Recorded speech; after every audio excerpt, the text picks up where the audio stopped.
Howdy do, everybody. Bean the Brave here, coming to you live once again, and today we are going to jump right on back into Tomodachi Life, living the dream. But before we get into that, how y'all doing? How's it going? Got Anthony Talar saying, reporting for duty, ma'am. Good to see you, Mr. Moderator. Axolotl, hey everyone, can't stay for long, but I'll watch the VOD. You go ahead and do that. Thank you for stopping in and saying hi. Anyways, like I said, hi. I just ran out of air mid-sentence. How we doing? I'm having a pretty good day so far, I'd say. I'm trying to get on a more consistent schedule in terms of like streaming and video making and treating it like a job, shall we say. So instead of having to shoehorn editing times and recording times and stream times in the middle of other busy things, now I'm at a point in my life where I'm like, oh, this is the main thing that I'm doing. I gotta set like hours in the day to do stuff now, so that I don't just wander off and procrastinate and do something else. So I'm trying to get on a stream schedule at least of having every Monday be a consistent stream day. So no matter what happens, if I gotta schedule something, I can say, no, I can't schedule something for that day, I'm streaming. And so far that's working pretty well. And what I've found as a side effect of that is that it means... what does it mean? Brain just jumped the track. Oh yeah, it means that if I'm streaming today, I don't touch the computer until it's time to stream. Because otherwise, that'll be too much computer time and my back's gonna hurt really bad. So I don't touch the computer until it's time to stream. And if I don't stream until like 7 o'clock, I've got a full like 7 hours, because I get up right around noon. I got a full 7 hours to do other stuff. So while Monday has been written down on the calendar as stream day, it's also become chore day. So I spent the entirety of today folding and putting away my laundry, because that's what life is like when you have ADS, POTS, and a whole handful of other things, chronic fatigue, you know the deal. It takes a full 7 hours to put clothes away. And I have a lot of clothes. And we're not talking just like 2 t-shirts and a pair of jeans. I have a lot of clothes. So I did my laundry, I put it in the washer, I took it out, I put it in the dryer, I took it out of the dryer, and in the same day, within the same 24 hours, I put it in the wash and I took it out of the wash, I put it in the dryer and I took it out of the dryer within the same 24 hours. That never happens. Usually it's a whole 2 days later and I'm like, oh shit, it's still in the wash. It's gonna smell like mildew now. I gotta put it back in the wash, run it again, get the smell off, and then forget about it again, and then run it through the wash again. But today I put it in the wash, I took it out, I put it in the dryer, I ran the dryer, and I took it out of the dryer. Within the span of a few hours. And then I put it on the bed, and I folded it, I hung up the things that needed hung up, I folded the things that needed folded, I put away the things that needed putting away, and like I said, that took roughly 7 hours to complete the entire thing. The folding part and the hanging up part is the hard part, because that requires standing up, and my body doesn't like to stand up, so I'll be standing up and like folding stuff for like a bit. Well, not folding, so I can sit down and fold stuff, but hanging stuff up, I gotta stand up to put it in the closet. And usually I get about 3 shirts in before my body's like, you gotta sit down again. And then I sit down, and then I start watching stand-up comedy bits on my phone. So it took a good 7 hours. But once I was done with that, I was like, hey, I have some of those little Pillsbury cookie dough bits in the fridge that have been there for a while. Why not make some cookies? So today I did my laundry and I made cookies. So I think it's a pretty good day. I'm having a good day. Drew Anthony says, have you been touching grass? I mean, a little bit. I went for a trash walk the other day. Hey, I don't know if it's the lights or you've been outside, but it looks like the sun's been touching your skin. I know.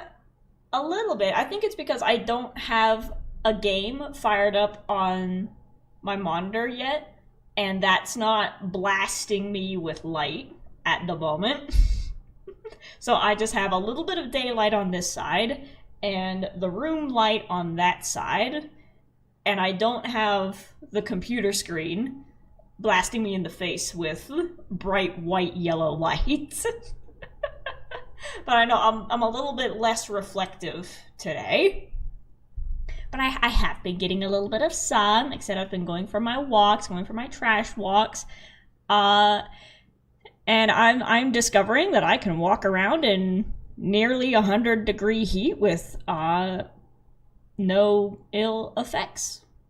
But if the air conditioner is on, I will shiver and I will get a sore throat and I will feel very sick immediately. If the air conditioner is on, I have the air conditioner set to put the apartment down to 74 degrees. Because it can get up to like 80 in here. So I have the air conditioner set to go down to 74. And when that's on, I shiver and I hate it. And I only turn it on for the cats. If I see the cats starting to melt, I turn on the air conditioning. I don't need it otherwise. But yeah, I'm discovering that I'm a bit of a medical, not a medical miracle, but a medical oddity in that my body just doesn't hold on to heat. So when I go outside and I stand in 100-degree heat, as long as I have sunscreen on, I will burn to a crisp if I don't have sunscreen on. But just the temperature itself, I can stand there and feel fine. And like you got other people, like I said, melting on the sidewalk, but my body just doesn't hold on to any of the heat that it comes in contact with. So the external temperature becomes my internal temperature, which brings it up to a normal temperature, I guess. Whatever the normal temperature for a person is. What is that, like 96? It's supposed to be like a 96 degrees inside your body. If it's 96 degrees outside, I feel normal. That's what it takes for me to not shiver. But anyways, yes, I have been getting my outdoor time. Like I said, picking up trash, just doing some gentle laps around the building, just to keep my legs moving when I can, and to fight the dizziness and the weakness within my body. But also, I finally got the okay to volunteer at a local cat shelter. I have been trying to volunteer at a cat shelter for like the past 3 months. I've been trying. And every time I send in an email or an application, it gets denied. Not through any fault of my own, not of them saying, oh, we don't want you. It's them saying, we're full. We have too many volunteers, and we don't have room.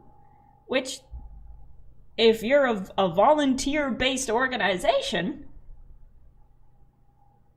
that's a good problem to have, I guess. But I've been sending in the emails being like, hey, if you have an opening, I'd like to come in and volunteer. If you have an opening, I'd like to come in. I can't do, a lot of hours, but I can do 2 hours. I could do 2 hours of work. That's kind of my limit. And a few days ago, I finally got the okay. They were like, come on in. So I went to the orientation, which is basically you go to the shelter itself. They show you around. They say, this is where you park. This is your PIN number to type in. This is your manager. I'm your host. These are the cats. These are the different rooms for the different cats. These ones are spicy. These ones are chill. These ones are for visiting. These ones are the kittens. These ones are quarantined. These ones, we're not sure if they're cats. So I went to the orientation and everything went well. I got to hang out with some of the cats, got to ask a few questions, got to see the area. There were two cats who immediately stole my heart, because when they first bring cats in, they got to have them like quarantined for a bit, just in like, the big containers, the big cages. So not like a little cat carrier cage, but like a big like playroom cage, basically, where you have the little ramp that goes up to the different floors, and they got little holes that they can like poke their paws out through, and that's just to make sure that the cats aren't sick. They can run the blood work to see if they're okay to hang out with the other cats, and if they're shy, they have time to get used to the new area. Or if they're more vicious, they can see that and be like, okay, you're going to get a separate room for now. So they got to be quarantined for a few days when they come in. But these two cats that they had, you could tell they came in together, identical twins, white and black. Absolute little babies. They were not itty bitty kittens, but about probably like a few months old. I think it was like Snowball and Milo. I want them. I want them. I took one look and I'm like, oh my god, there's two of them. Oh my gosh.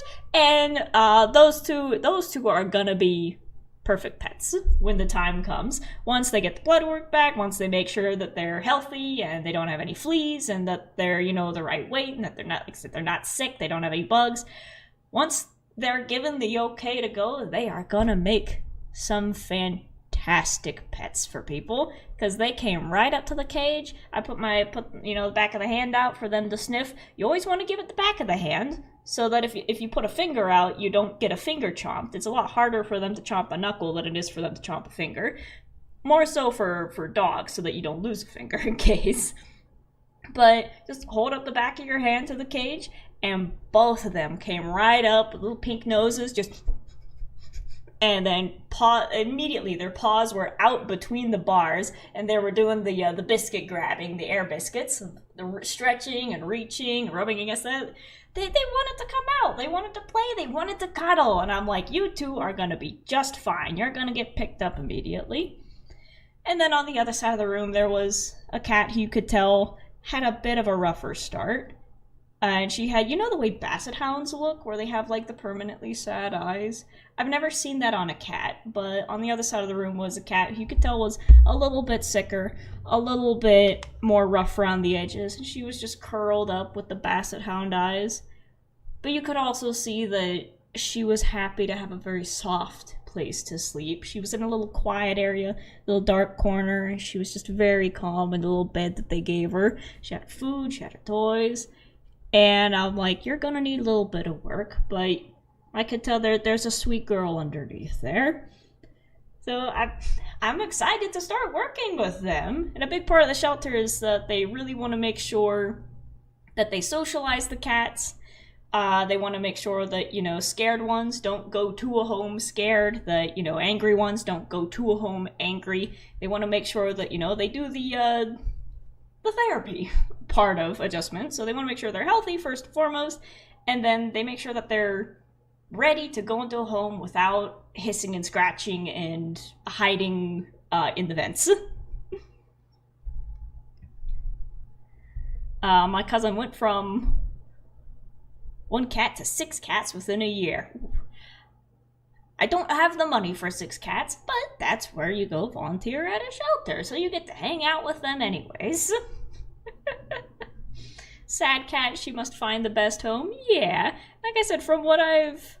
Just from the orientation, it seemed that they do a lot of work with helping cats specifically like that, so that if they're sad, if they've been beaten up, if you could tell that maybe they got dumped by a previous owner who didn't treat them right, that they make sure to give them the proper, tender, loving care so that they're ready to be a pet for somebody. And I'm excited to help with that process, because even with the pets that I've known throughout my life, I think I've had some success in getting the shyer ones to not be so shy. Like even with my roommate's cat here, Laddie, he's a scaredy cat, you know that. Anytime that there's a noise outside, he runs and hides under the bed. If somebody comes in the house, he hides under the bed. Sometimes he hides in different places, and it's really difficult to find him. But, for the past few months, I've kind of been babysitting him while my roommate's at work. And just that constant contact and, going over to say hi, talking in a gentle voice, being like, hey, what's up, buddy? It's okay, man. It's okay. Just talking to the cat like you're having a conversation. Slowly but surely, he's been coming out from under the bed, and he's been coming out into the living room and hanging out with me. So I'm like, if I can get Laddie to stop being a scaredy cat, I think have some success with helping out some shelter cats. I'm excited. I'm excited to help them out, to take them from, abandoned, scared, sick little kittens to help them get healthy and happy again. Like that seems like very good, fulfilling work, and I'm excited to learn more about it, because I know enough to take care of Felix and Laddie, but in terms of like shelter cats who you just pulled out of a gutter, they need a little bit more. So I'm excited to learn the ropes of how to properly, get fleas out, how to clean the ears, how to, more of like the medical side of it, more the veterinary side of it, to help them out. So that is something I'm sure you'll be hearing more stories of in the coming months, because I'm gonna do this for at least the duration of the summer, and then afterwards we'll see how I feel, see how it goes, see if it's too much, see if I can bump my hours up, because I don't know how I'm gonna respond physically too. My body could decide after 2 hours you're gonna faint and you're not gonna be able to go in for the rest of the week. Or I could be like, oh, I can do 2 hours one day and 2 hours the next day. Or I can do 3 hours one day, or 4 hours. No, I can't do 4 hours of stuff at a time. But we'll see what the schedule is, and that loops it back around that I've never had a streaming schedule, let's be honest, but streams and videos might be a little bit more spaced out. I don't want to say sporadic, but they might be more spaced out as I figure out how to adjust the volunteer time and incorporate that into my video making schedule. So, but I will keep you updated on that as we go. Ready Eddie says, I know a guy who had like 12 cats for some reason. I mean, if you have the space and you have the financial means to support all of them, because that's 12 cats is 12 vet bills, and that's 12 bags of food every 2 weeks. Because they go through a lot. They go through a lot. Felix himself, he goes through a lot of Blue Buffalo. And he's tiny. Hey, so if you can financially support them and you have the room for them to run around and be healthy, by all means, have a zoo. Oh, but I know people who are like, oh, I want to adopt everything I see. And I'm like, do you have the money for one? And they're like, no, but I want to adopt 10. If you don't have the money for one, you won't be able to provide a happy home for 10. So as much as the cuteness aggression can kick in, you do gotta be realistic of like, it's like bringing in a baby. It's like bringing in a child. It's like, do you have the money? Do you have the space? Do you have the time to take care of another living creature? If the answer to any of those is no, don't bring in another living creature. Get a stuffed animal or a Roomba. Those are pretty expensive, but you can get one hand-me-down. I do still want a Roomba. If I can't have the money for a second cat, I'm gonna get a Roomba and I'm gonna put googly eyes on it. See? I think they have them fixed. Absolutely. You gotta make sure that you spay and neuter any cats that come in, so that if they get out, they don't make more kittens one way or another, because that leads to an overabundance of cats on the street, that leads to an overabundance of cats in the shelter, that's a strain on resources, and then if they don't have the room and the resources to take in more cats, that leads to cats getting euthanized and killed. So the spay and neutering is very important to prevent cats from getting killed, either via cars or shelters. Thankfully, the shelter I'm volunteering at is strictly no kill. Strictly no kill. Absolutely not. Anthony says, I tried to... Oh, my aunt has like 5 cats around their house that they take care of, but they're outside and they come inside during storms and at night. Yeah, nice. I tried to give her Wedge, but she didn't want another problem, so now we have a little friend. Aww. That's good that Wedge will be staying with you. Yeah, it's gonna be awesome, especially since she's a kitten. This is a really good time to, I guess, train and socialize her. So now you can get her used to things like being put in a carrier, or if you want to put a harness on her, now's a good time to figure out how to use a harness. Introduce her to, this is sink, this is water, this is how you take a bath, so that if she gets into something and ends up really smelly, that's not the first time she's being introduced to a bath. Or be like, this is Mr. Nail Clipper. Mr. Nail Clipper is your friend. And so when they're a kitten, that's a really good time to teach them a lot of things and really socialize them. Like I said, get them used to a bunch of things. Car rides, cat carriers, leashes and collars if you want to. I found that if I ever put Felix in the carrier to like take him somewhere, I put a collar on him just so that in case he gets out, he has that little marking that, hey, I belong to somebody. But I can't say I don't think he'll get out because he is a runner. He is a runner. So if I take him to the vet and something happens and he jumps out of the carrier, at the very least he has a collar on with a stupid little bow tie on it to let people know, hey, I'm a pet, not a stray. Don't take me into your house. And he does have a microchip. He does have a microchip on him in case of emergency.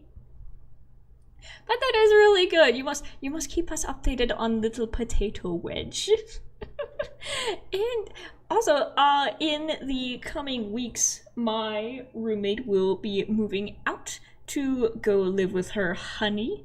And there will don't tell her honey, but there's probably gonna be a proposal soon in the next few months. She told me her plans of how she's gonna propose, and it's gonna be really stinky cute, like stupidly cute. But she'll be heading out, and that means that she'll be taking Laddie with her. And Laddie will get introduced to a new place, and he'll have other cats to hang out with that are more his size, I guess. Because her honey also has a massive orange cat, which is basically just a female Laddie. A lassie, if you will. So Laddie will have a new group to hang out with, but I'm like, I don't want Felix to be alone. I don't think he's gonna, now that he's had a sibling, I don't think he's gonna do well by himself. So eventually, I do want to get cat number 2. And I think what better place to find one than at the very shelter that I'm volunteering at. So I'm gonna, as I help with the trash and the feeding and the litter and all that, I'm gonna keep my eyes out for which one I think would be a good playmate for Mr. Felix. So, like I said, I will keep you updated as we go. But I think that's enough yapping. Shall we jump on in to Tomodachi Life, Living the Dream? As you can see from the title, today we are making some Hermitcraft characters. Now I gotta scoot my thing over. I have the desk chair here as Felix's toy. That's his cat tree. But he's not over here, so I can shut the door. Doot doot doot. Like I said, today we are going to be making Hermitcraft characters from the hit Minecraft server.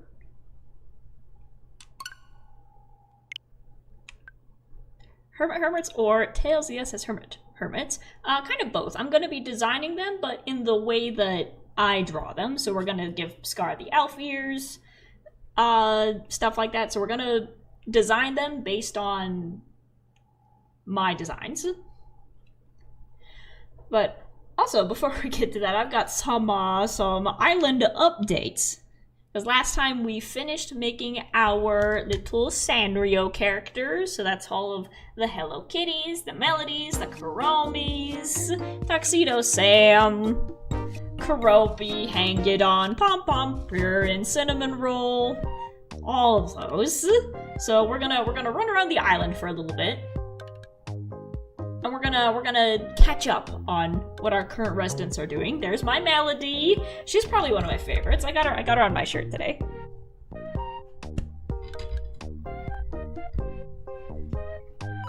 Oh. So first things first, we have made the Sanrio gated community. You're not allowed in unless you're cute. It doesn't matter what color, ethnicity, height, whatever, it doesn't matter what you are, what species, doesn't matter. But if you're not cute, you will be banned. and you will not be allowed to get through the gate. So as we can see, here's Kuromi, and I figured out that there's a little role you can give them called Fashionista. I've got plenty of steps today. Which means that they'll switch through the clothes that you've given them, which I think is really cute.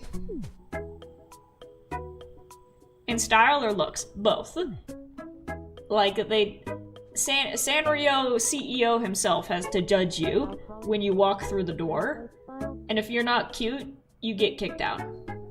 So as we can see, Isabelle and Tom Nook pass the cuteness test, because they are also tiny little cartoon animals.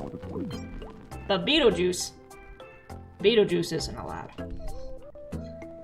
But this is something that I saw on Pinterest, was making a swimming pool, and I really wanted to do it. So we got a swimming pool and we got a little hot tub. We got the little beach chairs, the little shower. Look at how cute these are. Look at how cute the umbrellas are. We got the barbed wire fence to keep people out. Little picnic area. And then up front, I want to keep decorating this area because we got a nice little spot down here for like a playground. And then I want flowers along the entire outside. And there's a bell that one of them requested. Right now, let's bring Kuromi back over. No, Melody. Come here. Come here, you little rabbit. Look at that. Last episode, they started dating, and now Melody wants to marry Kuromi. It's going to happen. It's going to happen. Look at them. I love them so much. These two are probably like a pair of my favorite designs. I still really want to draw these guys. I want to draw them the way that I've made them here. But that'll come later. In a bit, I should say. I made a little pier for the Ferris wheel. Again, this is another Pinterest idea. Boardwalk, that's what it's called. So I made a little boardwalk for like the carnival stuff, and we put another restaurant down. Let's see what's in the night market. Welcome in. Hi, Papyrus. Crackers! I love crackers. Unironically, one of my favorite foods. Oh, that's cute. Thanks a bunch. Be sure to stop by again tomorrow. Bye-bye. Oh, look at that, they're on a date. They're on a date on the boardwalk. Did Papyrus and Bean ever make up? Their little thing says that it's strained now, and that I'm not talking to him. But it looks like Rhea Ripley's upset about something. Uh-oh, please don't be mad at me. Grr. I'm in the middle of a fight. I'll get someone to help. Okay, good, it's not me. Wait, see, who is it? Who is it? Timmy! You have beef with an 8-year-old?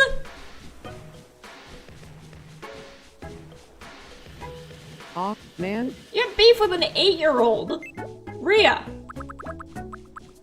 You are better than that. Look at my little character. I gave her the fashionista thing too, so now she can just swap through all of the clothings that I gave her. And there's Brother Bean.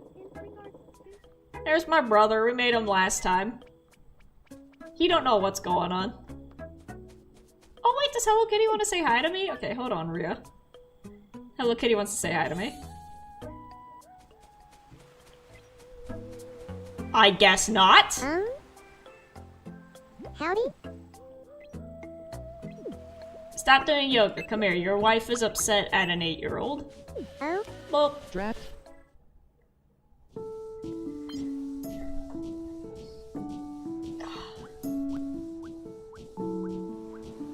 come on. Come on, Rhea. Because you know what's gonna happen if I don't cheer her up. She's gonna put little Timmy in a headlock and she's gonna riptide him across the island. Sorry,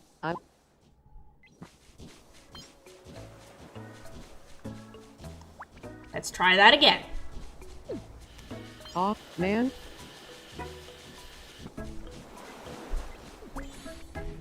Can I just drop you in the ocean? Calm down. Okay, so if that didn't work, let's get Tom Nook to console his son. R.I.P. Timmy. Yep. If we don't solve this, Rhea Ripley's just gonna snap his little raccoon body in half.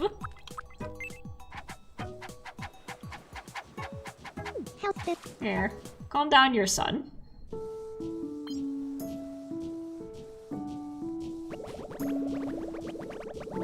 I love that they've started tucking their shirts in. Small detail, but I like it. We still need to find a sweater vest for him.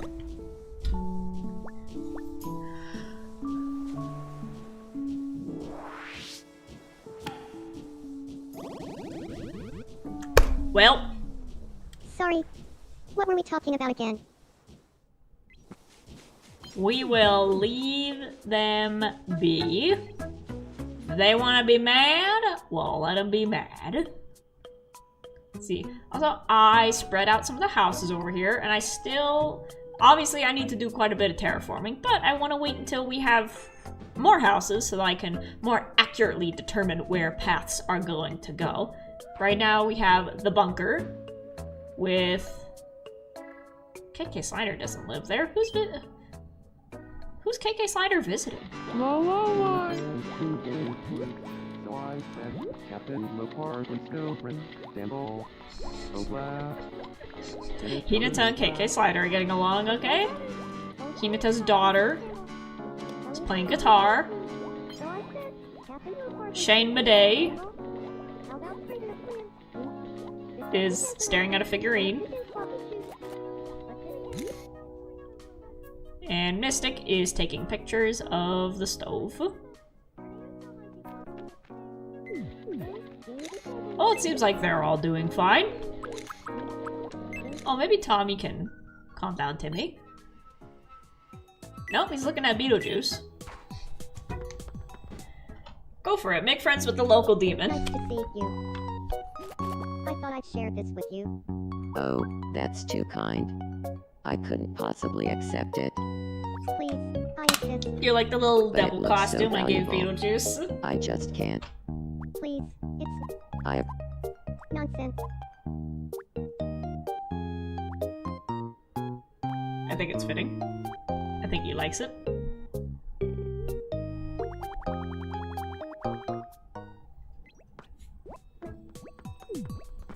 The big red button? Yep. Oh, wait, we got a bunch of things happening. Cinnamon Roll's looking at something. Blathers fell over, and we got money to pick up from the wishing fountain. Who do we want to help Blathers? Let's go over that. Tuxedo Sam has a crush on Blathers. No, it's good friends. Aw, this crush went away. Dang it! Is this Oh, that's right, because Tuxedo Sam has a crush on Beetlejuice. The Sanrio Penguin has a crush on There's the Beetlejuice. source of the problem?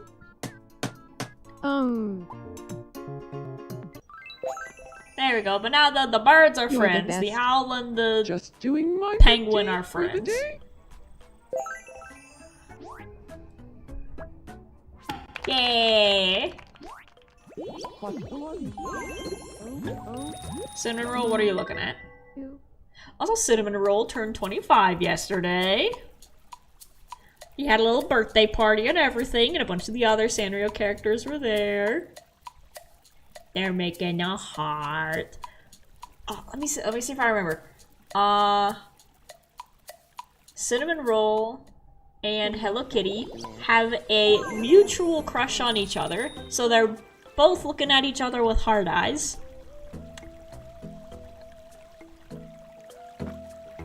Retsuko is in love with somebody. Let's pick up the money, but I'm trying to get Choco Cat and Retsuko together.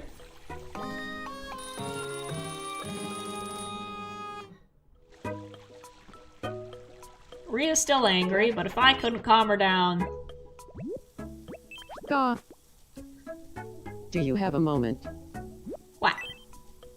I would just... Sure. That is a really cute table and chair. Oh yeah. We need to build up our tip money so that we can buy the ungodly amount of flowers that we're gonna have to put around the Sanrio gated community. Let's see, who else? Who needs stuff? You're still upset. I'll leave you to it.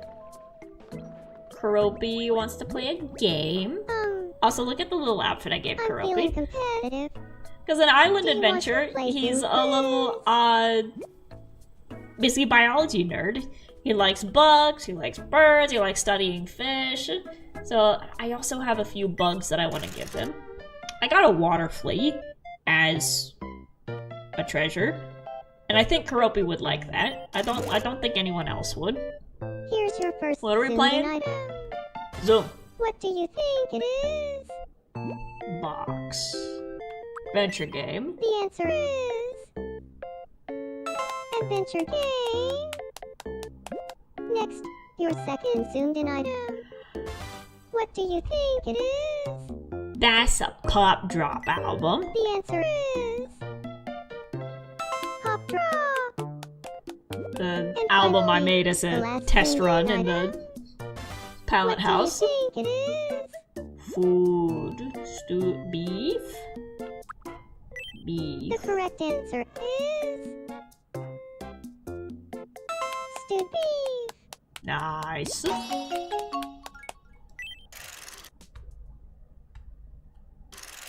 Congratulations, you won! Small one. A spirit? I could've got a llama! Good morning, Mexizan. Could we have a character with a humongous mustache for no particular reason? Are you requesting yourself?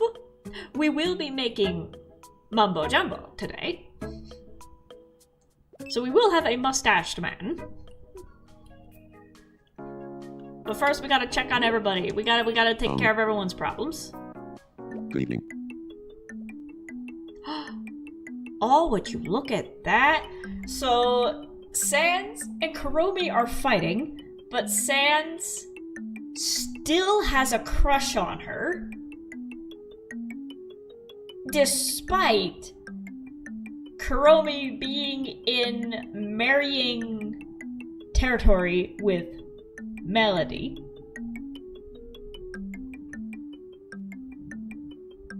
These skeleton brothers, I swear, are getting I don't want into to see more Kuromi trouble.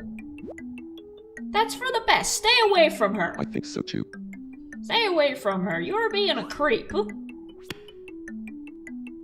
You are following her around, wanting to go out with her, even though she was already going out with somebody else. I get depressed in a hurry when I start watching the news. Good. That's it. These two. Papyrus got in a fight with me. Sans is getting in a fight being a creep with Kuromi. Damn. Sans and Papyrus are trapped underground for a reason.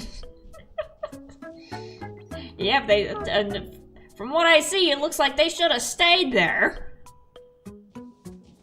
Undyne's got a game. Undyne's doing fine.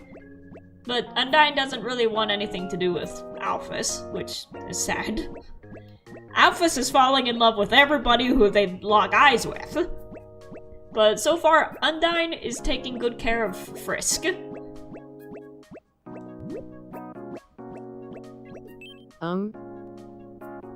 Care for it? Sure, I need the money and I need more gifts. I need more treasures to hand out. Because right now the ones Here's I have your kind of first pixelated item. suck. What do you think it is? No idea.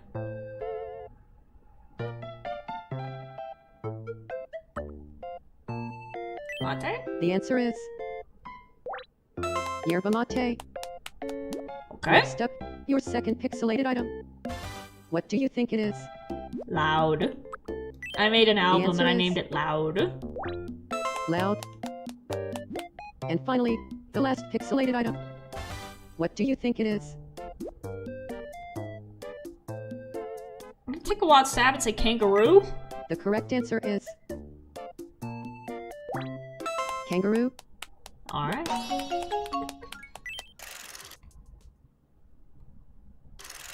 Congratulations, you won. Time for your Okay, so we prize. picked out the small one, now we pick out the medium one. Flowers! Is that Undyne? Yes! We got Undyne. Undyne's living with Frisk. Oh, I should say taking care of Frisk. Who's by themselves? Alphys and Toriel are still by themselves. Rhea Ripley is fighting with an 8-year-old. Let's see if we can... Just if think, we as sir. the Overlord can help. I'm still pretty angry. I can't calm down. I brought your wife over I to got into a you! fight with small one. I'm so mad. Not until I calm down. I Can tried bringing your wife to you! I got it. Not until Okay, well let's give you some food.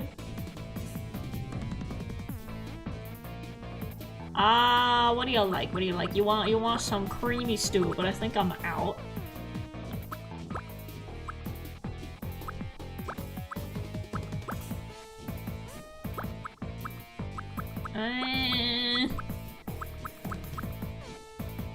Salisbury steak is second. There you go. You're not you when you're hungry. Oh, I could have given her honey. So far, that's the only, like, loved item that we have on the island, is Rhea Ripley loves that honey. helps. Okay, I'll go try to patch things up. So, Deltarune Chapter 5 is tomorrow. Ooh, that's gonna be nice. He said, I want to do a playthrough of all of the Deltarunes. So I watched Sorry playthroughs about for before. chapters 1 and 2. Well, let's see. Oh! Come on, Timmy. Tommy. I'm sorry too. Whichever one you are. There you go. It's okay. You don't have to riptide him into the ocean. There you go. Also, you've got a leather jacket tucked into your skirt. I don't know if I can condone that. We were able to clear the air. Nice. After several fights ending with never speak to me again, I'm glad that that was the outcome. What do you want? What do you want? I already made her say Riptide. Any other quirks I can give you? That's the thing is that you level them up too much, you run out of... I speak with a loud voice. I Run out of speak things with to a give loud them. voice. There, loud voice. A loud Australian accent.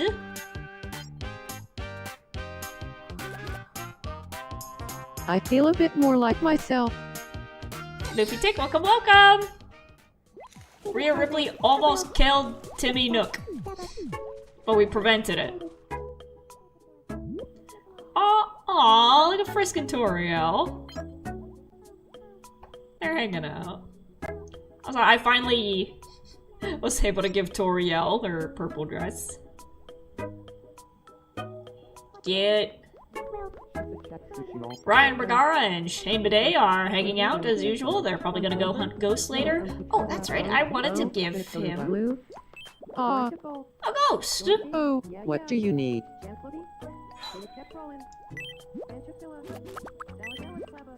I can't remember if I already gave him one, but...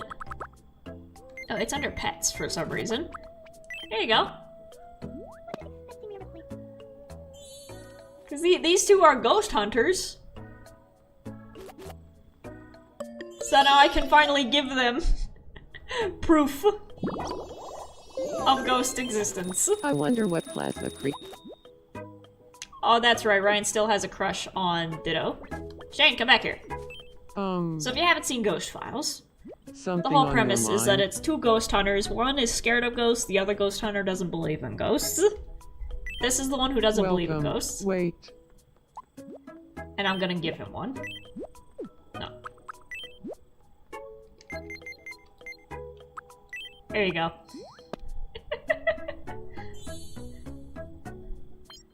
Perfect. His whole motto is that I'll believe in it when I see one. So I guess now he believes in it. But honestly, he'd probably still look at it and go, "That's a tissue. That's a piece of tissue paper." Aw, they're hanging out. They're drawing cinnamon roll in the sand. Choose after all. You want to be friends? Well, let's drop you over here. Clear your headache. Yes. And then we'll make. Yes. Hello. Let's get the formalities out of the way. Aw. There you go. Clear your headache.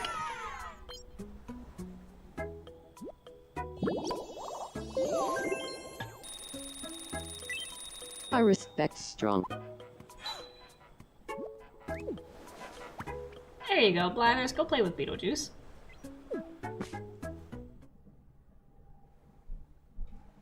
Good evening, Beetlejuice. This Do you feel like can only talking go about well. David Tennant?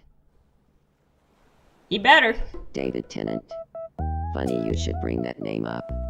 Wait, how do you feel about David Tennant? I guess I kinda like how serious David Tennant can be. He's a goofy Scottish Yeah, man who keeps getting I feel cast the in very same way. serious roles. I think we're on the same wavelength, Blathers. Let's be friends. I should make David Tennant at some point. If they're gonna keep talking about him. Yay! Blathers and Beetlejuice are now friends. We really are just playing with toys. That's all this game is we're just playing with toys. I think Beetlejuice would call him Blat. Hey, Blather.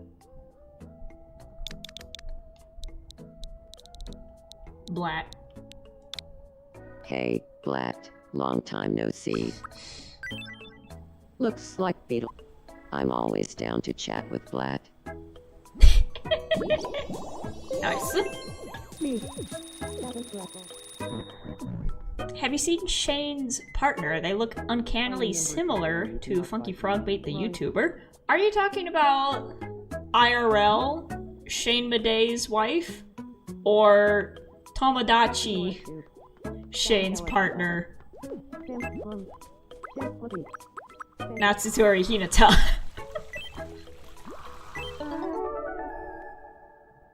IRL. Oh, cool. Hinata, you're a chicken. You can't fly. Oh. Oh. It's okay. She almost did it. You got a feather. Oh, it was just a dream. Which song has that? But it was only just a dream. Oh, what's up? It was Tell only me, just a how would you dream. feel if you saw someone wearing a dollar store beret? I think I'd find it pretty funny. Here, have some Ratatouille. You love that movie. Yum.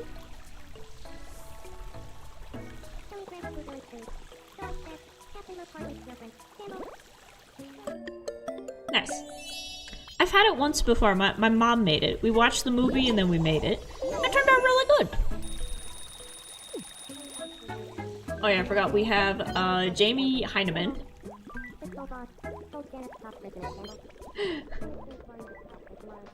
Here, meet up with Ryan. Nope, never mind. we made the Mythbusters because when I made my first Mii's on the Wii, basically I played the Wii all the time, switching between Mario Kart, and Wii Sports. And then when I wasn't playing the Wii, I was watching Mythbusters. So of course, when I got my hands on the Mii Maker, the first Mii's that I made, before myself, or my family even, were Adam and JB. So I've made them as an homage to the first Mii's I ever made. And now they're here. I gave them both the robot friends, so now they have the little robot pets that pop out and follow them. What's going on with Raina? What do you want? Huh? I've got some Sure. Here's your first picture. So what's missing from here? 3. Cack. What's missing is... cat. Next up, You can't your fool me. second picture. So what's missing from here? 3, 2... Ball what's of missing Candata. is... bowl of Condata. That stupid wooden bear And finally, statue the again. last picture. So what's missing from here? 3, 1. The correct answer Nope, that's not is... right. bowl of Condata. I was hovering over it too. Dang it. Hey, you can't win them all. But you can get this as a consolation prize.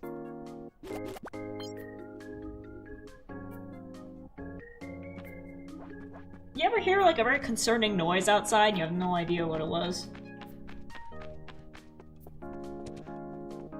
It sounded like a kettle drum fell over. We're just gonna leave that alone. Mystic Wolf, welcome, welcome! Mexican says, gotta go, it's a Delta ruining time. Have a fun stream, Bean. Thank you! How you have a good stream yourself. Delta all over the runes, or whatever you're gonna do. I can't wait to do my own playthrough at some point. Oh my god, Toriel's breaking it down. Look at Goat Mom go! Yeah!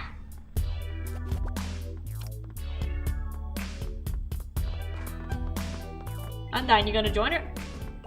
Oh, you're not friends yet. Here, meet up with Breakdancing Goat Mom.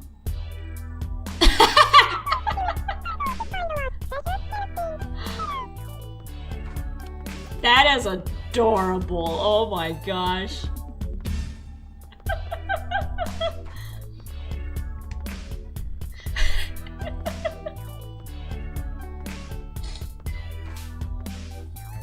It looks like they're having fun. We'll leave them be. I want to hang up somewhere with a water, please. Let's see. Let's see what new items are in the clothing store. Yes, absolutely. Absolutely. Mid-shower doorbell outfit. Sweatshirt outfit. Ooh. Gotta take the pink one.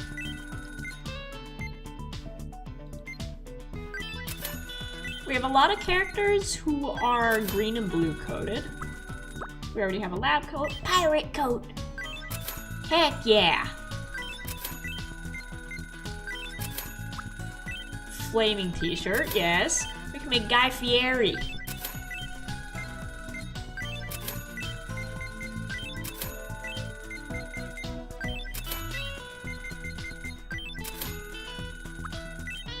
Ringer tee. No, that one was kind of ugly. Oh.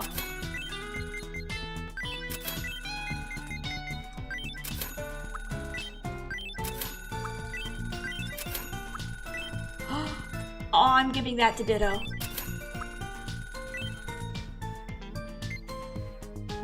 I'm giving that to Tom Nook. I have these as pajama pants.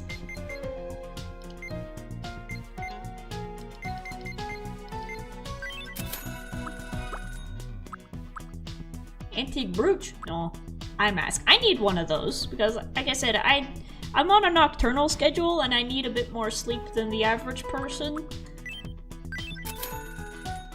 So I tend to stay in bed by the time, well past the time the sun is up. And I would like an eye mask so that I can continue sleeping.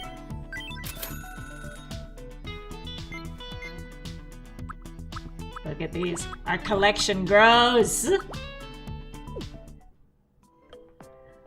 What's new? Hi, Brother Beam. This is good old fun.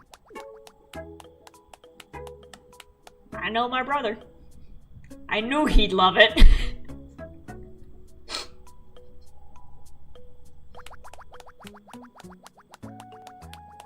Give him one of those. Hours of entertainment. Welcome. Oh, construction site set. Thank you very much. I can design my own rooms eventually.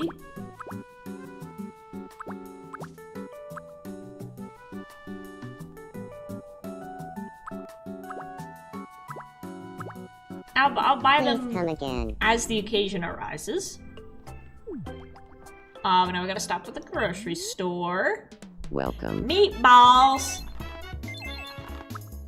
Oyster, ew! I'm sure somebody will like it. Fried rice. Now that's better. Cheese. I really want grilled cheese and soup now. I do have cheese. I have bread. But the question is, do I have tomato soup?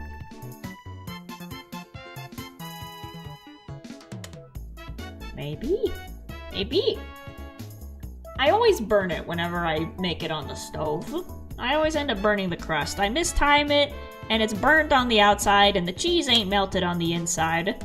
But then once you dunk it in the soup, it covers up any, Thank you very much. mistakes. Oh yeah, our Minecraft villagers. We made 2 of them. Where's the other Minecraft villager? Come here. Go hang out with your friend. No, he's not interested. Minecraft villager, good evening. Minecraft villager, good evening. Cookbook, Yatsa Trio cookbook, Lunga Tattle, no. Please get along. You're the last of your kind. What's a cram tattle cookbook with them? There we go. Maybe you could hang out in my room sometime. Nice.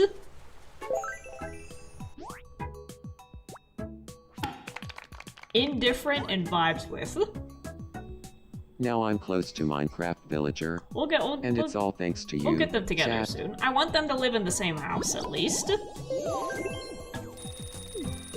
And then maybe if I have room for more bees at the end, I'll just fill up whatever remaining slots we have with Minecraft villagers. Let's see. Go down the list. Hang it on! Fishman got a fish Good room. evening. You desire bread. Well, how do you feel about a grilled cheese? Yum.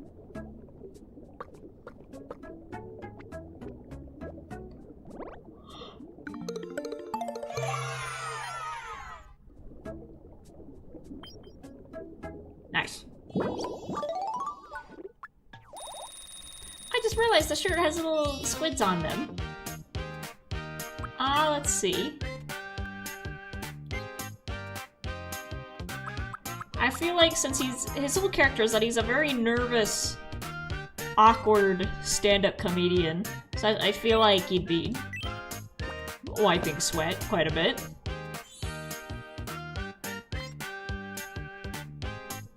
Speaking of stand-up comedians, I've been watching Josh I Johnson feel a little different. lately, and I really want to animate some of his bits. I was as happy as a clam when I was a kid. Provided I had my chocolate pudding cup. That sounds about right. But I was watching the clip. Josh Johnson was talking about how a robber broke into, it was like a dollar store or a Dollar General in the South, and the person behind the counter just took the gun away from the robber and started beating the robber up with it. Like, they didn't shoot him. They took the gun out of the robber's hands and started beating up the robber with it. So much to the point where the getaway driver had to call the police. And the whole skit he did was like, how bad of a week do you have to be having to see an armed robber come into your store and go, you know what? I prefer hands. Let me tell you something about the Lord. The Lord will not put more on you than you can handle. And the Lord just sent you to me at work. The place I hate most. I really want to animate it just to get the facial expressions, the lip syncing that I could see in my head of a Dollar General employee absolutely snapping at the sight of somebody trying to rob the store, like grabbing them in and being like, and now I'm gonna teach you a lesson with the butt of this shot-off shotgun. I wanna animate it so bad, except I can see it in my head. Adam Savage, you're not cute enough to be in the Sanrio gated community. Get out. Yeah, break it down, Kuromi.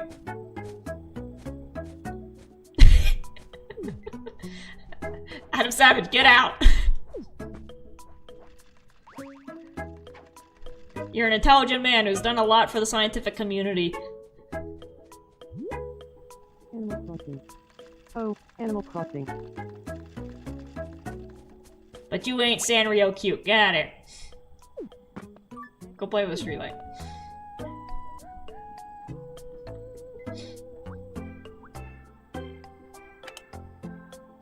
Yeah, there you go. See, I'm cute. I'm allowed in here. I'm allowed.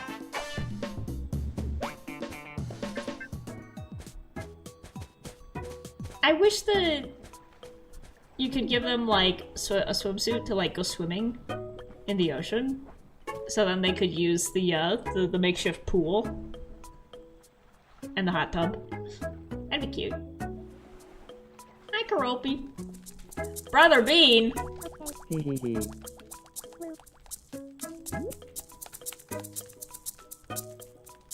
You're on thin ice. Hang it on, I guess you live here, but... Ooh, crash. Melody!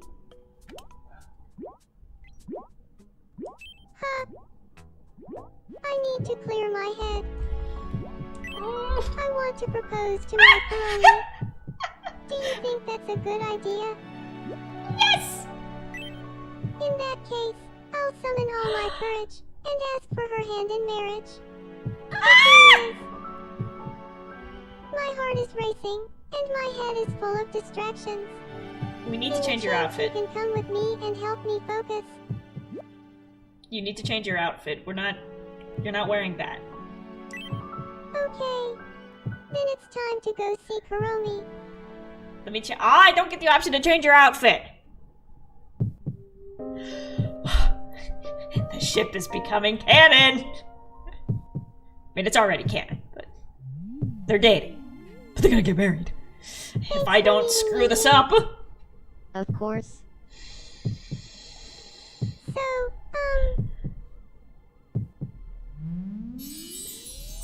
Alright. It took me like several tries to ask Rhea Ripley for her hand, so now I gotta lock in.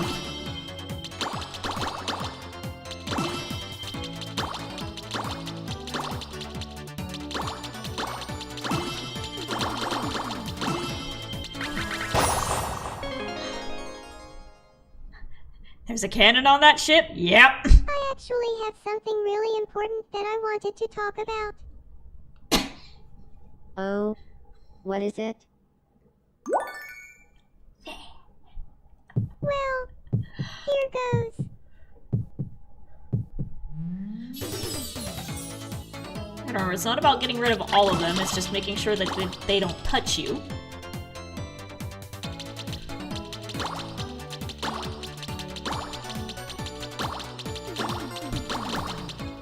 touch me.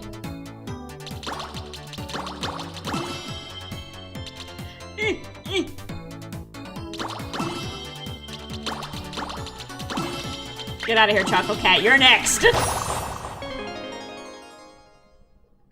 Is there treasure? There's gonna be. There's gonna be. The thing is, my Kuromi, I can't stop thinking about you. You're everything to me. Yes, yes. Ah, it makes me happy to hear that. You got this. You got this. Here it is. I'm just going to say it, my Kuromi.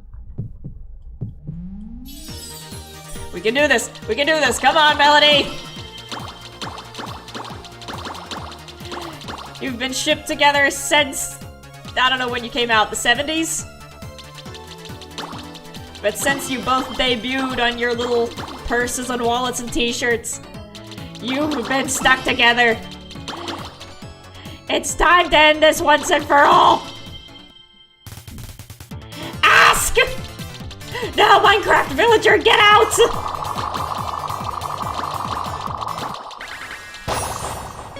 Yes! Yes! Yes, yes! My dear, my Kuromi.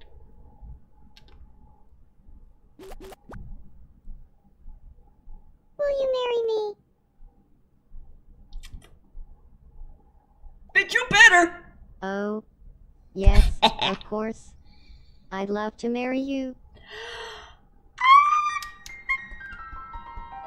Oh, I gotta clap.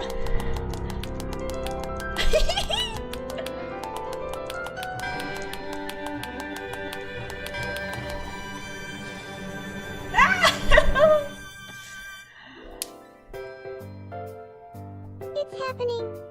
And we couldn't have done it without you, bestie. Thank you. We're so excited for our wedding. You bet this is gonna be the most glamorous thing the island's ever seen.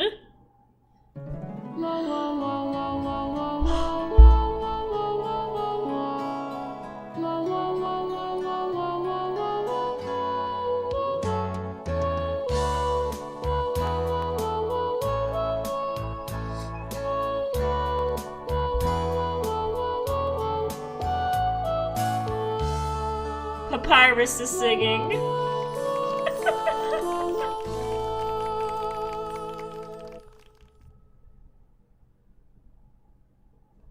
I'm gonna cry. Oh, they're going on a caves tour. Wow. It may look like a starry sky, but those are the glowworms. What a place in for a New Zealand's honeymoon. Waitomo Cave. I guess Kuromi would be Say into that. cheese. Oh, I just learned about that in a documentary.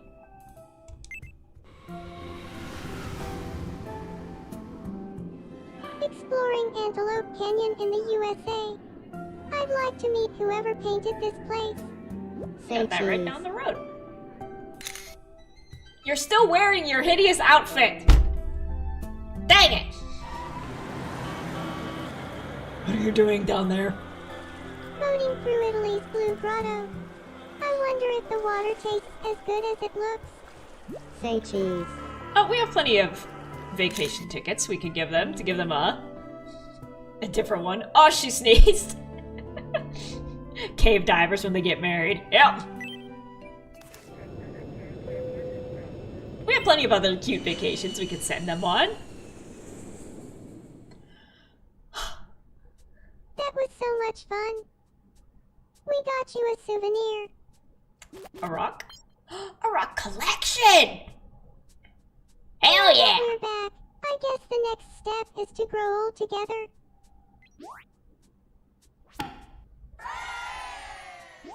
Aww. My Kuromi and my Melody. I guess we should start living together. Don't you think the houses here are a little small? I'm thinking we'll need to build a new one. That's right, they didn't even live together yet. They went fast. The first double house of the Sanrio gated community.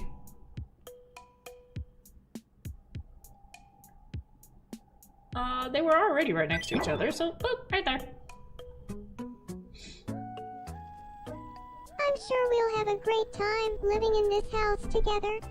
Say, Deep, if you have a good name. Melakaromi?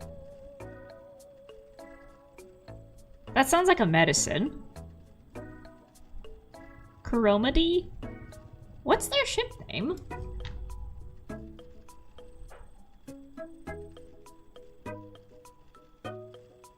I'm staring at my little toys. My little toys of them. Also, I didn't realize that Kuromi is, I guess, the taller one. But in my world, Melody's taller. I don't know, it's just the energy. Melody's got tall girl energy, and Kuromi's got short girl energy. What do we call them? The dollhouse? I mean, they are pretty much... They are toys. The dollhouse. Oh, it'd be really funny to make Barbie and Ken.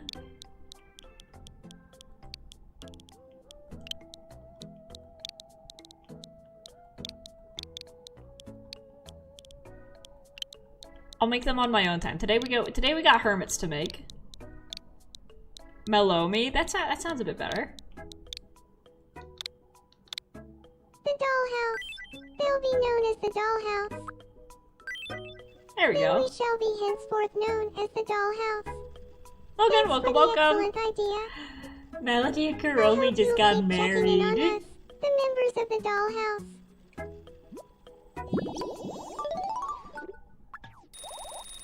There we go.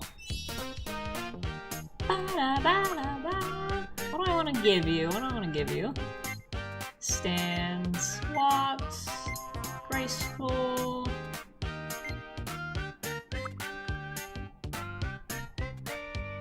I'll make you smiley.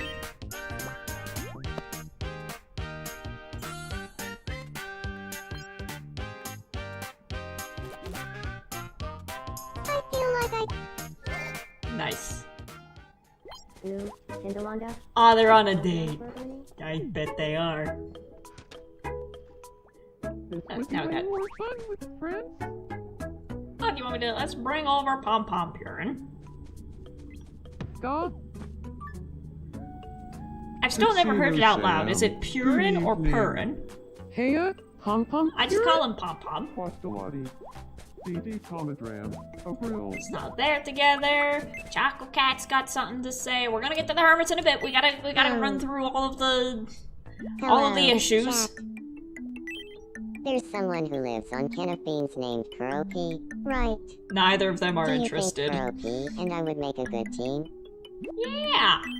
Oh, yeah. Huh. Now You're I'm both kinda smart. curious about him. You both got glasses. Now you're indifferent. Okay. We'll get back to that.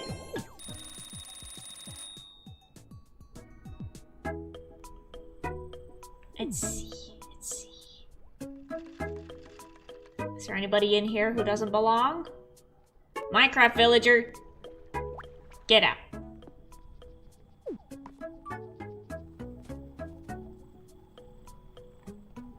There you go, that's better.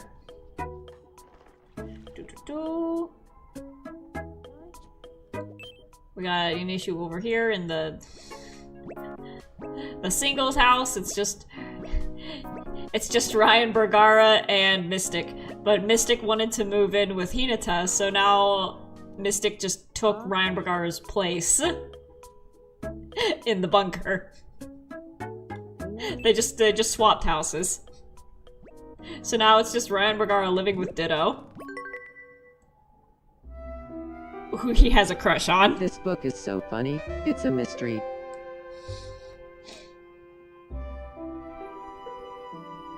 I don't know if Ditto feels the same Ha, way. ha, I swear to God, if we have 2 marriages on the island in the same day, that's gonna be nuts. Ah, I want to be sweethearts. You know what? Go talk to him. Actually, never mind. Ditto's talking to Frisk. Go take a shower.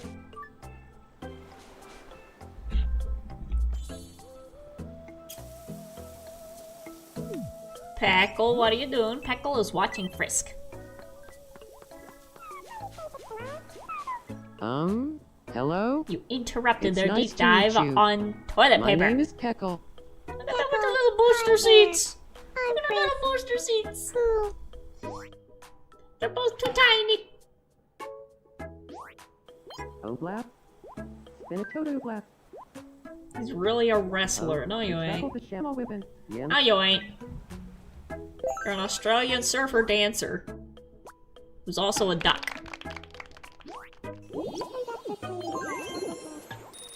There, we got two left. Two left, and then it'll be time to build.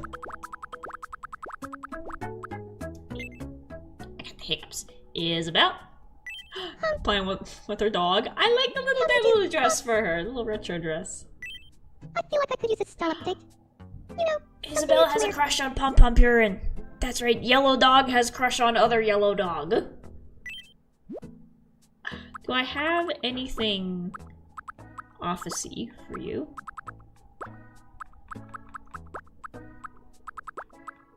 You need a sweater vest. Oh, business suit outfit. There you go.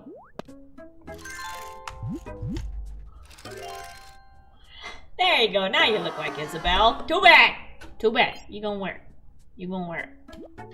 Our little furry-fied Leslie Nope. my eyes just seem to naturally follow Pom Pom Purin when he's nearby. That would be really cute to have Isabel and Pom Pom Purin together. Like I said, the Yellow Dog and Yellow Dog.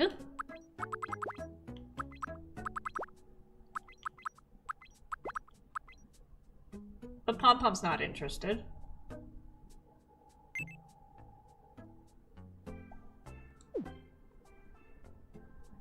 We'll put her outside. And then we'll bring Pom Pom Purin to meet her. And that should go better. Now, I hit the wrong button. Come here.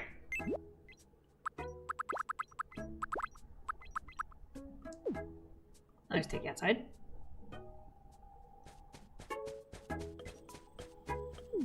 Where'd she go?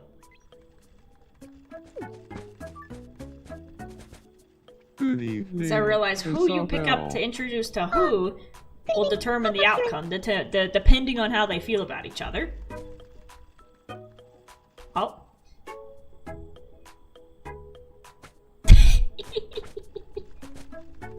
Also, I haven't gotten him a new outfit yet, because I think his just default yellow sweater looks really cute.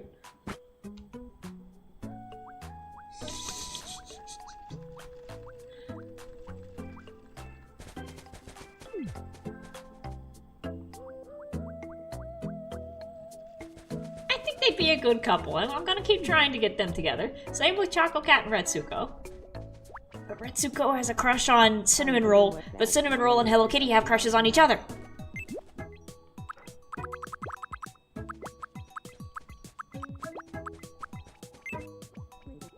Here, go hang out with her. We're gonna do some matchmaking. We're gonna do some quick matchmaking. Nice I need to to get see her you. an outfit as well. Hey, Choco Cat? If I can get her a little blue business suit. No, they're doing the same thing. The babies.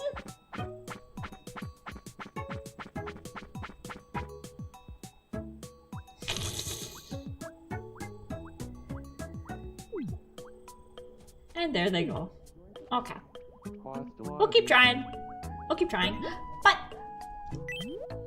I think it's time to start building some hermits. So we are gonna start with eeny, meeny, miny, mo. I would like to make all of them. So that's a total of like 25. And I think right now Island is at 30. So if I make all of the hermits, That's pretty much gonna fill up the rest of the island.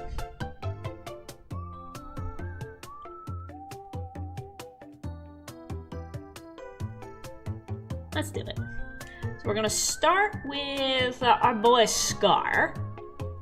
And like I said, we're gonna be designing them based on the way that I draw them.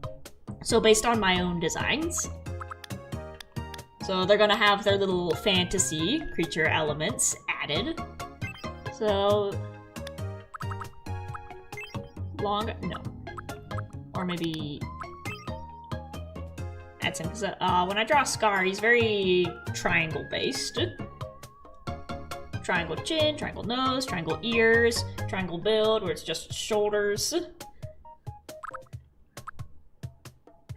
Then we gotta make the face first and then the hair. So I draw him with kind of big eyes, like that.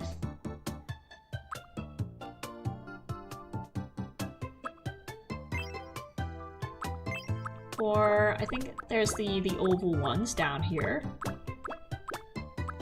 No, I passed them. There they are. So when I draw him, I tend to give him like very wide-eyed ovals.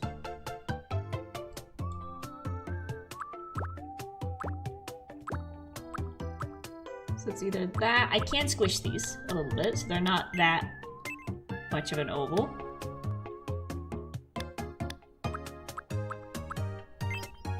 Or these.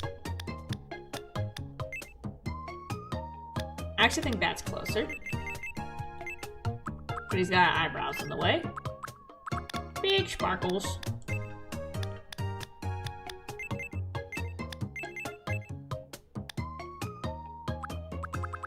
Let's fix your eyebrows. I give him very thin eyebrows that are constantly raised. Scoot them in a bit. A little bit smaller. Up. Are you gonna do the face paint for the scars? Yeah.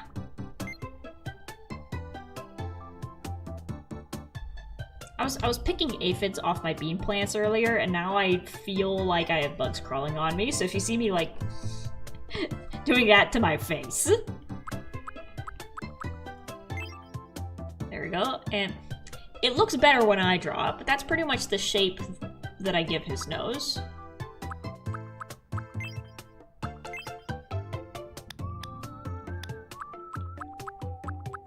Or it's just kind of straight and then a diamond. And then the smile, we have the perfect smile. There you go. A little bit smaller. Bring it down. Can I bring it?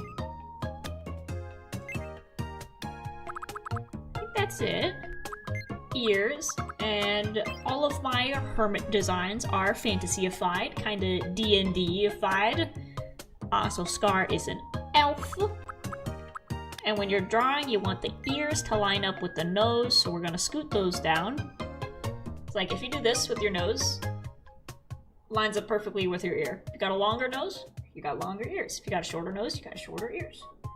They tend to match up perfectly.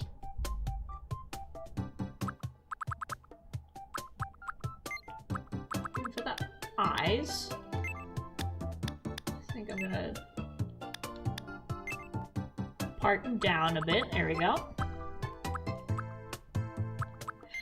Now for the hair. This is the tricky part, because Scar's hair is probably one of the hardest ones for me to draw, because I don't have a consistent design for it. It's just messy or under a cowboy hat. But I try to give him a swoop. So let's see if we can find a swoop.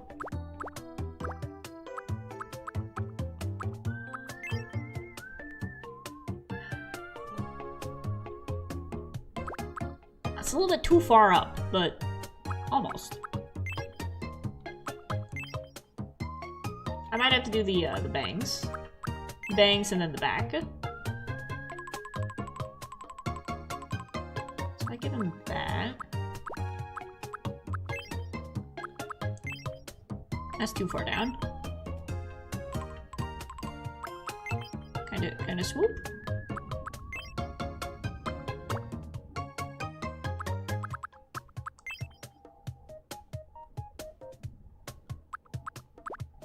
Maybe. Let's put a back on this. Ah, that's how you know you've got it right. The second you make a noise with your mouth, that's when you've got it right. When you go ah. So either that or nope, that one. It's kind of that midway hair because I draw them with like all the different lengths of either super short or halfway or the elven hair that's all the way down his back. So I think this is a good midway messy point. And then it's going to be covered up with a cowboy hat the second we get a cowboy hat. There he is. Look at that face! Look at that face! For the eyes, will he look creepy if we put the color on? Yes.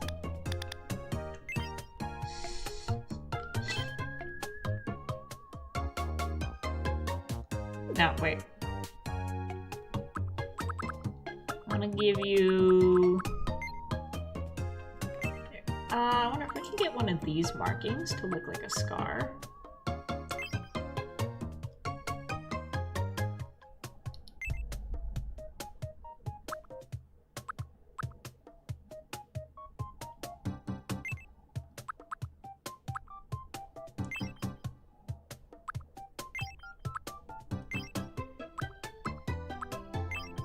Mustache.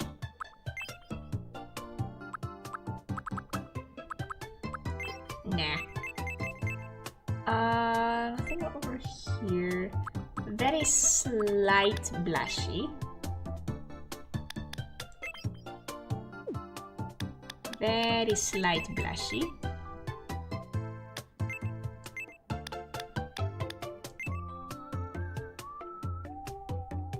I got in the habit of doing that with the Sanrio characters, so now it feels weird to make a character without blushies. I think that's... No, wait. Face paint? I might have to do that with the touchscreen later. Let's see how well I can do it with just the little joysticks.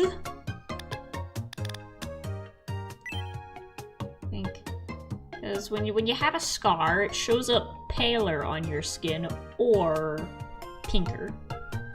It's either paler or... That just...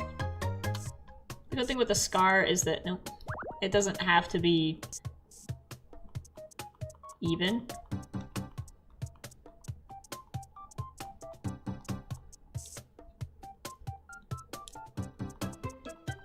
So we're just gonna give him the Band-Aid scar across the nose. I do like that, like, as a fandom, we kind of collectively agreed that no matter what scars he has, he always has that one scar across the nose. And then I give him... It's too far.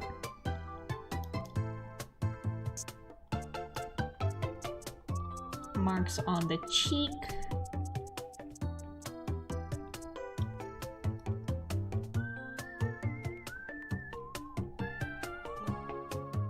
And then one on the eyebrow. Nope, too far.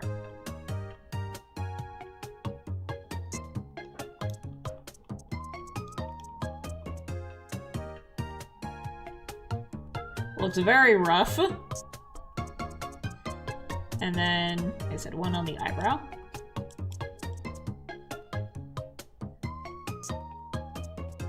And then one on the ear. There we go. This is a man who's been very beaten up and who's probably also fallen down a lot of flights of stairs.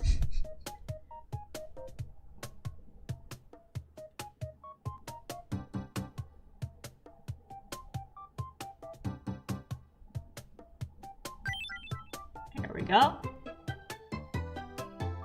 I don't think it doesn't go over the nose, dang it. Good enough.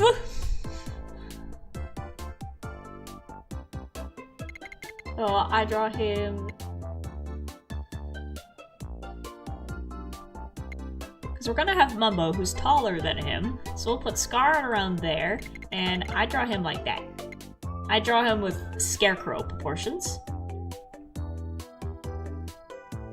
How tall is Rhea? I think Rhea is like 5. So far, she's the tallest one on the island, but it didn't occur to me that I'd be bringing in Mumbo, who is, the way I draw him, around 7-foot mark.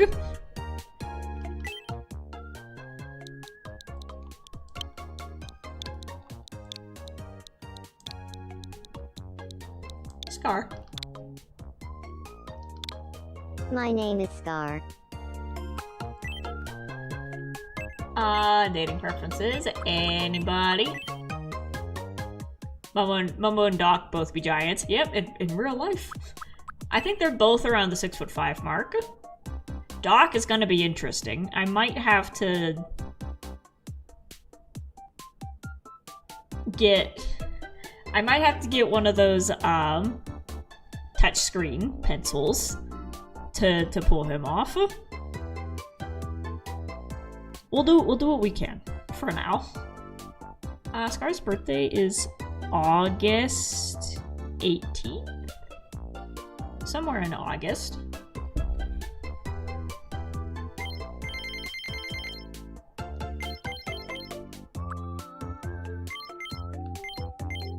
Well, how old is he? Oh, and I'll go off of the ages that I have them in Tales of the SS Hermit. And then Skiz. Oh, I can make Skiz in my style. In Fantasy World, Skiz. So Mumble's a half giant. Skiz is a full giant. So Skiz is taller than Mumbo. Age in the story, he's around 21.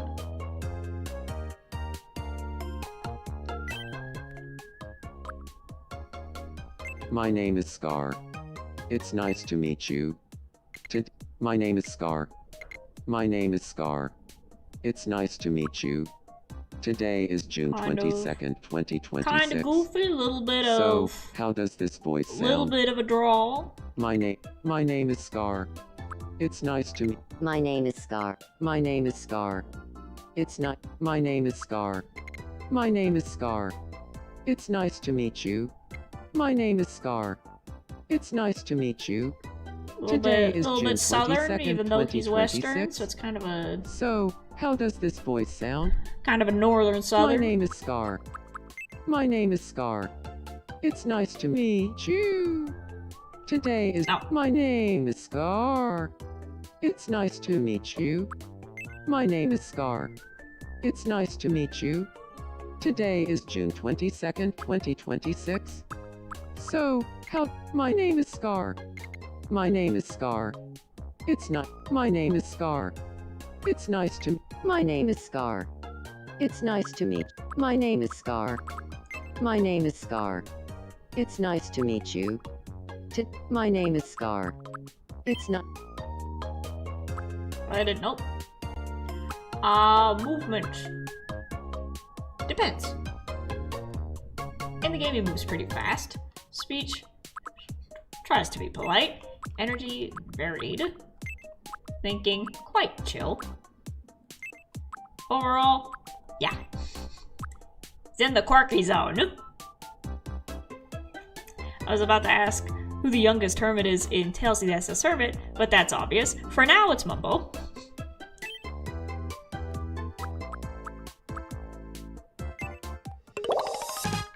He's a considerate cheerleader. Amicable, thoughtful, honest, innocent, does things at their own pace. Positive, enthusiastic, and always beaming. Smiles for their own sake, and to help others smile too. I think that sounds pretty accurate. So, the hermits are going to be over here, in this nice plot of land over yonder. So we're going to start by putting him right there.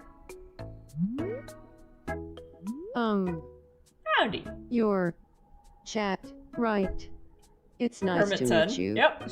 I'm Scar. I'll probably make a little I'm a area for considerate them, the same way cheerleader. I'm making one for No the matter what you're going the through, Sanrio I'll have characters. your back. I'll cheer you on as you grow and pick you up if you fall. I hope we get along well.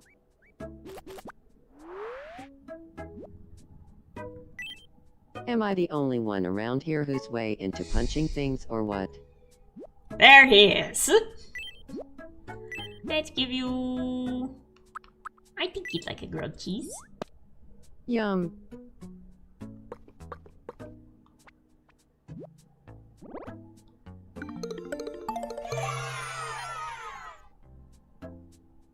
Oh, I wonder if I can figure out how to like paint stuff on the pants, then I can give him his leg braces.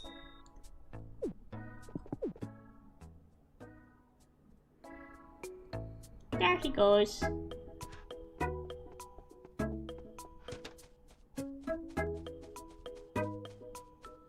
Time to go make him a friend.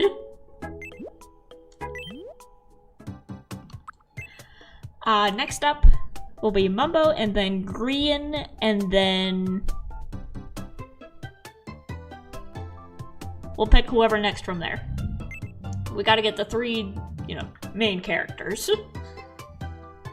So Mumbo is... oval face.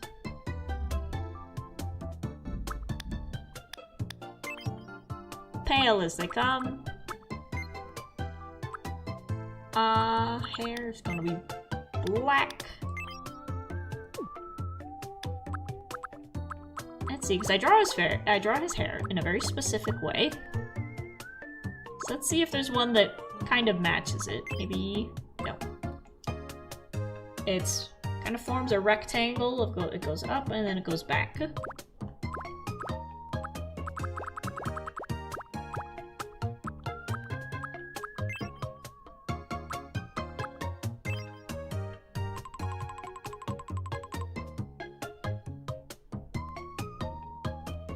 No.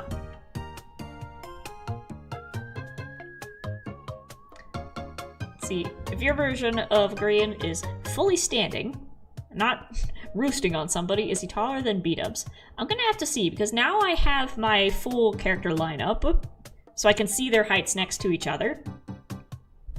I think Grian, being an avian, is probably the same size as B-dubs, so they're probably on eye level. But also as an avian, he's kind of constantly doing like the leg crouch thing that birds do, and if he actually stood up to full height, then he'd be past him.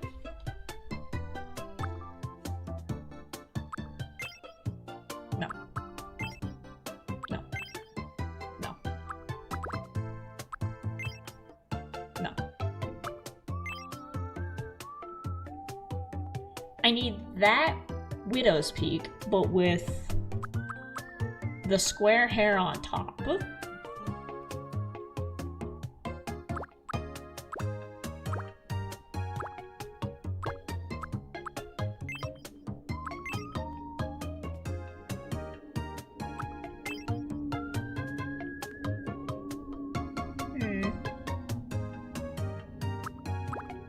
Let's see what the bangs have. No. No. No. No. No. Nope. I need forehead, but all the ones with forehead suck. I need that, but with a widow's peak. Why is it called that? If you've got the little V of hair coming down, why is it called a widow's peak?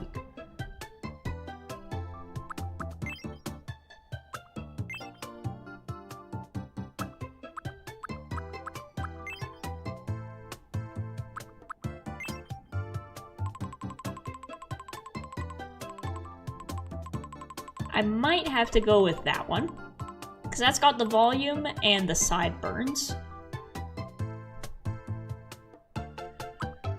Good enough. Let's give him some black eyebrows to match, and he is constantly worried about something.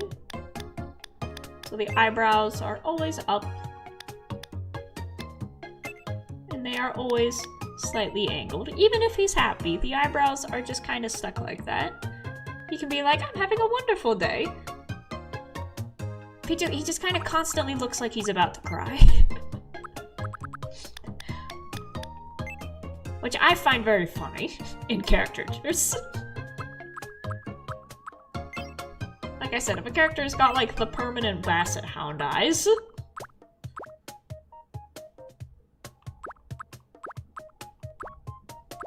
Let's see. I do give a lot of my characters the Professor Layton dot eyes. So we might just run with that.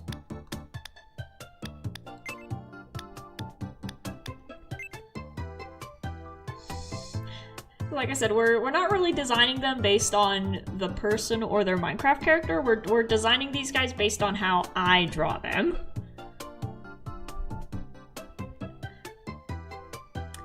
It's called a widow's peak because it looks like a mourning cap women would wear to funerals. Ah, cool. I knew somebody was gonna look it up. I love it when they look like they're about to cry. Yeah, his face is just kind of stuck like that. Even if he's having a good day, you know, he's working on projects and everything's working, he's hanging out with his friends, his eyebrows are just stuck there.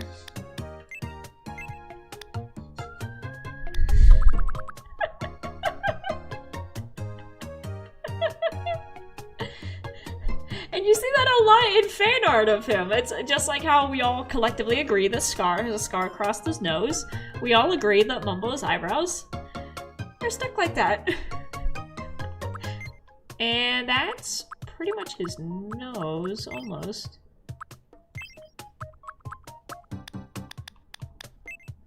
A little bit bigger.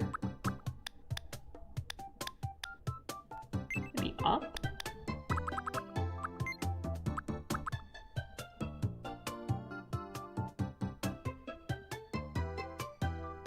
I was about to just design him without the mustache, because in the story, he joins as a teenager and he doesn't have one yet. But if this is going to be identifiable as Mumbo Jumbo, we're going to give him his mustache, so the mouth doesn't really matter. Kind of...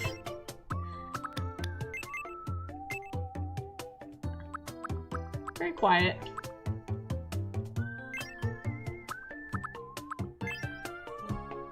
Hopefully nothing goes wrong. He's worried, but he's hopeful. Ears. I gotta say, while designing him, I'm remembering that, for drawing him, his face and kind of personality came from a girl that I knew in school. So hear me out on this. So when I was in high school, I knew a girl who was, to put it lightly, absolutely massive. Like 6th grade, she was 6 foot tall, big wide build, big shoulders, big strong arms. She did shot put, she did powerlifting, she was just a massive young lady. And her face was just the roundest, cutest, most dainty features you'd ever seen. With like really tiny ears, really tiny, just sparkly eyes, a mouth that was kind of like that. So she was just this big, strong young lady, and then her face was just like a baby doll. And I may have had a crush on her, but now when I was designing Mumbo, I'm like, okay, so he's this big, strong character who is the most timid person you'll ever meet, and I kind of thought of her and the way she looked, and I put that onto him. Or like I said, he's just a big, giant rectangle, and then just very tiny facial features, very, very tiny, soft face. Now thinking about it, I also knew another kid. His name was Blaze, and in hindsight, he probably had like Marfan's syndrome, because he was like 7 foot tall easily, but he was in the same boat, or he was just this big giant person who had to duck to get into rooms in 9th grade, and he just had the most baby face you've ever seen. Like, this kid didn't even have facial hair. He looked a bit like Radar from MASH, if Radar was, you know, 7 foot tall and able to pick up the back end of a truck. He did that. Very frequently, if people got stuck in the snow, he was the one who would go out and just pick the car up and get it out of the snow. So there's quite a few real-life people I've known who, the way they look, have made their appearance has made its way into the way I draw Mumbo.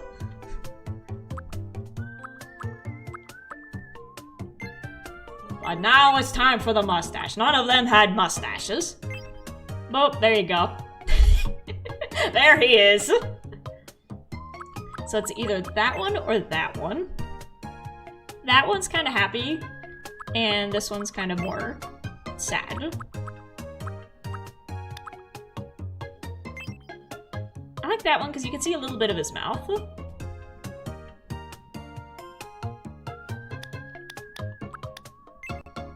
Size bigger. Scoot it up to the nose a bit. There you go. So now when he talks, you'll still be able to see his mouth. And very slight blushies.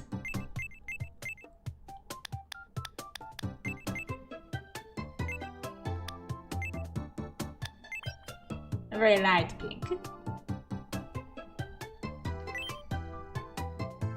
There we go. And he tall and he buff.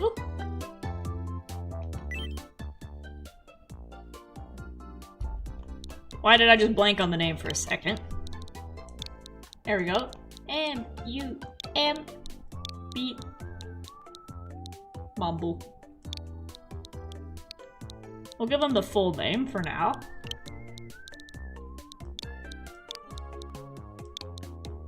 And then when characters become friends with him, then they will shorten it to Mumbo. My name is Mumbo Jumbo. Perfect. Anybody? I think I read recently. I was going through a list of Hermitcraft birthdays for a scene that I'm going to be writing in the next chapter of SS Hermit. And I don't know if this is accurate, but I think it was December. Recently turned 30. May then? I don't want to look it up for all 25 of them, so I might just make it random. There you go. May 1st. And then, again, in the story, he's 17, but we'll make him same age as Scar for now. There you go. My name is Mumbo Jumbo. It's nice to meet you. Today is June 22nd, 2026. My name is Mumbo Jumbo. It's nice. My name is Mumbo He Jumbo. actually talks pretty fast. It's nice to meet you. Today He's is nervous and he June wants the conversation to be 22nd, over. 2026. So, my name is Mumbo Jumbo. It's nice to. How do you make a British accent? My name is Mumbo Jumbo. That's My name is Mumbo My name is Mumbo. My name is Mumbo Jumbo. My name is Mumbo Jumbo. It's nice to meet you. high-pitched Today voice. is June 22nd, 2026. So, my name is Mumbo Jumbo. My name is Mumbo Jumbo. My name is Mumbo Jumbo. My name is Mumbo Jumbo. Higher pitch, slight panic, My yeah. name is Mumbo Jumbo. My name is Mumbo Jumbo. It's nice to meet you. Now how do I dial it to British? My name is Mumbo Jumbo. It's nice to meet you. Today is June 22nd, I need to hear him in my head. 2026. Welcome back to Hermitcraft. So, how does this voice sound? My name. Good enough. Related? Nope. Movement? It depends. If somebody's watching him, he's gonna be quick. But if just on his own, he's probably gonna, like, take an hour. Speech? Very polite. We'll put that right in the middle. Energy, pretty varied. Thinking, nervous, serious, overall.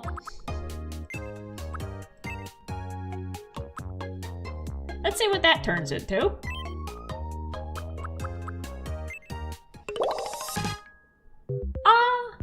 Going green. Reserved perfectionist.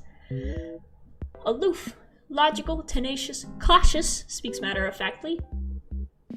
Perfectionist, imaginative and inspired. Happiest when creating something. Finds beauty in everyone and everything. I think that fits him. I think that fits. Boop. And you're gonna go right next to Scar. And of course, we'll just let the Miis wander as they wander, but we might make him and Scar talk to each other a little bit. Nice to meet you. I'm Mumbo Jumbo. I'm a reserved I wanna pick him up! I'm serious, particular, and pretty clever, if I do say so myself. I'm looking forward to living here. I heard a thud and I got worried that a cat was into something. Felix, where are you? There you go. What's that? My secret dream is to live on a completely deserted island. Perfect. Nobody talk to me. Leave me alone. Let's give you... what do you want? I think you might also like grilled cheese. There you go. Yum.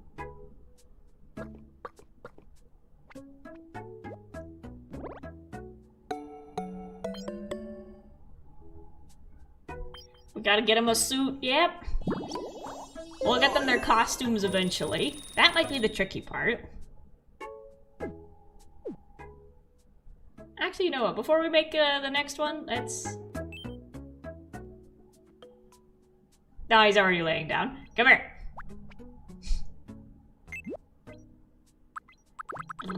Oh, I gotta go this way. Go make friends. Look at Scar looking at him. Like, oh, who is that? There you go. Hello? It's nice to meet you. My name is Mumbo Jumbo. Nice to meet you, Mumbo Jumbo. I'm Scar. Ah! How about trading a plan? You...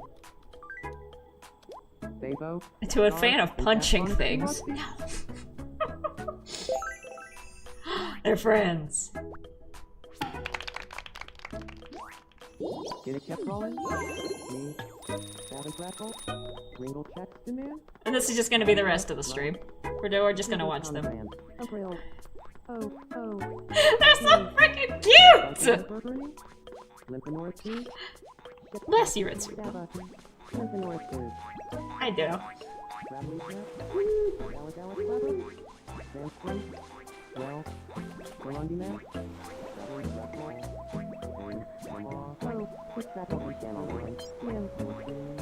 They're sweet, they're talking about punching things. Time to make green. Sans, I'm not talking to you. There's Felix, there you are, you're eating your food. Good boy. You're not getting into trouble.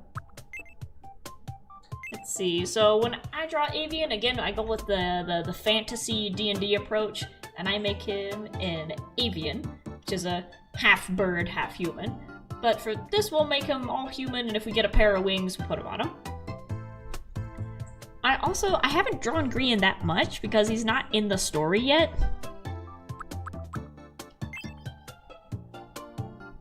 So I still haven't landed on, like, a specific design for him.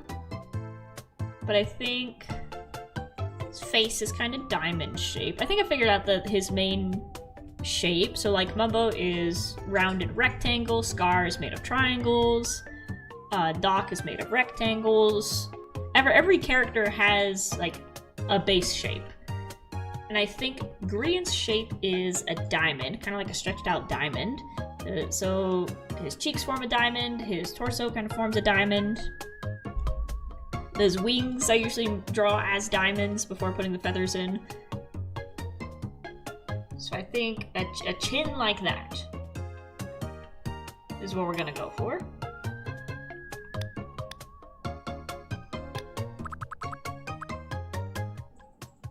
And once again, the hair, it's gotta be that dirty blonde. But I also don't have a consistent way of drawing his hair, so maybe this will actually help and give me a model that I can look off of and turn. Almost. This is Calvin from Calvin and Hobbes. That's Calvin hair.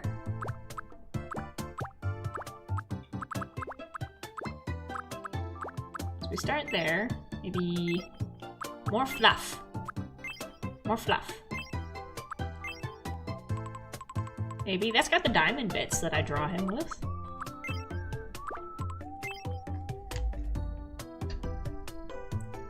That's a lot of fluff.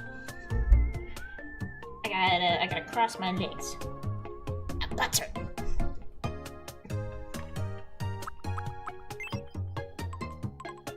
Goku. Goku after a shower.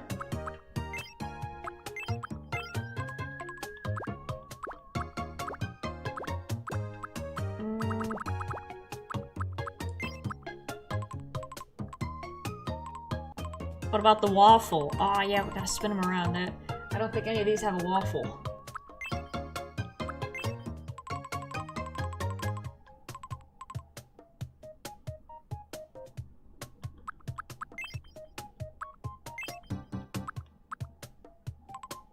That's almost it.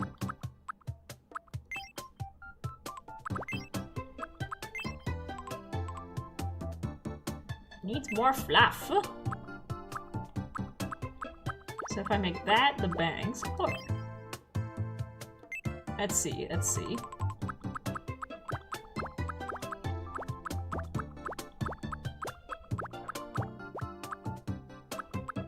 Oh, we don't have anything to add on top.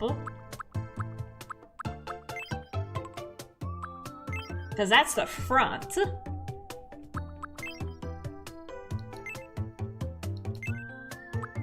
But I want those bangs with that volume.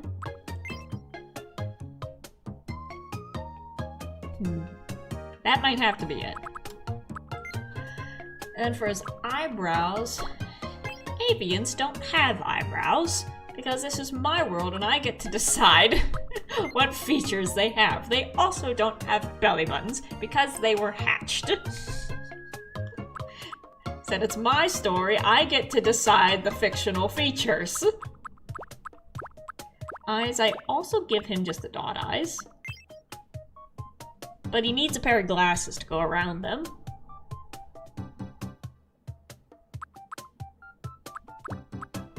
Unless...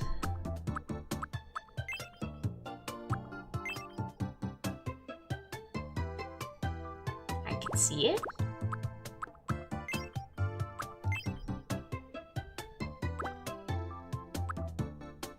I need that without the lash.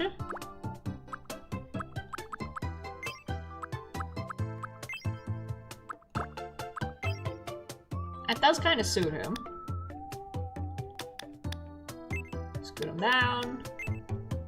I'm a little smaller.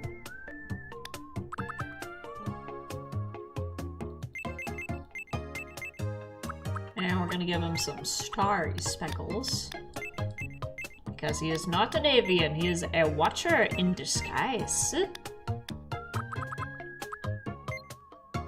can stretch the eyes vertically. Oh, wait.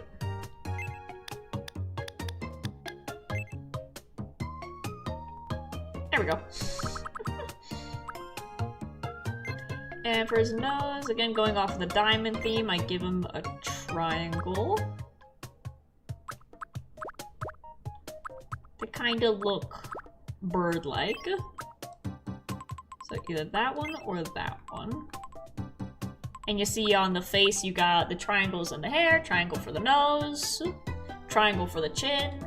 That's shape language, when you hear character designers talking about that.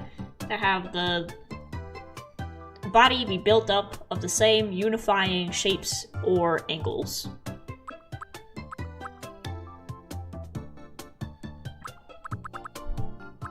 Let's see, mouth is mischievous little smile. Not that big.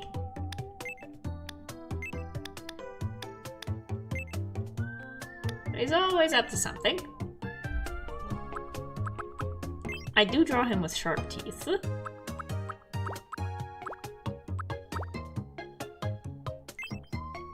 it could just be a smile.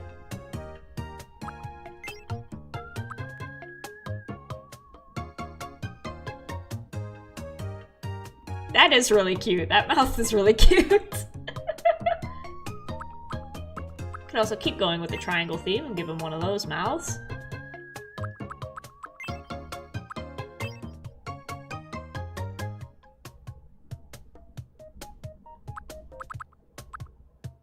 And no ears, because again, if I get myself a little touchpad pencil to draw on the screen with, I'll see what I can do about giving him some bird wings on the head. Now, at first when I saw people drawing the wings on the head, the nature documentary watcher in me was like, why are there wings on the head? Why would a creature evolve to have wings on the head? It doesn't make any sense. If you're not using them for flying, they don't aid in balance or whatever. Why would there be wings on the head? It doesn't make any sense. And then I drew them, and I'm like, this is cute as shit. I'm gonna add more. So now I understand the appeal of earwings. The only downside is that you can't say it without sounding like you're saying earwigs. But if I can figure out how to give him little earwings, I shall. And then also from the animation and acting point of view, it's like, oh, you can do a lot with those in terms of movement. You can have them cover the eyes, cover the mouth. They basically act like a mini pair of hands, which is weird because they're where the ears should be. But you can do a lot expression-wise with them. Have them out, have them down. They're cute. We gotta give them a pair of glasses.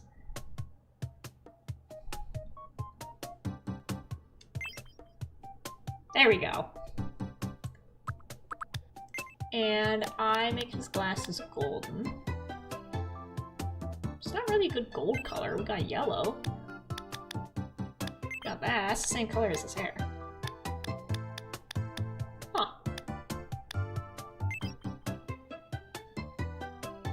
That's too bright. There we go. Scoot him down a little bit. So my headcanon, and by headcanon I mean this will be showing up in the story later, is that Zedaf is the one who makes glasses for people. So anytime somebody needs a pair of glasses, they end up looking like Zed's glasses. But so that's gonna be Joe Hills, because he canonically is very nearsighted. And he's gonna need a new pair because he lost them. And if you're out at sea, you're in the middle of the ocean. There are no optometrists around to get a new pair of glasses. So if you can't see and you lose your glasses, you're screwed. So we got Joe, and then when Grian and Jem join, they both realize that they can't see as well as others. So Zed makes them both their first pairs of glasses.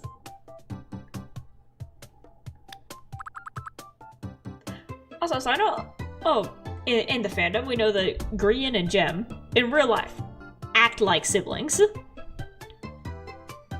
Like, in real life, in the game, they act like brother and sister. But then you look at them together, like, genuinely look at their faces in real life, next to each other. They look like brother and sister. And I didn't realize that until the charity stream, and their faces were like right next to each other in the camera, but it's like they have the exact same face shape of the little triangle chin. They both have big giant glasses. They both got like the same smile. They look like brother and sister. So I think in the story we can play with that, where like the only difference is that they're completely different species. I sounded like beat-ups there for a second. Of like, you know, Green's got bird features, Jem's gonna have deer features. But then it's like, oh, if you take away the antlers, take away the wings, you look like you could be twins! Boopy, welcome, welcome! Changing my usual night routine just to catch a stream earlier. Ah. A sibling from another plane of existence. Yep. Also, can you imagine? So, Grian within the lore is a watcher who's this interdimensional being who fell from between the dimensions and ended up on Earth. And when he crossed that barrier between dimensions and Earth, he basically automatically got given a living form. So he fell from the sky and he went from being made of stardust to being made of flesh and blood. So as the story goes on, there's a lot of things that he's getting used to, of like going from being corporeal to being poreal, and having limbs and needing to breathe. And oh, there's water in my mouth. What is that? That's spit? You make water in your mouth? That's gross. Oh, I have ears. I have eyes. I can move my eyes. So a lot of things of just a divine being being given a body for the first time, and then realizing that the body that he was given has shit eyesight, and realizing, hey, the universe gave me blurry vision.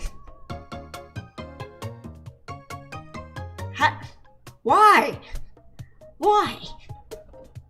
And that's gonna be a whole part of the story, is that he's ticked off that he went from being, again, being with phenomenal cosmic power to being this tiny, silly-looking little bird creature. And he's like, I could destroy a planet with the snap of my fingers, and now I gotta... now I have eyes that can't even see properly. What's up with that? So it's him, part of the story is going to be him being ticked at that, and then accepting it, and being like, oh, being a person is kind of nice. I love it when a non-human character has to learn about human things. It'd be really funny if you played with that idea. Oh yeah, he's gonna get a domestication arc before any kind of character arc happens. It's like, okay, he's gonna go on this journey from being a divine god to learning how to be human. But first you gotta stop chewing on the furniture. First you gotta stop putting things in your mouth. And it's gonna be Mumbo teaching him that. So imagine, just watch any parrot video on YouTube, and that's gonna be the way Grian acts for like the first few chapters, of him just figuring out, oh, I have fingers, and I can hear things. What if I grabbed this object, and I dropped it? And it's just him wreaking havoc in Mumbo's workshop of like, oh, what happens if I push this button? What happens if I knock this over? What sound does it make when I drop this? And Mumbo just having to be like, no, stop touching things. It's going to be quite funny. Again, figuring out what's food, what isn't food. Ah, so this thing had a flavor. That means this must also have a flavor. That has a bad flavor. That's a brick. Oh, I'm gonna put that down. What happens if I drop the brick? No!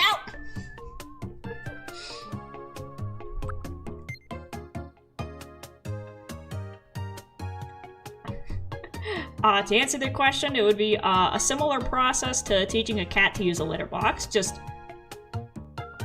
you gotta grab them by the scruff when you see it happening, and just kind of drop them where they're supposed to go. Do I want to give him any lines? No beard. He's stolen it!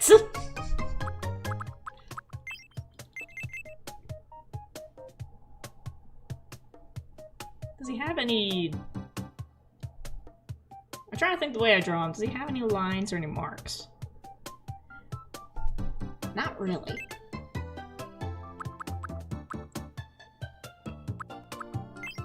Freckles, maybe? I haven't given any of the characters freckles. Gem has freckles.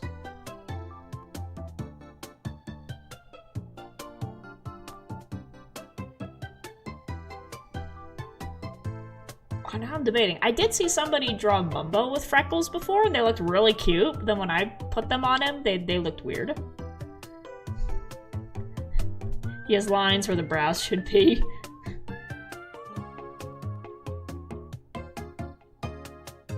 I don't like the freckles in here are gray. You can't change the shape of the color of the freckles. We'll come back to that. I'll figure that out in my own drawings. Because I do like freckles, they're really cute. No paint yet. There we go. Short! It's so fitting that Bumbo's the one next to him. Perfect! Hey, hop. Hold still! Stop it, you're gonna swoosh him!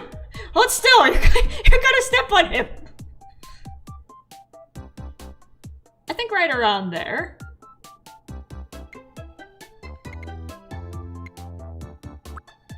And then kind of medium.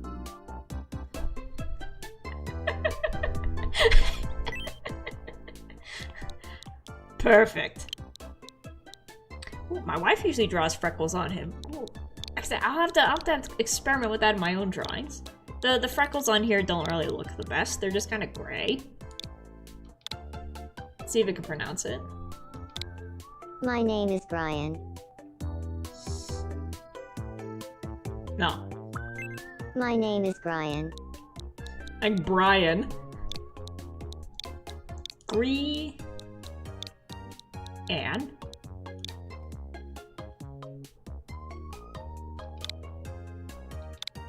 My name is Brian. There we go.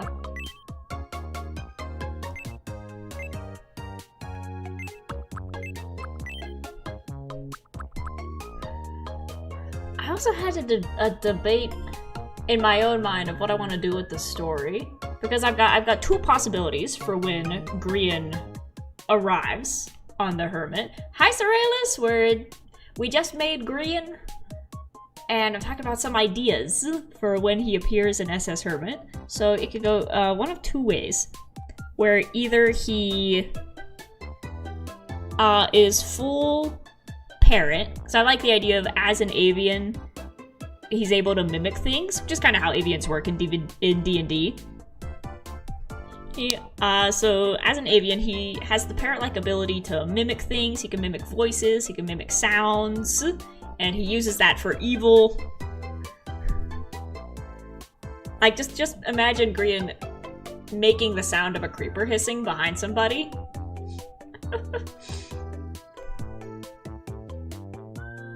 So he absolutely has the full vocal range of a parrot to be able to imitate sounds and noises and other voices. And that's giving me some new ideas. But I was thinking he could either learn how to talk by mimicking Mumbo and freaking Mumbo out, because at first he talks with his voice, and that's why Grian has a British accent. And now I'm saying it out loud, that's kind of the better option. But the other option is that he's under some kind of Watcher curse, and he cannot speak until somebody says his name. Which would also be funny, because I like, both in animation, drawing, and in writing, I like working with pantomime. And like having characters try to communicate without speaking opens up a whole bunch of really cool acting opportunities.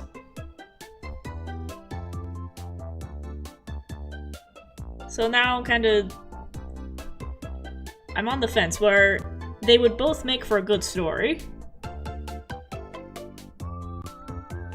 But now that I'm saying it out loud, I think him mimicking Mumbo and learning how to speak by just copying his voice would be better for the story in the long run.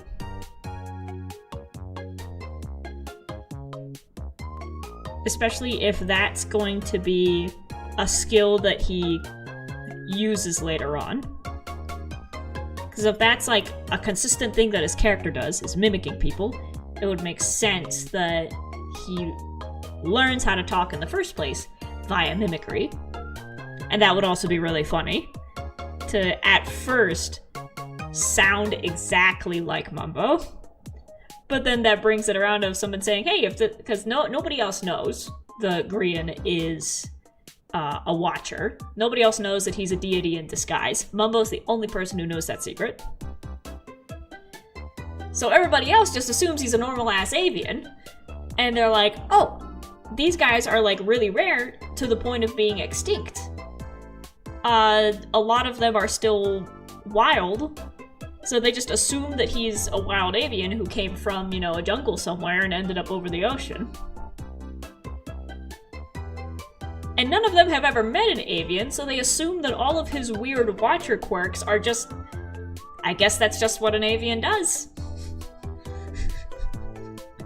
Which is also gonna open up to some funny opportunities. So then someday they meet an actual avian, and the avian's like, that's not one of us, that's not one of us, that's an alien! Are there also harpies? Harpies would have probably been an ancient form of avian, like an ancient ancestor. Yeah, so the way I draw avians, it's pretty much the same thing as satyrs, where it's human torso and head, and then bird legs, bird wings, and then the little feathers on the head. Oh, there.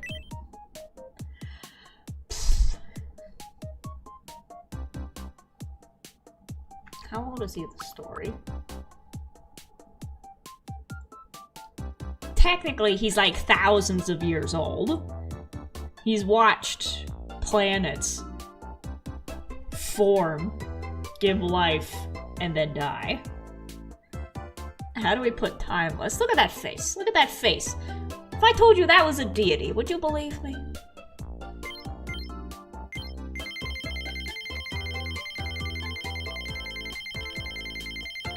Let's see how high this can go.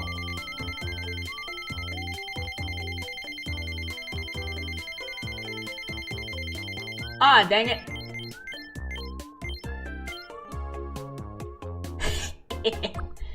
Don't age. He's immortal. Me and my wife made Epic the Musical Gods on their island, and the highest is 150. Yep, there we go. So, birthday. Like I said, I could look up a list of like all the hermits' ages and birthdays, but we'll make it, I guess in the story they'd be traveling during the summer and he arrives on Earth around summer. So we'll make him July. Birthday is February 29th. Fine. If you have the actual date available, there we go, we'll make it that. Oh wait, yeah. Leap year.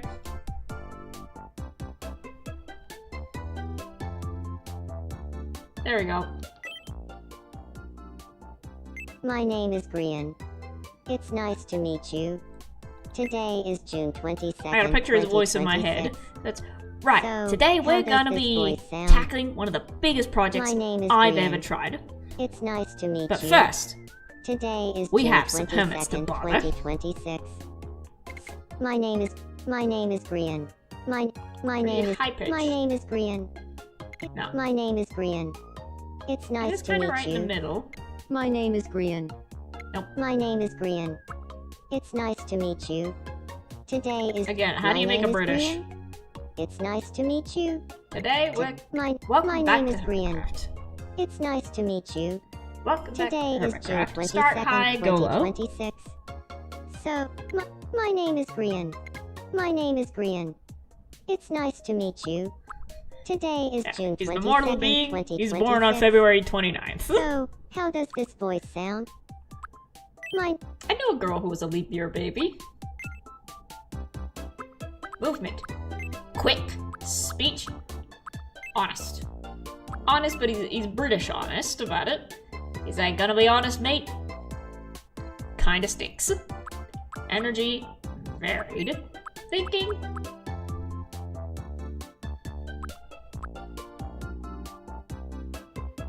He thinks seriously, but he thinks seriously about nonsense things.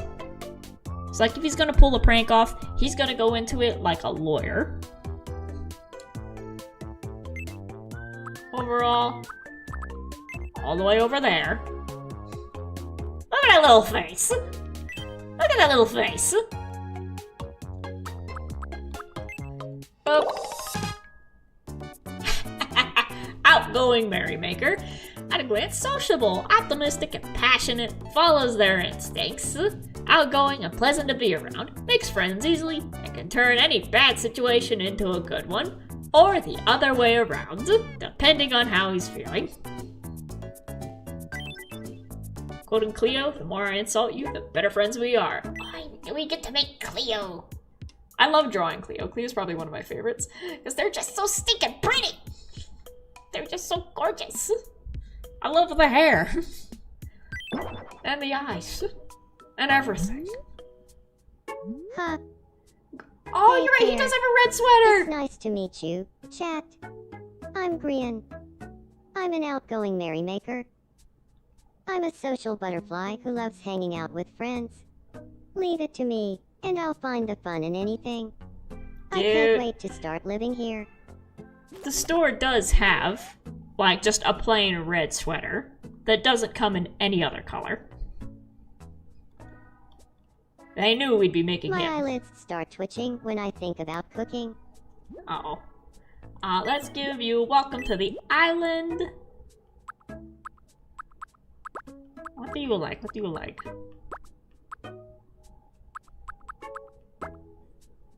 I feel like it'd be wrong to give him that. Ramen, salami. How about a spring roll? Yum.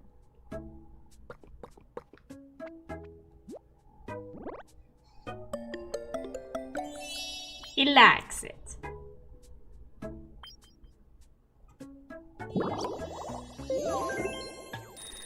There are birds of prey. Yeah.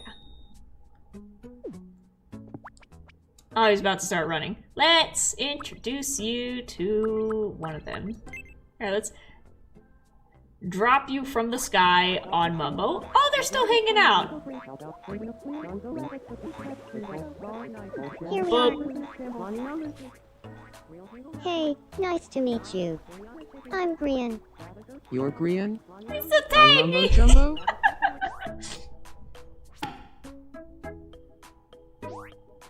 I say chat speak to its friend. I've just fallen from the sky, and now I've attached to you similarly to a baby duckling. Nice. No, they just left Scar.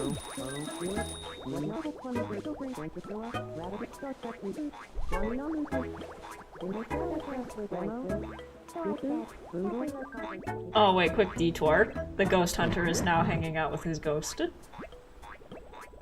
I remember to train you to not bite me, right? Accurate.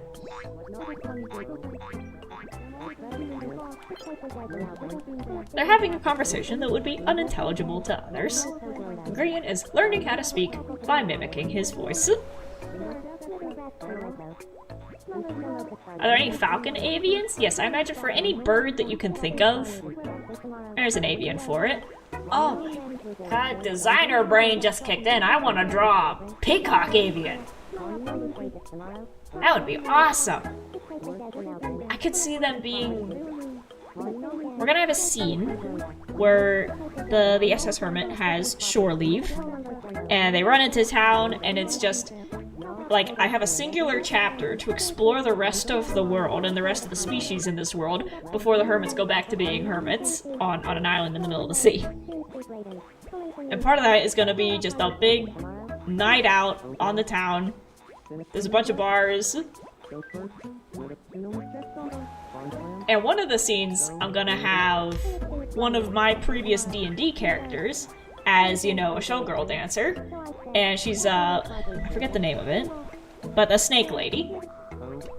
Torso of a woman, body of a snake. And she's gonna be, you know, a showgirl dancer. And I just had a thought that within that scene of, you know, having a bunch of different showgirls on stage, a peacock showgirl avian. would be awesome. I guess to have the feathers, it would be a show guy, which can also work.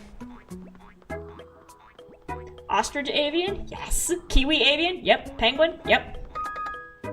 Penguin would be a little bit difficult to design. What are you doing?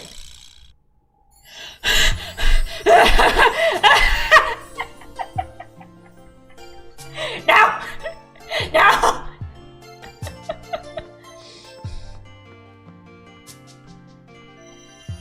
It's Ryan Bergara!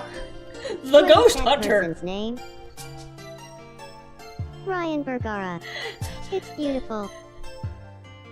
Ryan Bergara. Just saying it is like poetry.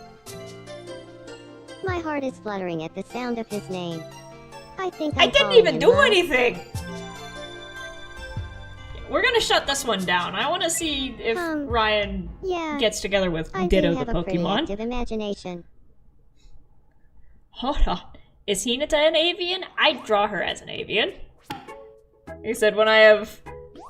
When I fully D&D-ify her, she's a chicken avian. Come back here. Whoa. Go talk to Scar. Hey, nice to meet you. I'm Grian. Nice to meet you. We'll give him a chance to actually meet Scar. more than one person, and then we'll see what crushes happen after that. And that's the twin doodle at Staple Pack. He's talking about his feet. Oh, they're talking about cats.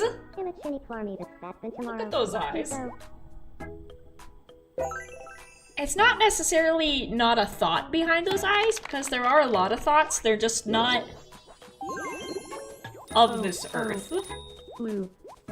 Ship cap. It's not an empty head, but it's a head that's looking Ringle over Checks there. Man. Dalladalla Clabba. Rabbit capitalism. Kwani Namuzi. Chocolate pudding cup. They're trading jokes about the Star Trek reboot. Reboot. Kwani Namuzi. Perfect. I gotta give him the fake sword to play with, like a lightsaber. Aerobics. Anyone? Brother!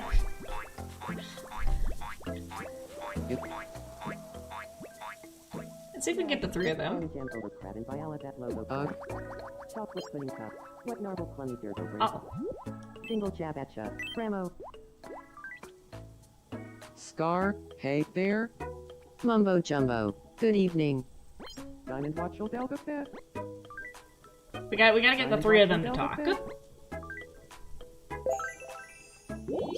Silent bug, right? Yeah, grab and snap elbow. Yes, there we go, there we go. Now they're hanging out. Look at that, they're yellow, green, and red. Don't go lava cooking prep, duetto. Rabba undertale. Yellow, green, and red. Rabba Animal Crossing. Kwani Namuzi. Don't go lava cooking Almost prep. like the colors of a traffic light. Yeah, quick Planagem over crab and Viola that logo clap. Well, Tram is a chambo. Blackie. Chocolate pudding cup. What normal clunny durgo bring? Tom Nook, get out of here, you rude ass bitch. Now that and dingle ringle? Yeah. Jam and grab a backpack? Tom Nook! Kwani Namuzi? Leave! Here, go talk to Retsuko. Greetings. I'm Tom Nook. Hello there, Buttercup's Tom Nook. traffic lights. Yeah. I'm known as Ritsuko. There we Like go. 2 minutes sort of fun. Fantastic. Sambo and Suko talk. Oh, she don't like him. So sorry, but that sounded like nonsense to me. I didn't understand. Rhea, you're also being rude. Stop walking in between them. Oh well. Now you could just watch them like hamsters. Real hingle maximal. Nah, give me I'm on kind of beat. Don't go lava cooking prep, duetto. I bet tomorrow. Kwani Namuzi. Smell that and dingle ringle. Yeah. Stand and grab a backpack. Don't go lava punching things, prep duetto. They are sitting on a walkway. Yep, they're on the edge of a walkway. Don't go lava cooking. If you're walking on the walkway, you go this way. You don't go Tran is a chambo. that way. Single jab at the Ramo. Oh, trapping I just want to watch them. You're a shibble doom dam. Lima Fruana Theme Ja. Dasm Bagel Crunchy. Don Go Lava Going Shopping Prep Sueto. Anyways, now that we made, good lord, we have 16 problems popping up around the island. Oh! Mystic fell over! Mystic fell over! What do I want to... I got the hiccups. We'll have Brother Bean go help her. We gotta pick up Mystic first. Are you alright? Please help me? Drink your water. Drink your water. Have you tried not doing that? No, I actually haven't.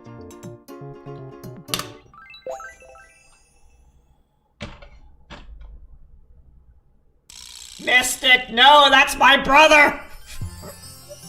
That's my brother! Girl! I can't believe I've been living on the same island with someone so stunning. Oh, Brother Bee? I'm getting butterflies in my tummy just looking at you. I think I'm falling in love.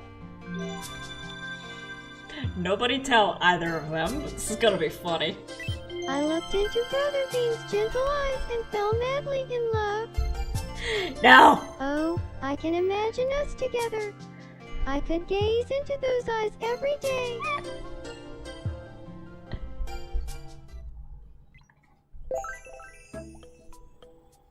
She's fallen for the cowboy. He's probably gonna turn her down. Anyways. So we got Scar, Mumbo, Green in the beautiful green, yellow, and red colors. You denied Grian's crush? Because I want his... He can have a crush on someone better than Ryan Bergara. Ryan Bergara's already had enough people having crushes on him. We gotta get some variety. Where'd they go?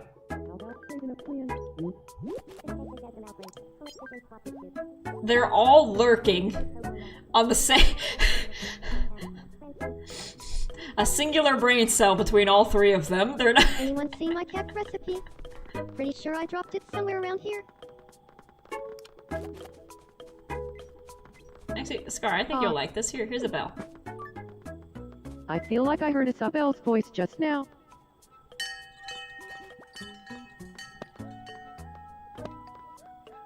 Riptide?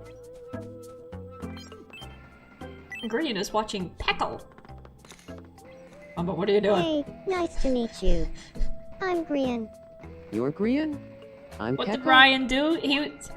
He's had like 16 different crushes.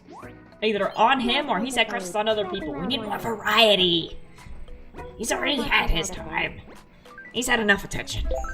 We got a bunch of new characters. Well, I can't think of anything. Devil? What's up with the birds? Yeah, all the birds are gravitating towards each other. We got Peckle the duck, Grian parrot, Hinata's a chicken, Blathers is an owl. We have Batmaru and Tuxedo Sam, who are both penguins. Such a cute little pal. We got a lot of birds. Anyways. Who next? Who next? I'm gonna give one of them, like, an animal pet. And that's gonna be Exuma.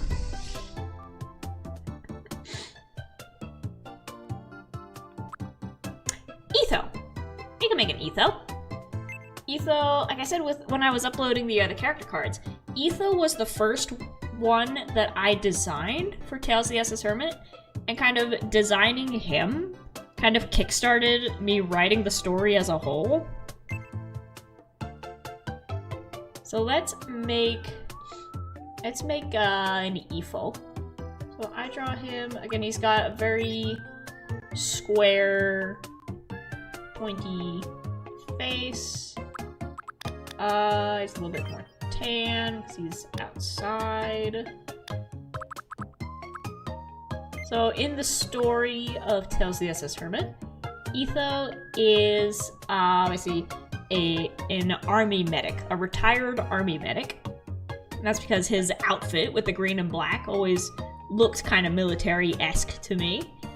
And the eye patch and the mask kind of seem like, I know it's Takashi, but I'm interpreting it for like a D&D outfit. The eye patch and the mask is like, okay, this is someone who has seen combat. This is someone who's gotten beaten up a bit. And then on his outfit, he's got the little red marks, which I guess are supposed to be the Canadian maple leaf, but from a distance, I always misinterpreted them as the little red cross mark. So that's where the medic came from. I was like, oh, this looks like a medic's uniform. Guess he's a medic. And also him being an elf, kind of, and not a druid, but he's got like some healing powers. He just seems like the guy who would know a lot about first aid and how to put a broken bone back in place. And just be very chill about it. Like, stop screaming. You're gonna be fine. I know there's a lot of blood, but you're gonna be okay. Okay, fine, here, sniff this. Okay, you're out. The sleeves is Naruto stuff. He didn't change it at all. Ah. All still stands, and I misinterpreted the little red dots as a red cross marking from a distance. I'm like, yeah, that's what that looks like. Let's see. Hair, I give him, he's got shaved sides, and instead of the spiky, you know, Naruto hair, I have it pulled back into a mohawk bun. I said, I'm proud of his design, because I think I finally got him to a point where he looks like Etho, but he doesn't look like Takashi anymore. Laddie's on a scratching post. So we got a man bun.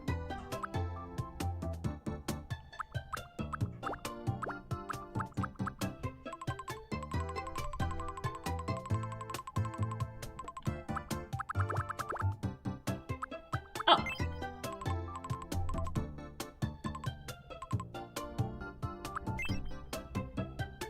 Now with the headband?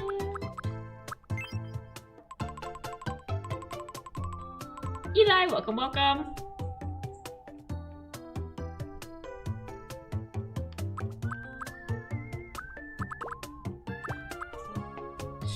Straight back in a button.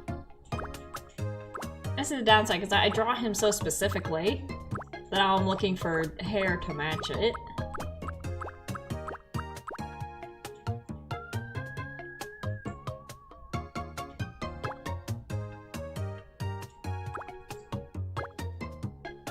Because otherwise it would just be that.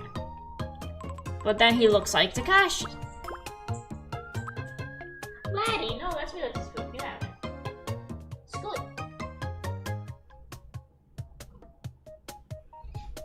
When you have multiple cats, you can tell the difference between their chewing sounds, and you know when one's at the bowl when they shouldn't be. But that's Felix's food. You have your own. I'm gonna steal his.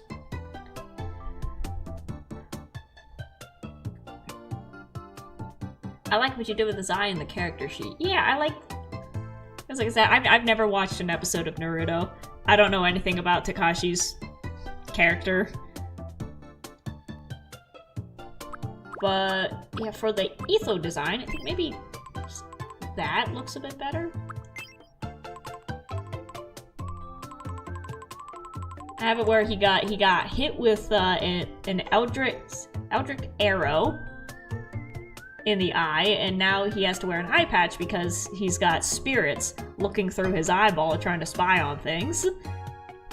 And it's got like this like red spiderwebby like curse pattern that's across his face.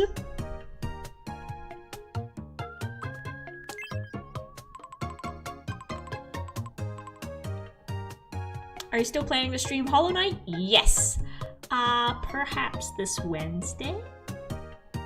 Because I wanted to have my Tomodachi Life Monday, but perhaps on Wednesday I start streaming Hollow Knight.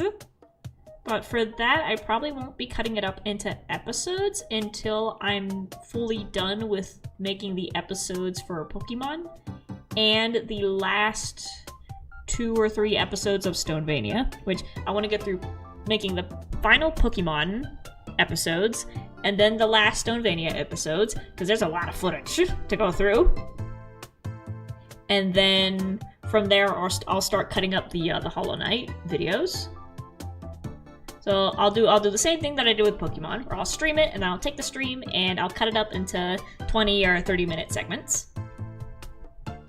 And you'll get them when I'm done with them.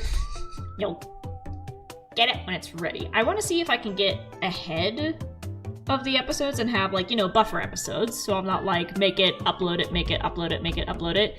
And if I can just have like a week's worth or 2 weeks worth ready to go and be like 2 weeks ahead, that would be nice. But every time I do that, then I'm like, oh, I don't have to work on any episodes because I'm 2 weeks ahead. And then 2 weeks is gone. And then I'm like, oh, I don't have any episodes to go up. Oops. Anyways, I think this is the... No. I think this is as close as we're gonna get to the way that I draw the Etho hair. Hollow Knight Hump Day, yep. Anthony's the Pokemon Encyclopedia. I'm a Hollow Knight Encyclopedia. Nice. Because I guarantee there will probably be moments where I'm like, I don't know where to go or what to do. Let's see, Etho. I'm trying to think, how do I draw his eyebrows? It's very relaxed. Like, in terms of, like, facial expressions, he's working with only one eye. You have no nose, no mouth, no cheek movements, unless the eyes are like really scrunching up like that. So he's just got one eye and body language, but even his body language isn't that expressive because I draw him kind of... He doesn't move very much. He's a ninja. He's a shadow monk, specifically. And his back probably hurts because he spent the past 200 years fighting, so he's an elf and he's on the older end of being an elf. So he doesn't move that much. He's got kind of a perpetual slouch and his hands are always in his pockets. And then the second he has to move, he will literally just blink out of existence with how fast he can go from 0 to 100. And then he'll stop, and then he'll go back to having his hands in his pockets. So just very slow movements. And also just, like, listening to his voice. On Hermitcraft, he's got a very... kind of a slow tone. You don't hear him shout or get upset too easily. Even if he does, it's more of a ah than any kind of outburst. So he's just kind of... he's very chill, just watching. And then, like I said, the second he needs to move, he will just boop! He's on the other side of the field. How old can elves get? I've been trying to, like, keep track of, like, the species' ages so I can keep them consistent. I think elves can get into the 400s, I think is what I wrote down. Dwarves are kind of the oldest, with going into the 500s. And if that's the case, I should change Tinfoil's age to be in the 500s. Because to have a species that can live to be 500 years old, and to have a character within that species be an old man,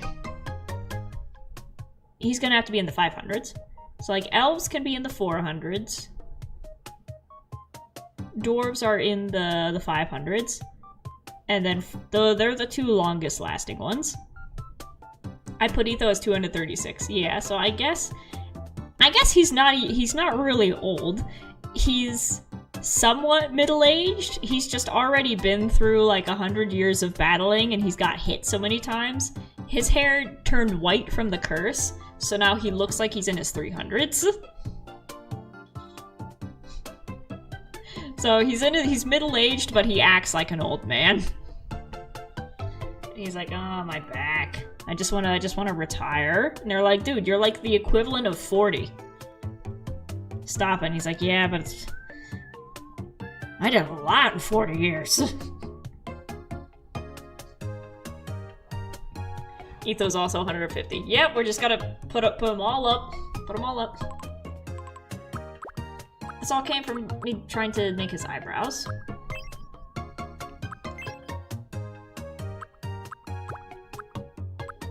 I take those.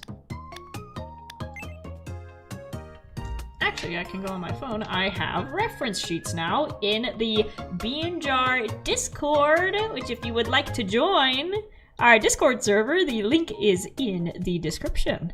You will have to verify that you're not a bot. And I think we did have somebody comment on a different post that they couldn't get past the verification, which I'm not sure why, because it is just a CAPTCHA, click the buses thing. So if that doesn't work, let me know. Because if it's just broken, then we'll just take it out. But I really want to make sure that we don't get any scam bots in the Discord. Because I've been in too many servers where you wake up and it's just a notification in every channel and it's just a picture of a woman with her tits out. Because a bot got in and just spammed messages all over. So I really want to avoid bots and scammers getting into the server. If I want to see a woman with her tits out, it'll be by choice. Not through a scammer showing up. But, now I have... In the Discord, we have an entire channel dedicated to the SS Hermit, where you can talk about it. If you want to talk about your own stories, if you're writing your own fan fictions and stuff, we have a channel called The Writer's Room. We have the OC Lounge, where you can just talk about your OCs. We've got an art channel, games channel, memes channel, music channel. So if you want to come in and just hang out, the link is down below and you can join us as a bean in the jar. But I was on here because I have a whole channel for the SS Hermit character cards. So now we have a consistent place to find those and look at them. Which means I can look at reference of my own drawings very easily.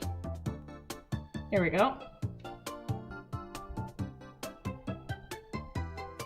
Again, he's kind of got the same face as Mumbo, where he's not worried, but it's kind of a basset hound, sad look. He's not sad, he's just tired. He doesn't have it in him to move any faster or make an expression. He's very... All you'll get out of him is an eyebrow raise. Maybe a head tilt. We need more fluffy eyebrows. These are all very straight. I do kind of like those.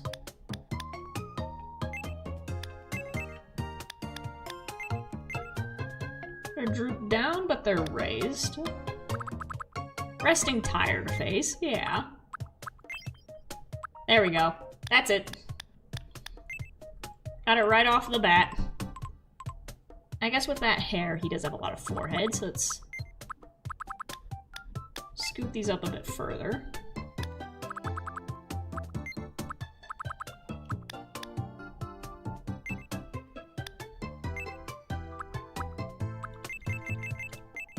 He's still got some light. He's still got some sparkle.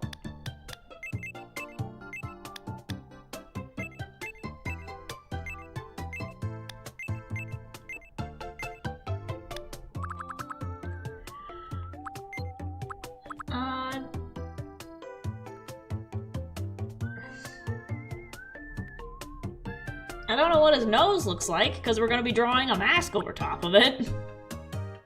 I guess I'll just give him that for now. It's like that video I did of what's under Etho's mask.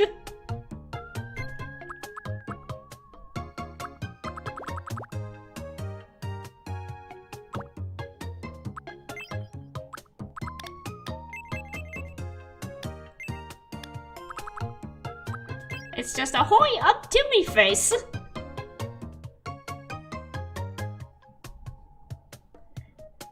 Let me catch up.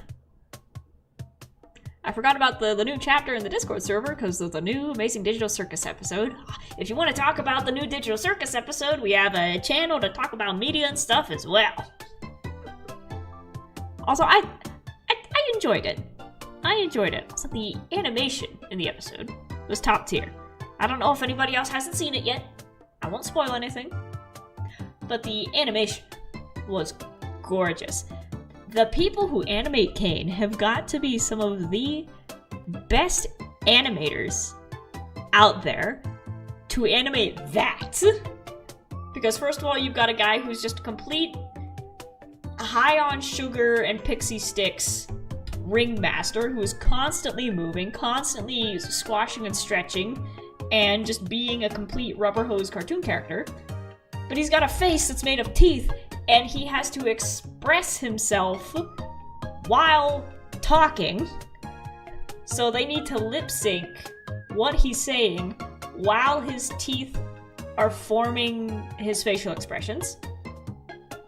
So for the people who animate Kane, just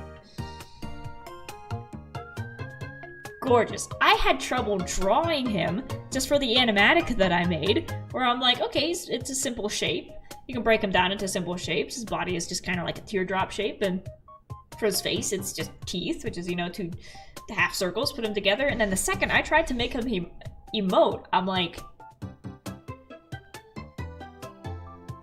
how do you do that? How do you do that? I would love to see more, like, test animations from, like, you know, pre-episode 1 of them figuring out how to make him talk and have his teeth form eyebrows at the same time. Like, he's easily got to be, like, one of the most complicated characters to animate. A lot of them are complicated to animate. You've got Gangle, whose body is just a ribbon and a mask. You got Zooble, who's just Zooble. They really did have some of the best working on it.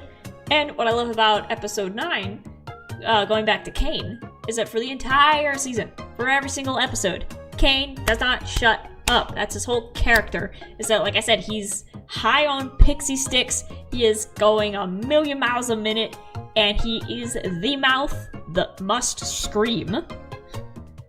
And then for episode 9, we got a solid, like, 5 minutes of him shutting the hell up and just thinking. And, like, that whole scene of him trying to, like, cross the void with just body language and just his eyes. It's like, for the first time, he is silent. And it's just actions. And that is just... it was gorgeous! I loved it!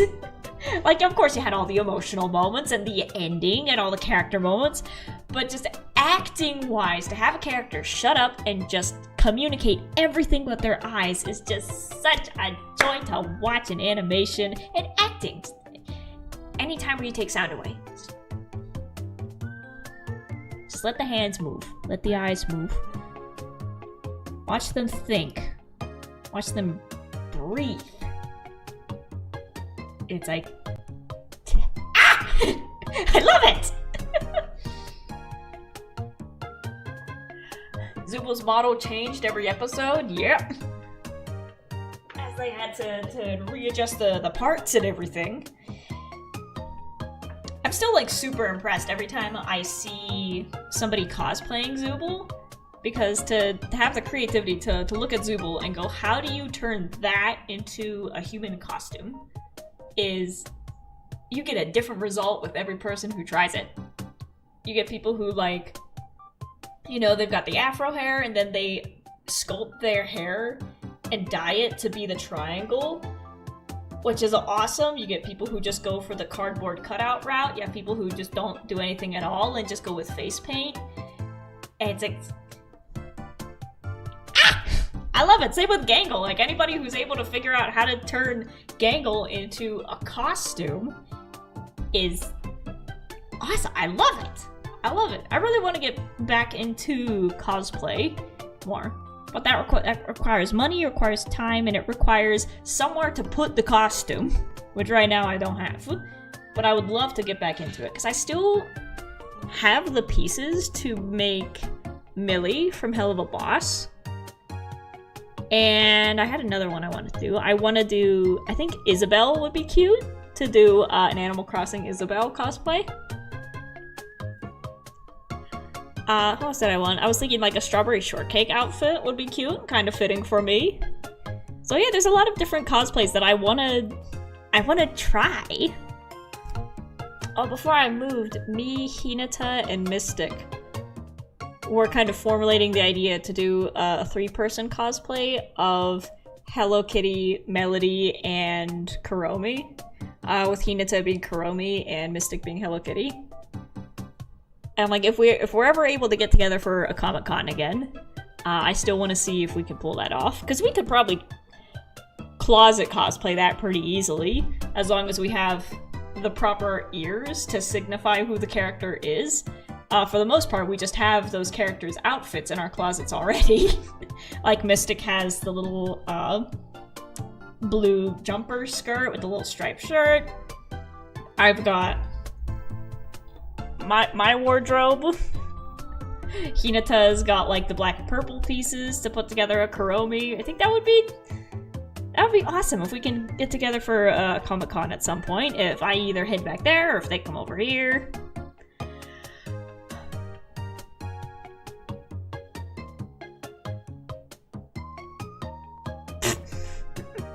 I haven't seen many cosplays because I didn't go that deep, but cosplayers are just talented in general. Yeah, like I said, just anybody who could like look at the digital circus characters and then figure out how to turn that into a wearable outfit. It's like, I love seeing it because every single one is completely different.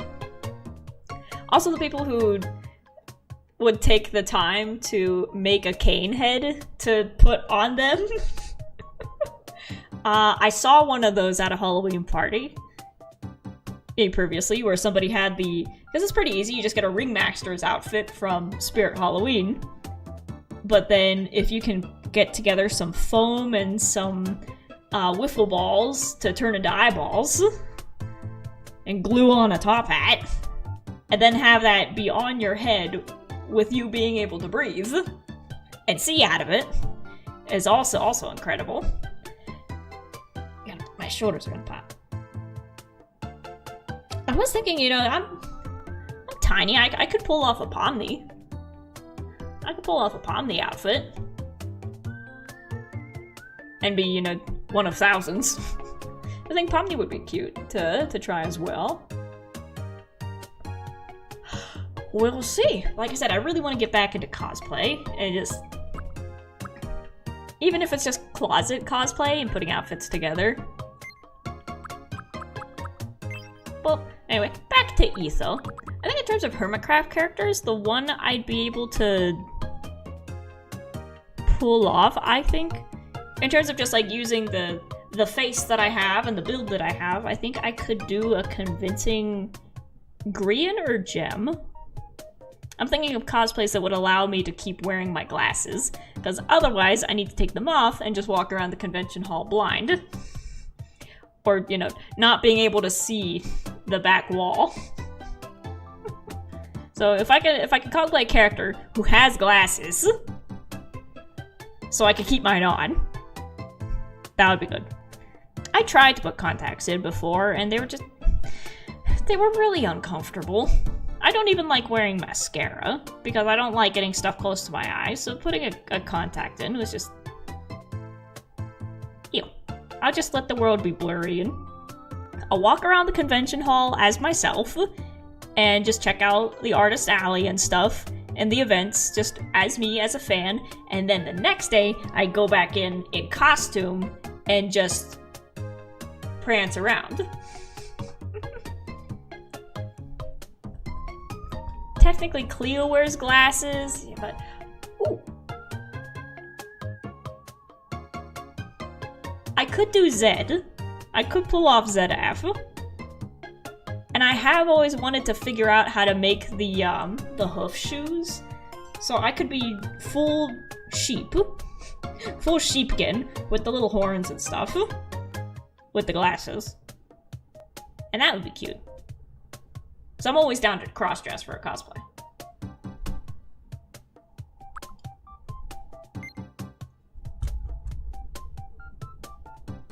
But it's this thing of I don't think anybody would recognize who that was. I could design a Cleo with glasses. That would also be funny to have Cleo, you know, wake up after 200 years of sleep and, you know, medicine and optometry have evolved. And Cleo's just kind of squinting at stuff from across the room with their one eye. And Zed's like, ah, would you like a pair of glasses as well? And they're like, no, my eyesight's perfectly fine. And then he holds up his glasses for them, and they're like, holy shit! Is this what it's supposed to look like? I've done that before, where you have somebody who's convinced that their eyesight is normal, and then they look through a pair of glasses, and they're like, oh! Damn! There you go. We'll do the same thing with Etha that we did with Undyne to make her an eye patch, which is just, which unfortunately means that from the side, you can still see the eye, but it's gonna be that.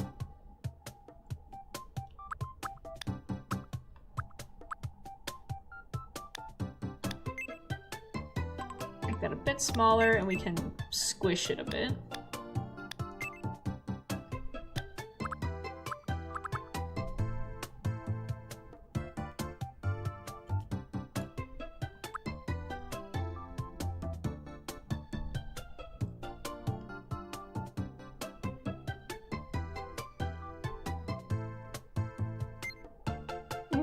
Let's see, okay, so he's older, so he's got the eye lines. If you ever want to make a middle-aged character and you don't want them to look, you know, grandpa old, but you want to establish that they're not a teenager, just putting those little lines under the eye does a lot.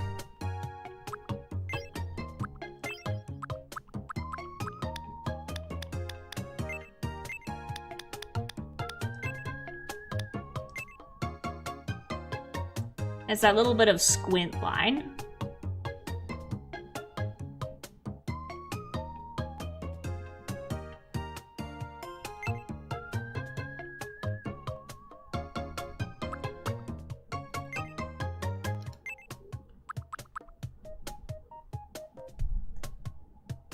Etha's grandpa old, he's 59 by your elf standards. Grandpas aren't 59.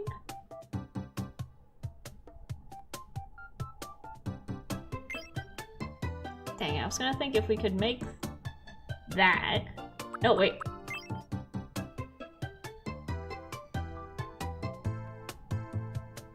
The white hair doesn't help. Yeah, the white hair is from a curse. Can hear him whining about that. They're like, if you're not a grandpa, then why is your hair white? Because I got hit with a curse. Leave me alone. It was brown before. And then it turned white. Yeah, we can just use the beard to make his mask. That might look a little silly, but I wish we could make that bigger so that it actually reaches.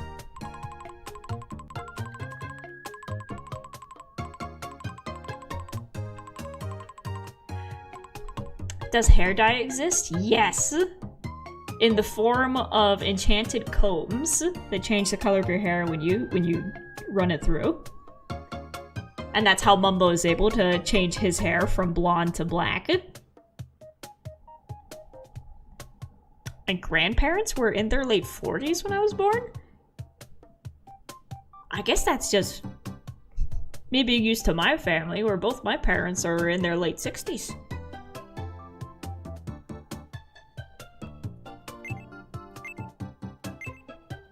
So when someone talks about, you know, their grandparents, I'm like, oh, so they're like 80? And they're like, no, my grandma's 40. Like, what? Well, I guess that's just perspective. Soraya says I have to go to sleep. Goodbye, Bean. Goodbye. Good night. Thank you for stopping in. Okay. So this is gonna look a little weird from the side, but it gets the point across that this is Etho.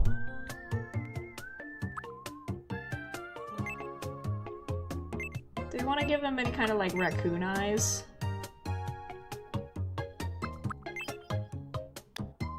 I know that's supposed to be eyeshadow, but like we can give him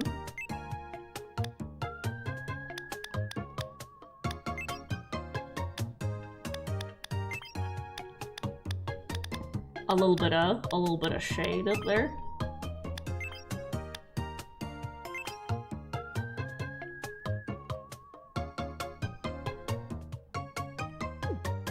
I wonder.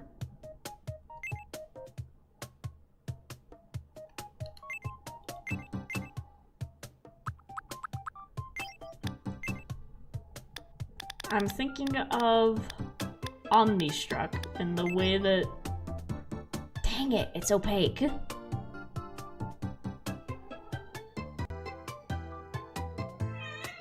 Laddie! Laddie. The boys are wrestling.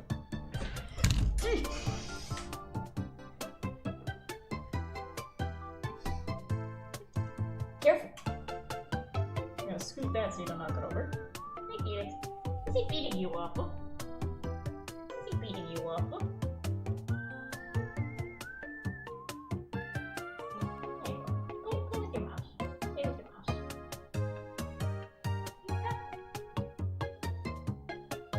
Yeah, he keeps going for your neck. Bad. You can wrestle without making him cry. You can be gentle. Anyways. You're making him look older than Grandpa status. Okay, what was I doing? Oh yeah. I was hoping that that was gonna be solid. Nope. Because if that was a solid black, then we could move the blush down to fill out the mask a bit more. There we go. Felix has a squeaky mouse, so if you hear that.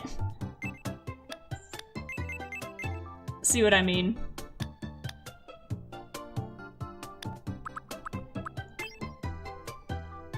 Nope.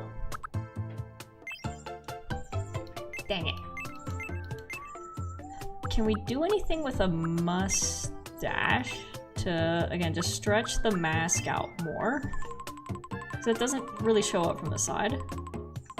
I go the easy route and draw it. Yeah, but then when he turns his head, it's gonna be floating and there's just gonna be those weird triangles on him. So I wanna see if we can cheat it with what we have. We might be able to do it with the mustache.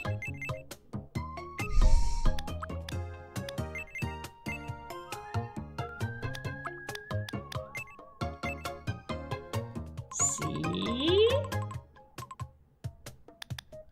Maybe?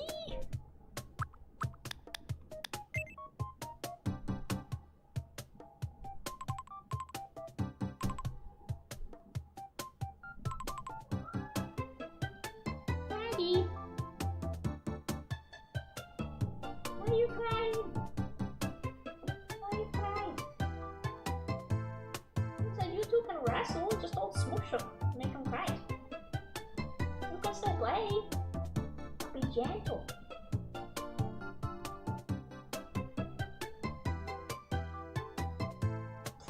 He's pouting. I gotta cover the nose. Oh wait, obviously one of these we can.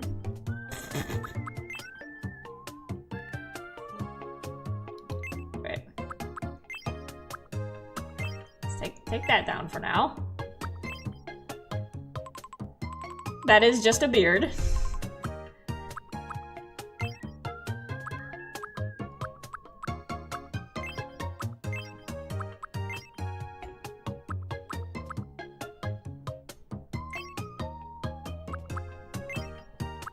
That's dark.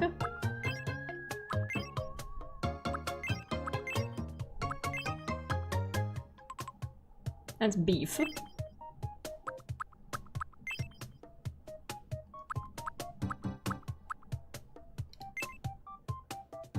it. If I could combine them. It's just the mouth. It's just the mouth sitting there. Oh, but now with that, then add mustache to cover it up. Hold on, we're on to something. We're on to something. But then you get the little tentacles.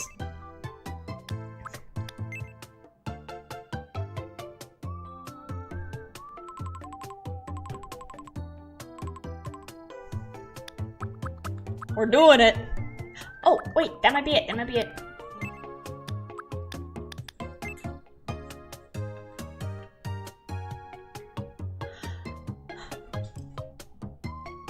And then I can't draw over the nose, because like we saw with Scar, if you make a drawing, it goes underneath the nose. So his nose is gonna have to be uncovered.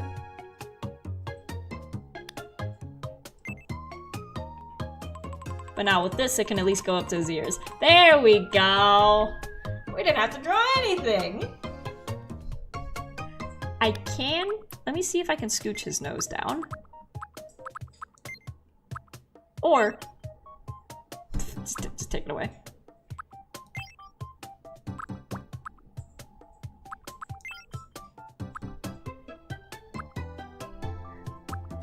Did we learn nothing from the 2020s?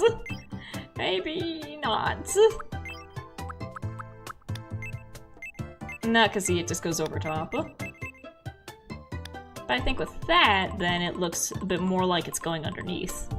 That's just the bridge.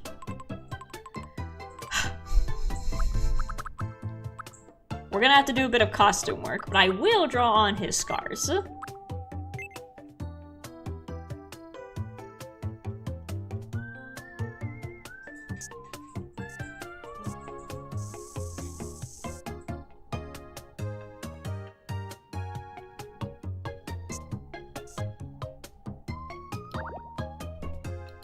That looks like garbage. Steady.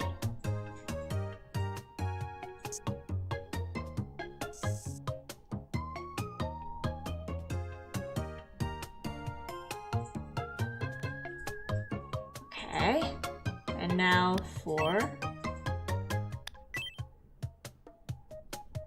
some... I'll have that go right through the eyebrow. It's kind of spider webbing across his face.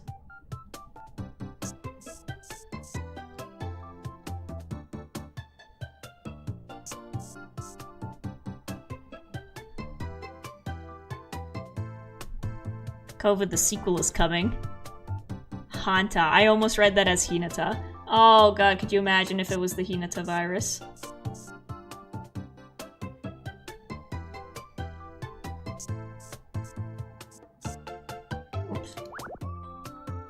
Oh wait, it'll go underneath the mustache? Huh.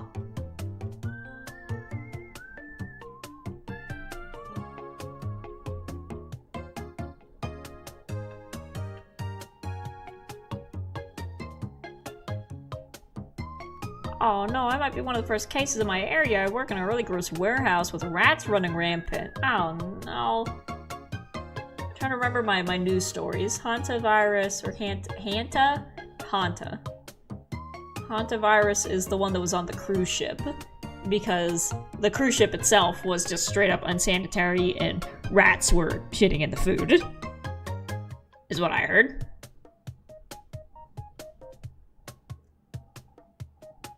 So then keep practicing basic hygiene, wash your hands every time you get home, wipe down your phones. Get a Lysol wipe and wipe these down. These carry more germs than your fingertips. Wipe down your equipment, wipe down your iPads. Wash your clothes, wash your hands, wash yourself. See, I did get COVID at the end of it. It was like after like the big wave, but it was still going around. And gotta say, that is... I've experienced a lot of bodily pain in my time, but that is probably the worst pain I've ever felt, because it went right to my joints. And there was not much I could do but just sit, lay down. I couldn't lay down because we were in that shitty basement apartment that had like a gym shower with a tile floor. We didn't have an actual bathtub, it was just, there's the toilet, there's the shower head on a tile floor.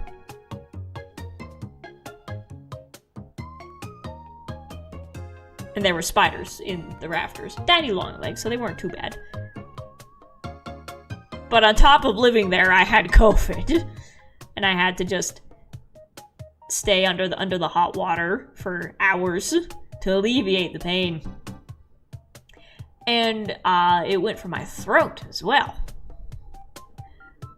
And I will say, if you ever have a really, really bad sore throat to the point where just drinking water is painful, those freezy pops, the icy pops that we were talking about in the Discord today, freezer popsicles that's just ice with flavoring in it, those are a really good way to still get water in your system if your throat doesn't work well enough to drink. Because the actual swallowing motion hurts like hell, but if you just got a popsicle in your mouth and just let it run down your throat, also the freezing cold helps to alleviate it.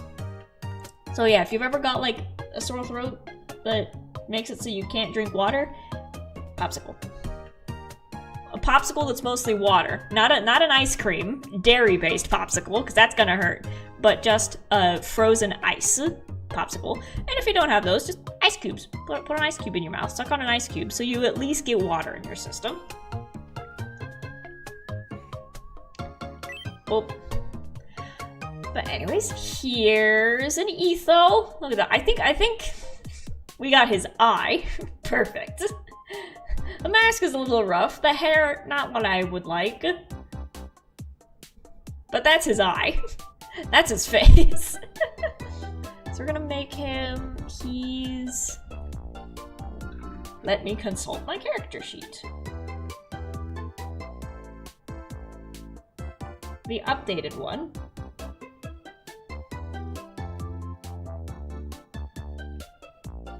Uh, 5'11".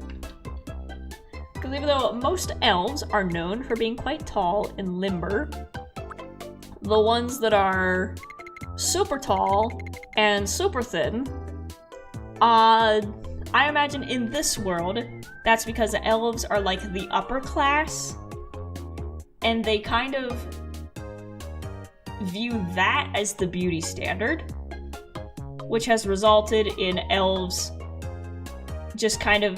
in upper class circles just getting taller and thinner and taller and thinner to the point where they look almost alien, because that's what they view as beautiful. Etho's a normal ass elf. He has muscle, and he's only like, he's not past 6 foot. It's kind of like,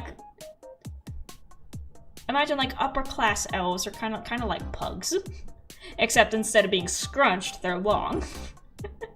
And Etho is what a healthy normal elf looks like from a middle working class family. Noodle people. Yep. Because I realized I'm like, oh, between like Scar and False, they both pretty much have like the exact same build. But then Etho's the only elf that doesn't look like that. And it's like, oh, well, these two are from an upper class family. Etho's from like a farm. So the upper class elves value height and thinness and long fingers and long necks and long hair. Like I said, to the point where they look a little bit freaky. Think of like French aristocratic beauty standards.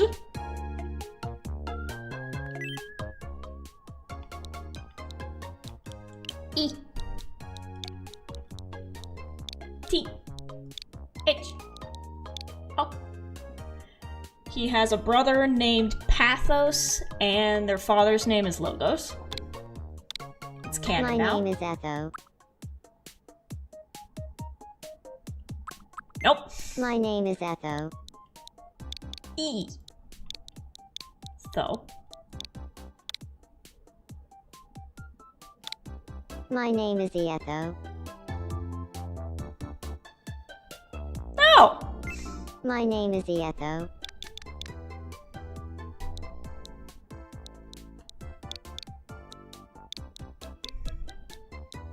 Etho.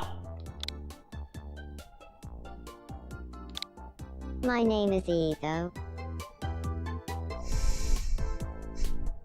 If that's what it takes. My name is Etho.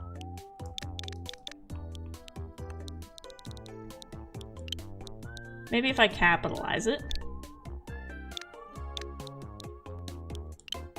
Etho.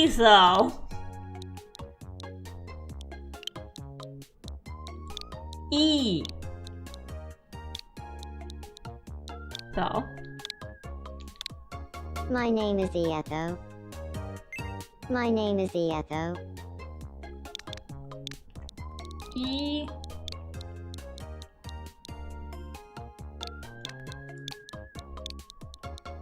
So. My name is Etho. No! My name is Etho. E.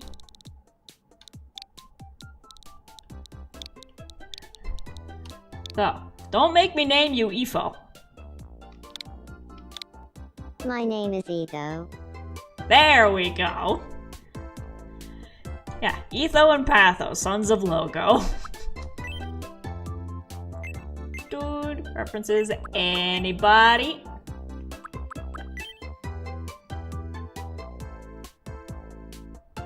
Today is his birthday. His birthday is whatever day you celebrate it on.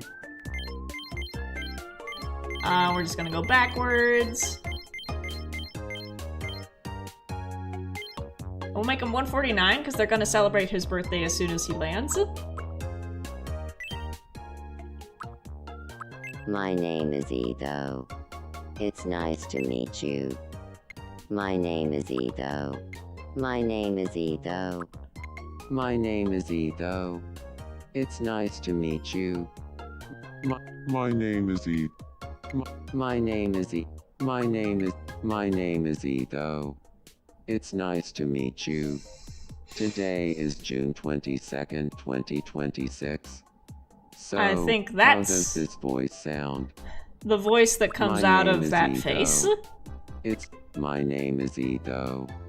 It's nice to meet you. My name is Etho. It's nice to meet you. Today is June. My name is He's Etho. not that monotone. It's nice to meet you. He's just Today tired. is June 22nd, 2026. He sounds like he's tired. So, how does this voice sound? Their long-lost sister, Cairo, referring to the period or circumstances, you make an argument. No, that's their mom. That's their mom. Related? Nope. Movement. Slow. Speech. Honest. Energy. Varied. Thinking. Chill. Overall, one of the more normal ones.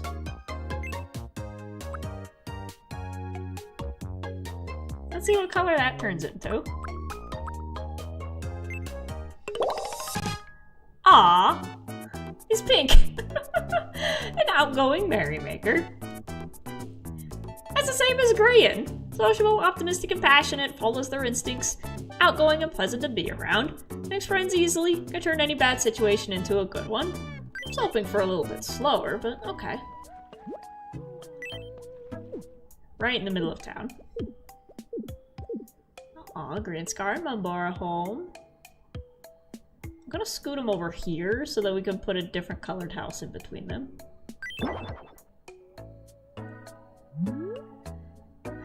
Huh. Oh, God. Hey there. It's nice to meet you, chat. Well, now the I'm mustache is Ego. a different I'm an color. outgoing merrymaker. It's a different shade of I'm a black. social butterfly who loves hanging out with friends. Now it looks Leave it to stupid. me, and I'll find the fun Dang in it, I'm anything. gonna have to get I one of can't wait those to little start living here. tablet pencils so that I can actually draw it on and have it not look like garbage. Look, I'm upfront with everyone about what I like and what I But that's what he don't. looks like for now. Capiche? Alright. You seem like you'd like an oyster. Yum. And I mean that in a positive way. He ate the shell. Yep. Joe Hills would like an oyster. That's it. Oh, it's his birthday. We interrupt to bring you some breaking news. Now here's some news worth Oh, celebrating. turns on 49. Today, Etho is celebrating birthday number 149. We now take you live to his birthday party. Today is Etho's birthday. It's Ditto. It's just Ditto.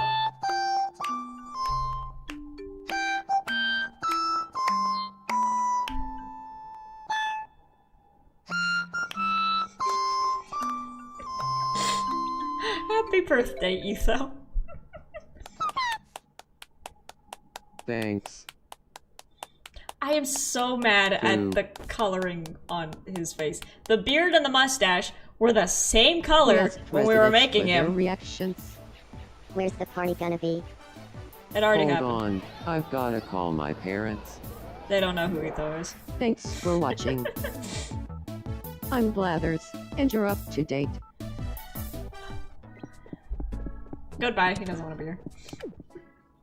Like I said, I'm gonna work on getting them their costumes. From a distance it looks fine, but... Toriel's still breaking it down. Let's go introduce you to... Oh, they're gone.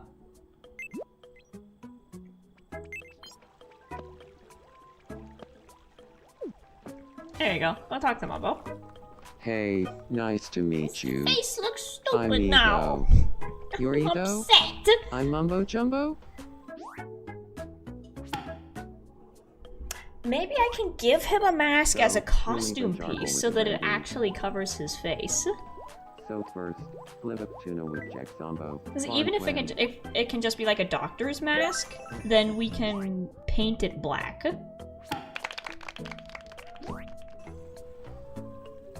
Now I'm closer with Mumbo Jumbo. Thank you. There you go. We'll introduce him to the rest. Any ninja sets? We might get him a ninja set.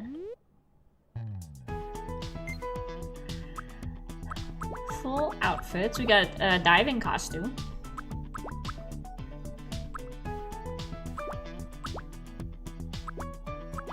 Hat, cowboy hat.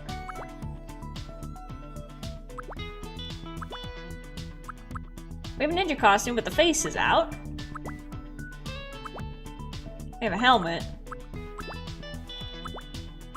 Nothing that covers the face. So let's see about headgear. Give him glasses. Hood.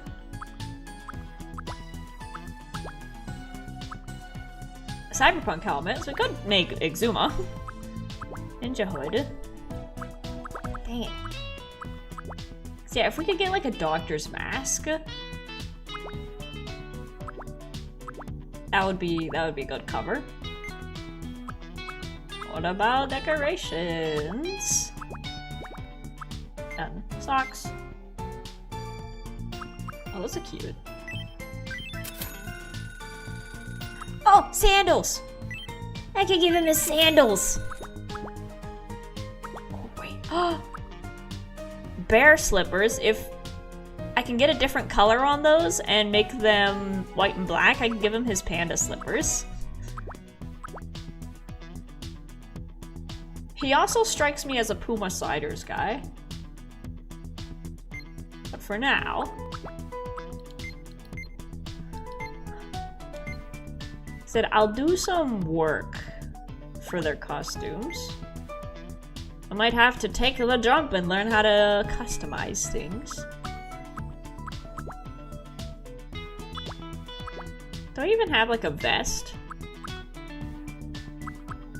Got that. A vest and tee, we can give that to Mumbo as kind of his like before the suit outfit. We do have suit and tie. Etho in this universe gives me the vibes that he'd wear socks and sandals. Yep.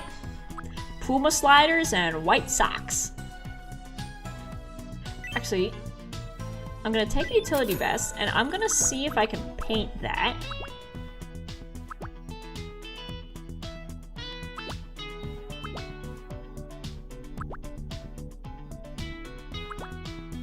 Now I'm just seeing for the characters that we have.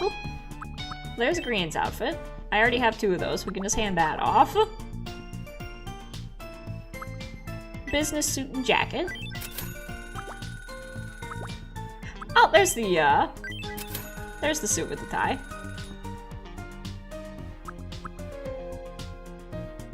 And then for Scar, we can give him a flannel. If we don't have... I'm sure there's got to be like an Indiana Jones-esque costume in here eventually. See, what do I draw him with like just a really loose dress shirt. Went too fast. There's a Scar at the end of an episode. after he hasn't lit up his build. Plaid jacket. It's just a white button down.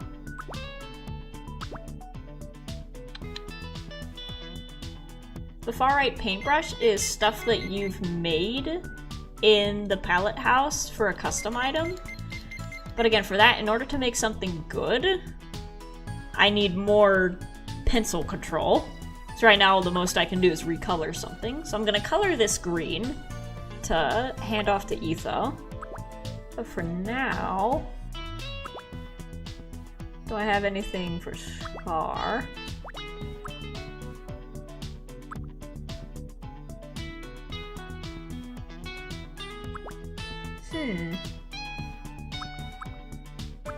Because we got this one in tan, but we don't have the open one in tan. And if there's one thing we know about Scar, is that he doesn't like buttoning up his shirts. The skitty's gotta be out. And there's nothing here that would really allow for skitties to be out. So they don't fit.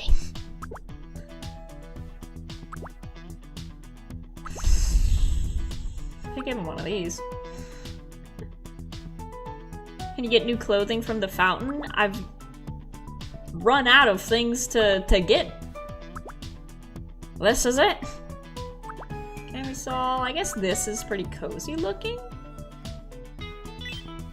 That's the one I gave to Tom Nook.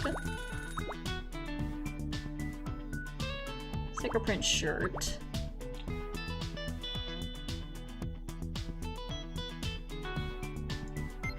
And then I think for the pants, I bought an abundance of just plain black slacks. For Scar, we need chino pants. I have more pants than this. What are you talking about? Black slacks, I got a bunch of those.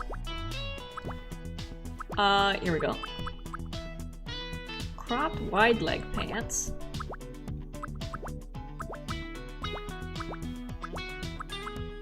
Hold on. There. The sweater makes me think of Trader Scar's. Yeah. So I think for Mumbo and Green, black pants, Scar, we got brown pants, and Etho's got green pants. For shoes, Business shoes for Mambo. Grian's got... Because when I draw Grian, he doesn't wear shoes. I think he'd just have, like... red sneakers. Where's a good pair of red sneakers?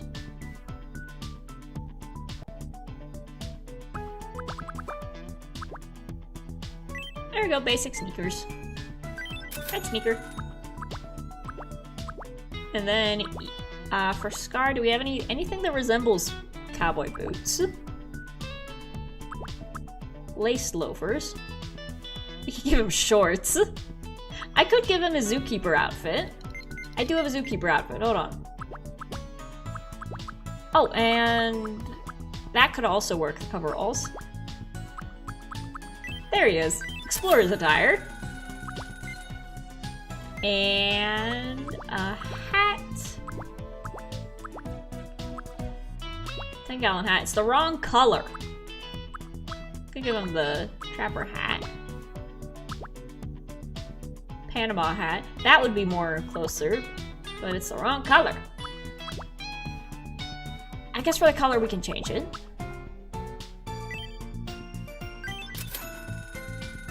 It was the man in the chicken costume!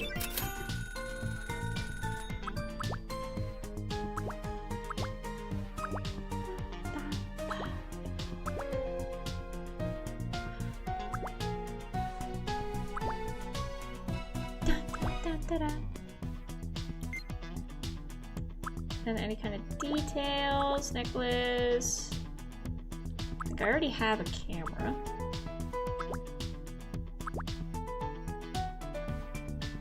I gave the shrimp tail to Hinata to kind of imitate the chicken tail. So if there's anything, oh, we gotta give Etho a katana. There we go.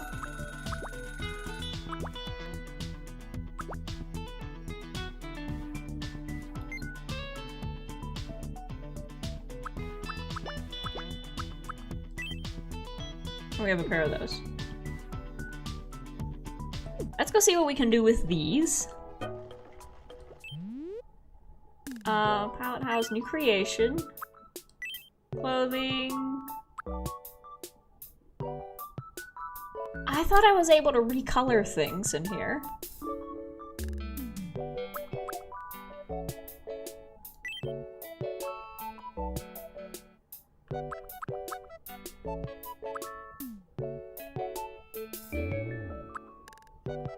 Dang it! I thought I was able to bring things in here and, like, color drop them.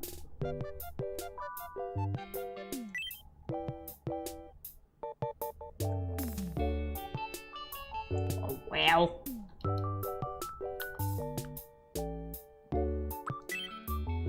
Let's see what this looks like. No, it looks bad. That's not a good green. That's not a good green. Okay, I thought you could recolor stuff that you buy. Oh well. Let's go find our buddies. Where are you?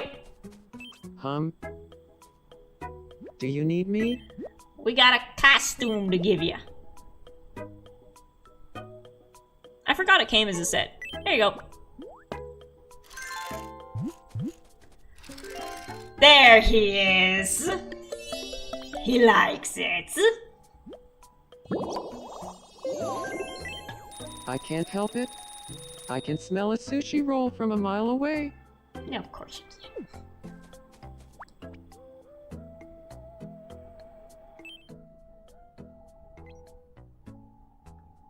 can.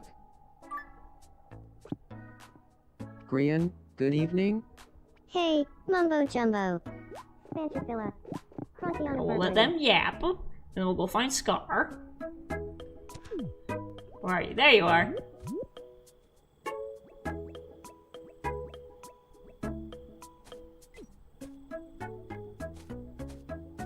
You don't know what's going on. Oh, what do you need? Those are like the perfect eyes. Said, it's not no thoughts head empty, it's just thoughts are somewhere else. If someone asks what's most precious to you in the world, would you have an easy answer? Well, right off the bat, Felix. And then in terms of objects, that would be my iPad, because that's what I use to work.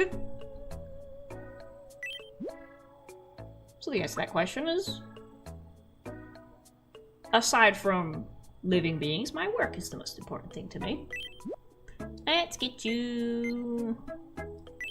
There you go. Oh, wait. Right click to put together an outfit.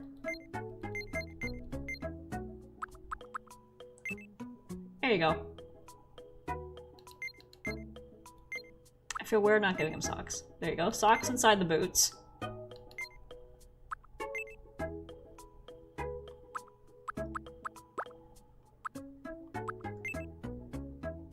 I guess the cowboy hat for now. Or, how's that look? No.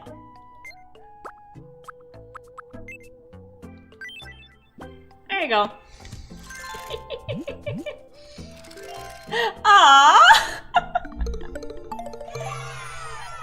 He's adorable!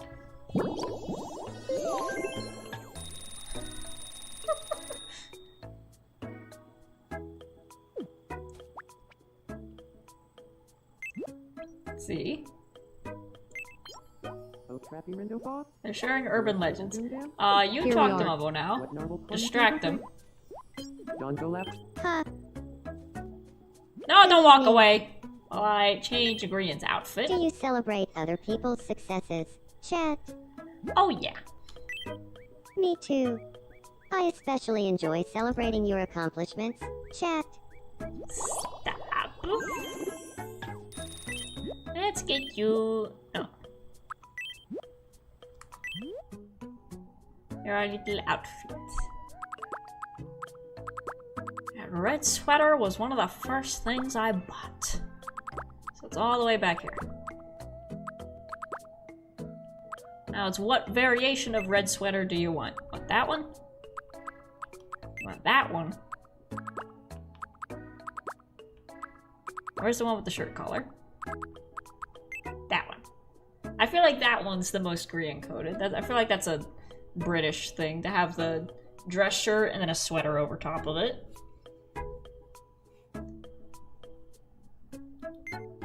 And then gotta give you pants.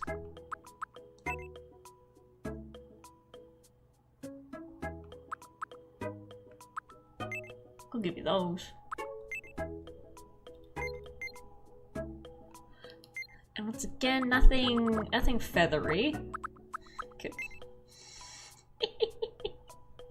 We'll give him that another time.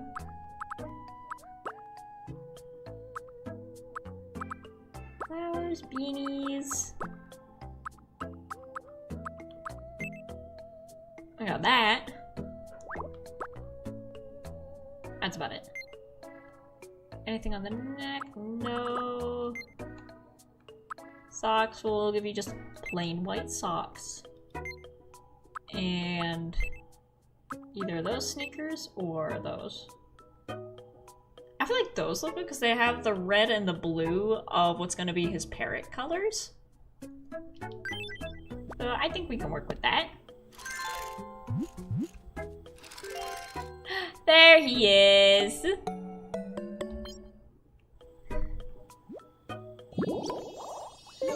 Mumbo's behind him like, mate, that curtain didn't have a back on it.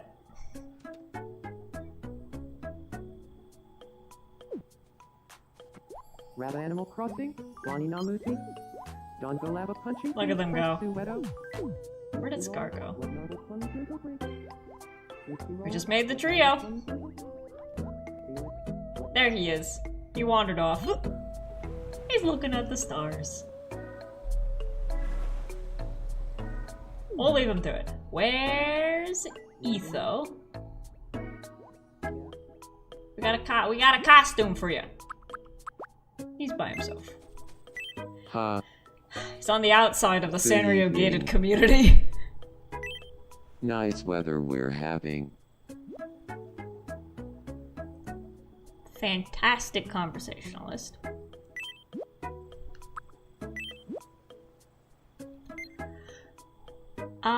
What did I just buy? I got him utility vest.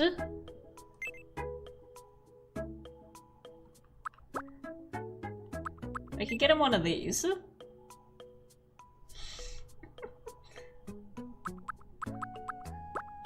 Let's see, do I have anything? Anything else?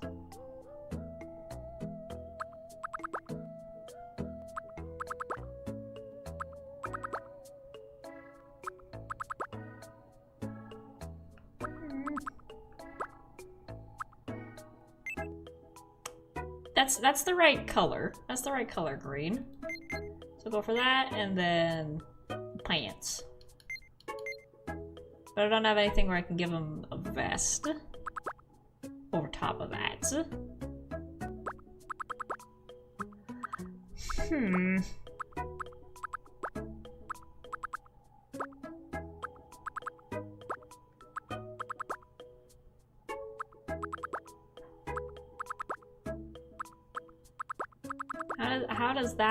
How do those pants look with the vest?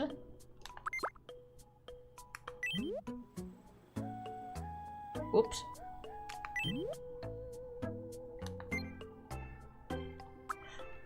What about that? What about that?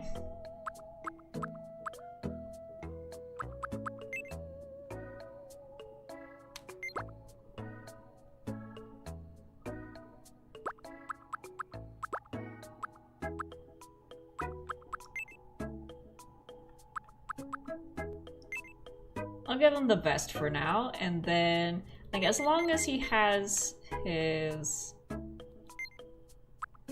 sandals, he'll be fine.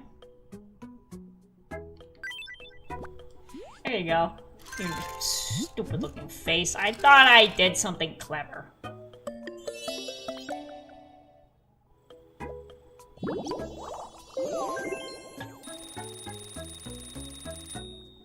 Why is the beard not black, huh? Ha.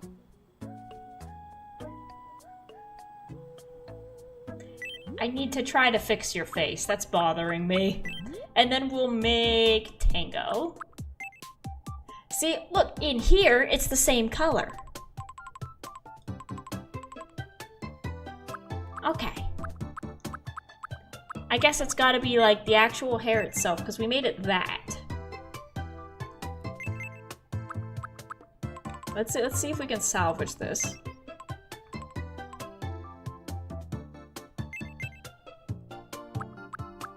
If I take that off. No, keep it on.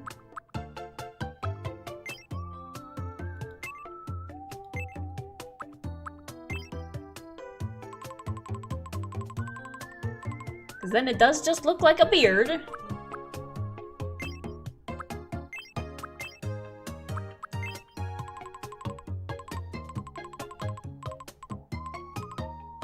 But I'd rather have it be that than the stupid mustache sitting on top.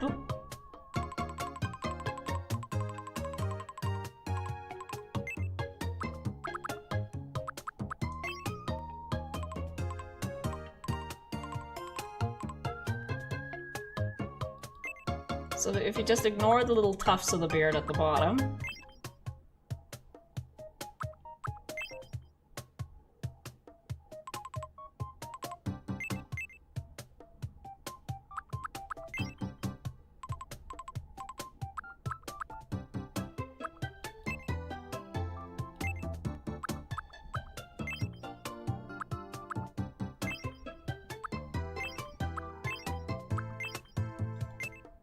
We can do it, I swear.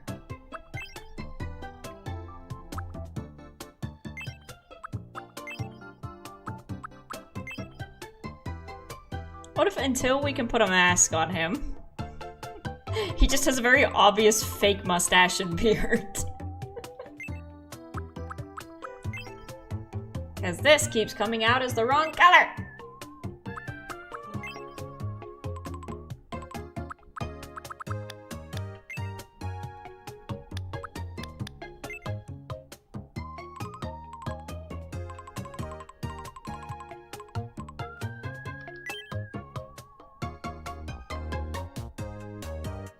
face is covered now, at least. But there's still different colors when you put it in the actual lighting of the game.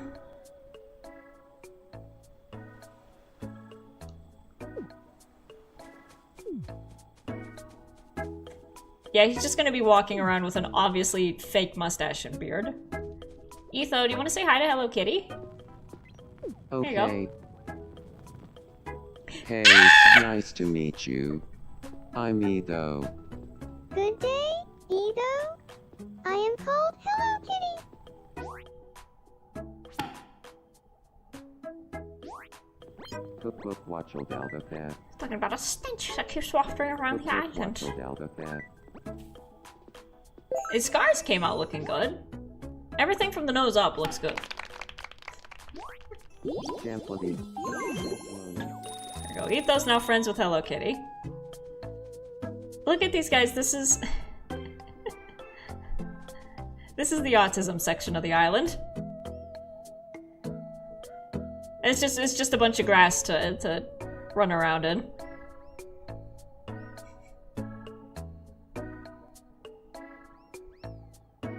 They're all having fun. He looks like he's having a crisis, but that may have just been the way we made him. I see you, Choco Cat. Hey there. We gotta introduce them to the Minecraft I keep my villagers. sushi roll in my pocket at all times. Never know when Ew. the need will arise. Minecraft villager, come here. Aware of what true sharpness. We. Befriend. Hello. It's nice to meet you. My name is Minecraft Villager. You're Minecraft Villager? I'm Mumbo Jumbo?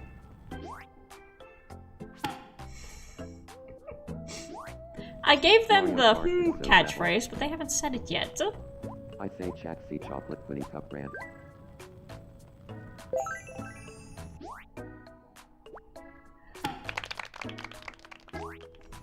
Gravelly Snap. Where'd he go? He wandered away again. Gah. You need to go make friends with Korean.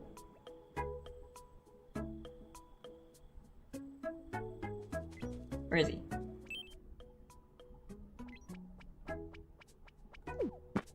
Hang on. Ha, Bless you. good evening. Whoa. I can't believe I'm in someone I've got else's some room. unstructured time right. You want some music? I will give you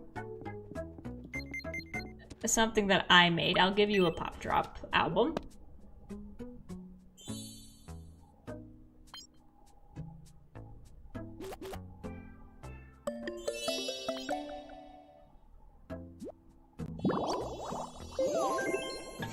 Look at that face. Mischief in those eyes. Go say hi to Scar.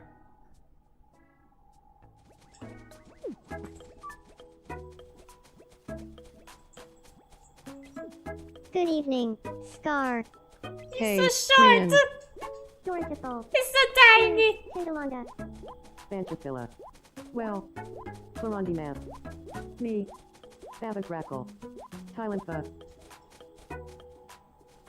And that's it, Twindle Pet Sepple Cat. Frenzy.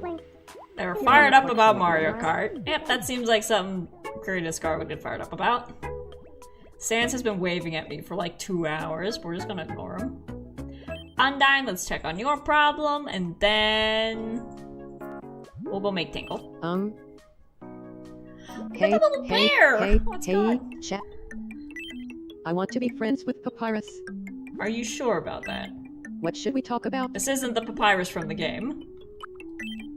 Got it? Let's see if he responds to you. He's been an ass to everyone else. Good evening, Papyrus. Do you feel like talking about cooking? You better. Sure. Hey, if someone was like, let's go cooking, would you want to get in on it?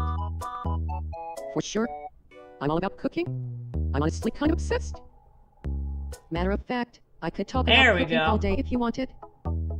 Sounds like a fun day.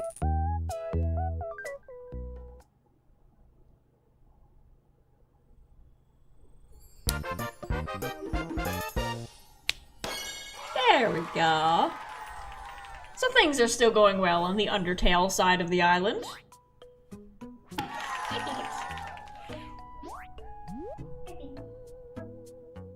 Oh, you got your toy. You got your straw. You got your straw. Nice. Oh, I gotta adjust. I knew cooking would bring Papyrus and me together. Makes sense. Undyne and I have the same taste in hobbies, so no wonder we hit it off. Apple. Ringle check. Get it kept rolling. 2. Tindalonga. Get it kept rolling. Me.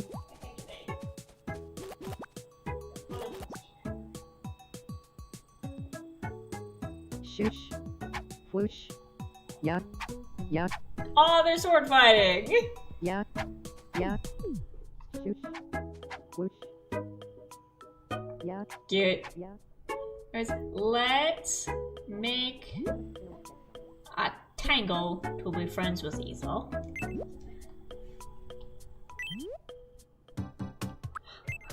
There we go, from scratch. So I'm gonna pull up the character card. Don't pull on my curtain. Don't pull on the curtain. No, no. No, no. Oh, he just rolled off the chair. Come on, baby. Come on, good boy. Oh, I almost fell out of my chair.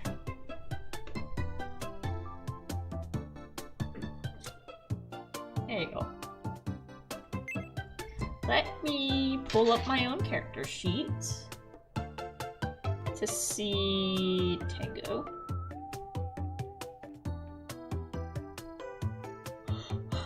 And I think this will be the last one of the evening. There we go. So he's got rectangle face. Not that much. About that. That one would be Doc. And he's an elemental, a fire elemental, so he's kinda yellow. That's Lego yellow. It's not fire yellow, it's gotta be like an orange. That's just skin color. Okay, well yeah, the yellow options kinda suck. So we're just gonna go with that one.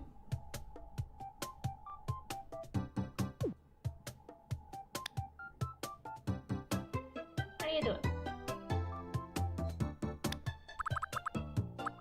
For his hair is flaming.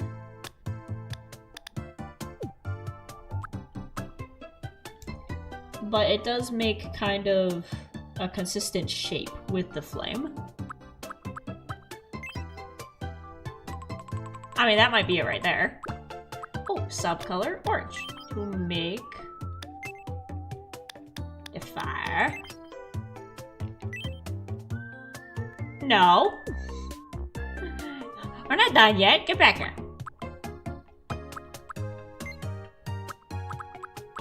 Let's see. I think that might be it right there. The sticky uppy.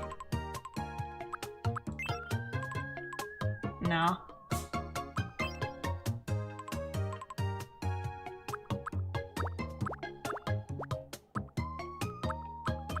Could be super on fire.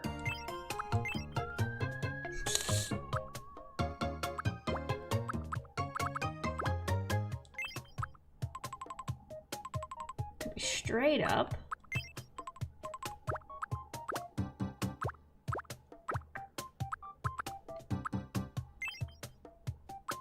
Or like that. I don't know.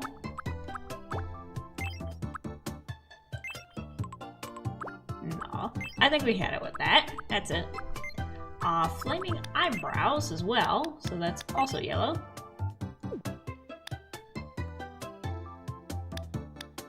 And these will be like that.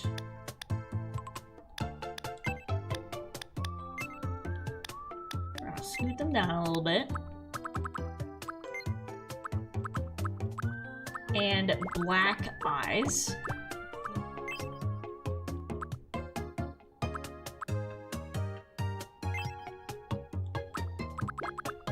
we have any other all black options other than that?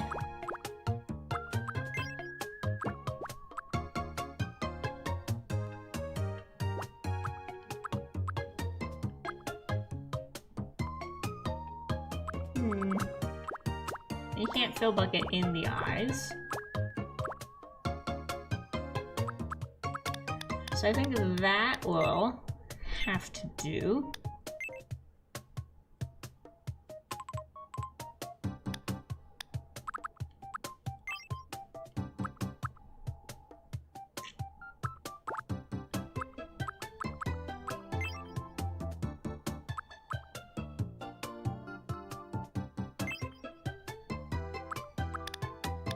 Or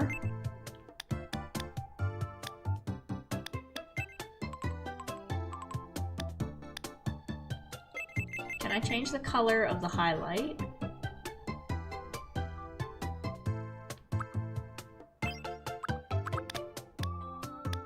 That is a little bit spooky, but I like it. For that to just be the inside of his eyes.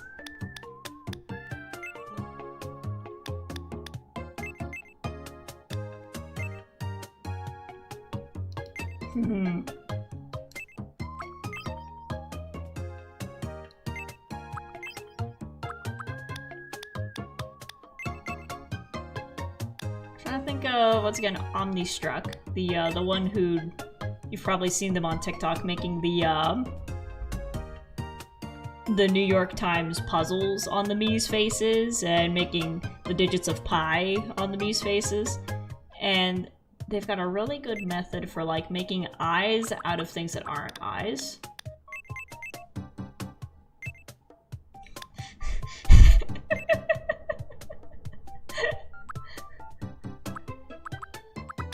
If I make that a little bit bigger, just to fill out the eyes a bit more.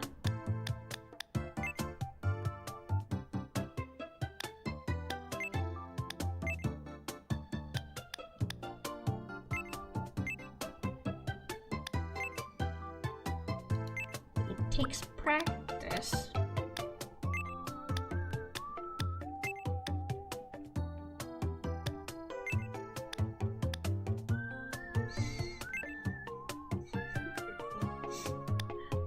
That does look a bit like a tango.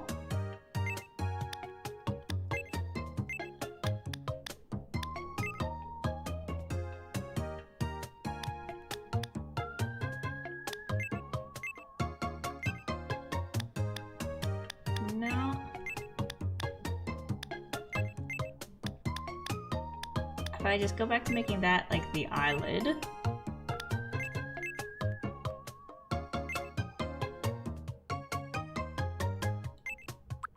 And that can...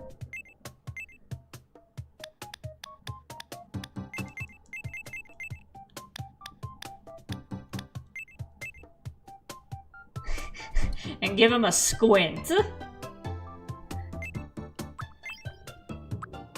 Maybe even a bit of... Shush!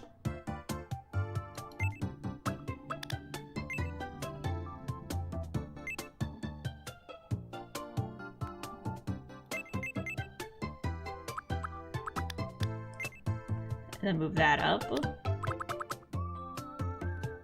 But now it's all too high and I gotta scoot everything down.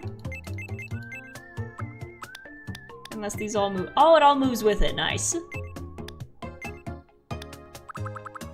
Now his nose. I did give him a rectangle villager nose.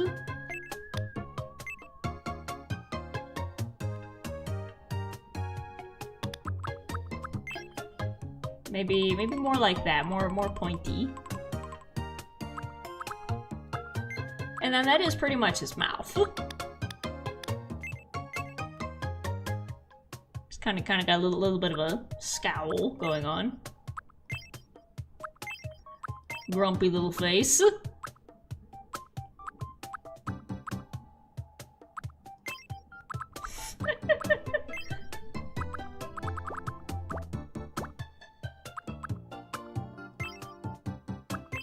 That's gonna be for B-dubs.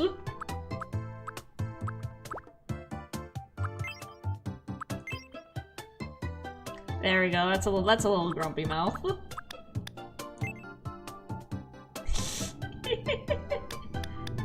It looks so cute now. There you go. Drop it down a bit. Ears. Give him pointy ears as well. Even though in my drawings as an elemental, I give him more like animal ears. Can we give him goggles? I guess we can give him his red sunglasses that a lot of people draw him with.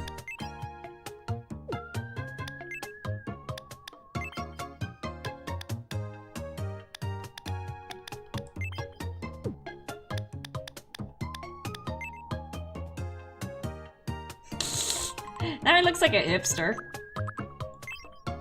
He looks like a hipster.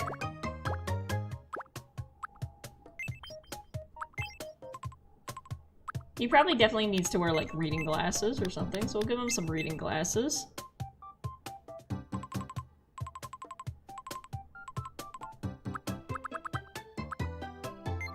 Let's see. Well, for his design, he does have freckles.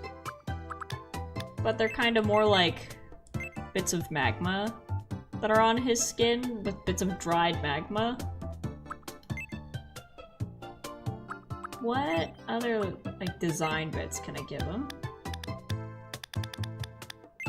To look like fire.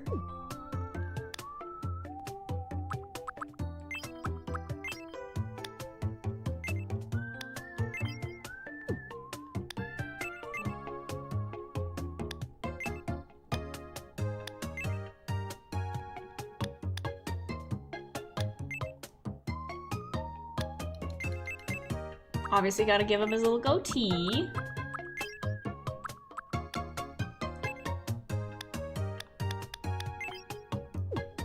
Oh, you can't do a secondary color for the beard. Boo! That's too much. There we go, but I give him a little wisp of a goatee.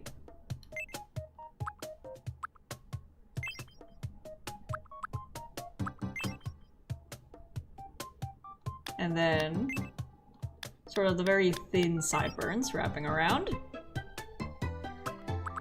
Those are too big. They're too thick.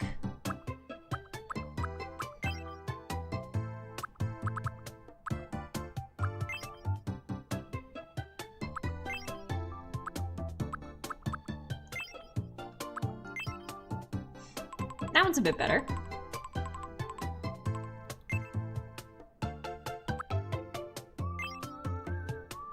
I take that from the mustaches and then drop it down. That might look a bit better. Unless it decides to change color. Or if I make that orange.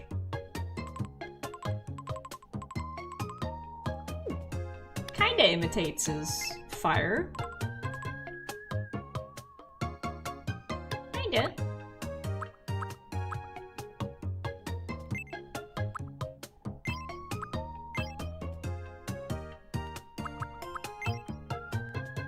Let me just layer the beards.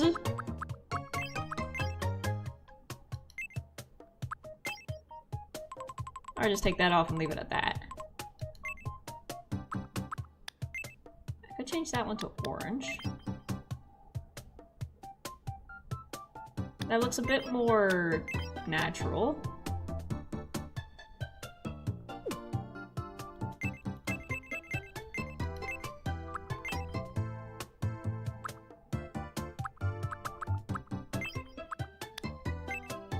What about more and a red on the face to really sell the fact that this guy is on fire?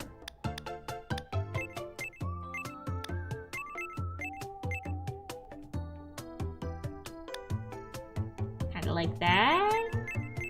Or if I just send these up... No, you can't put them all the way up on the forehead. Dang it!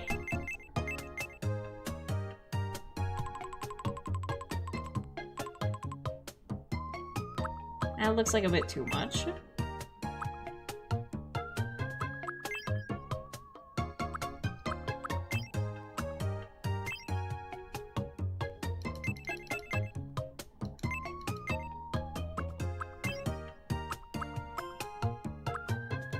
And then for the eyes, you also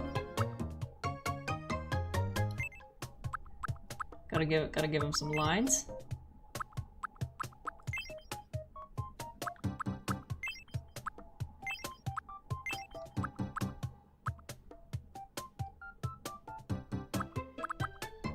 That looks like him. Once again, maybe for the mouth instead of that. It's just that fits better. You see how that fits nice and perfect on top of the beard? Ears, pointy, glasses, got it.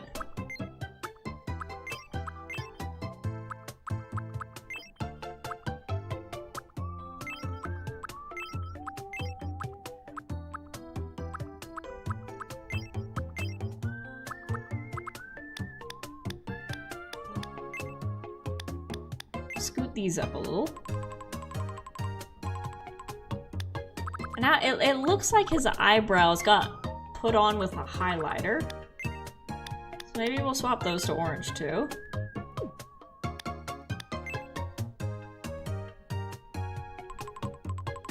I think that's a tango. I think that's a tango.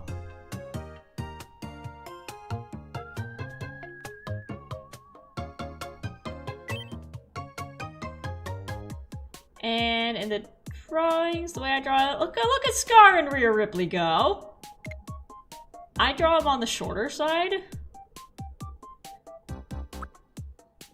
And he's a little like that.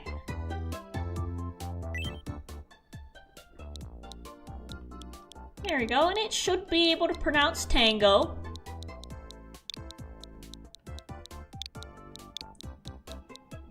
The tango. My name is Tango. There we go. Preferences, anybody?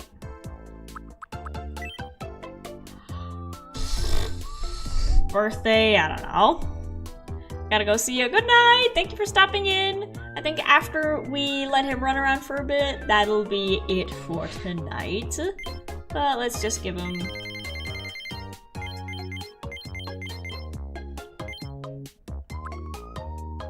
I don't know, he seems like November 13th. Age, how old do I have him in the story?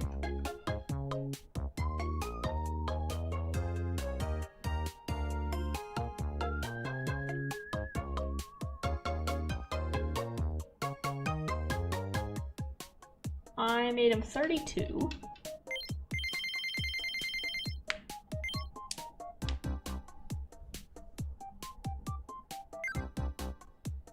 Wait.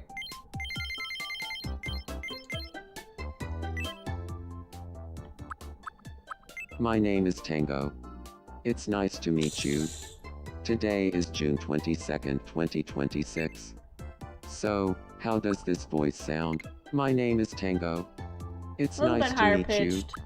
Today is June 22nd. My name is Tango.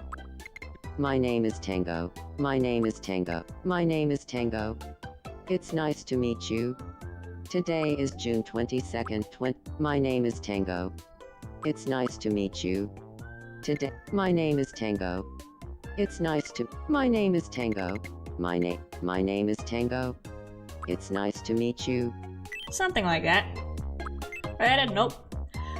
Movement, he's not the fastest. So even if he had to run, you probably won't be able to run very well. You can think quickly. Speech, very honest. Energy, pretty varied. Thinking is pretty darn serious. But if you're a hermit, you're automatically in the orange on this side of the scale. Let's see what that turns into.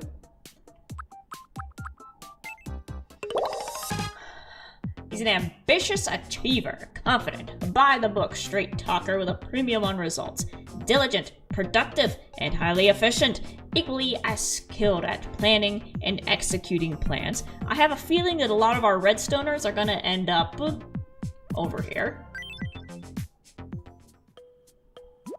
Oh, Green and Scar is still talking. And we will put you right there. Oops. I missed. Hey. You must be Chat. It's nice to meet you. Uh-oh. My name is Tango. I'm an ambitious achiever. I focus on a My goal and monitor on don't this stop side just until I turned hit black. it. As long as I stay focused, There you go, I it's can back. do Okay. anything. Thanks in advance for looking after me here.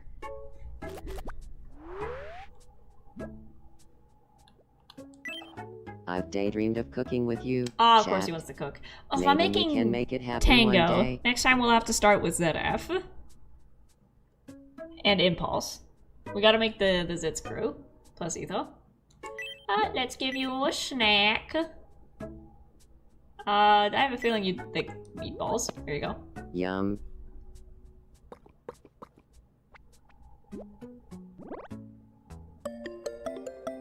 There you go.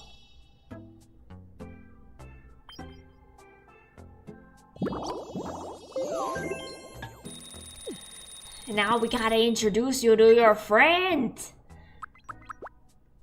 Go talk to Etho with his fake beard and mustache. Whoa. There you go. Pardon me, could I have a moment? My He name looks is silly Tango. with just a sweater Hey, on. Tango. I'm Etho. I'll figure out what to do with Etho's face. That's cookbook on a starter fern. That's Could I cookbook on make starter a face fern. covering in the pallet house?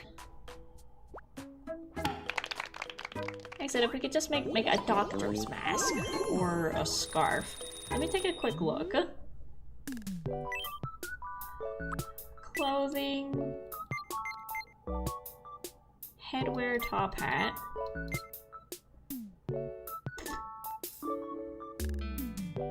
I guess not. Oh well.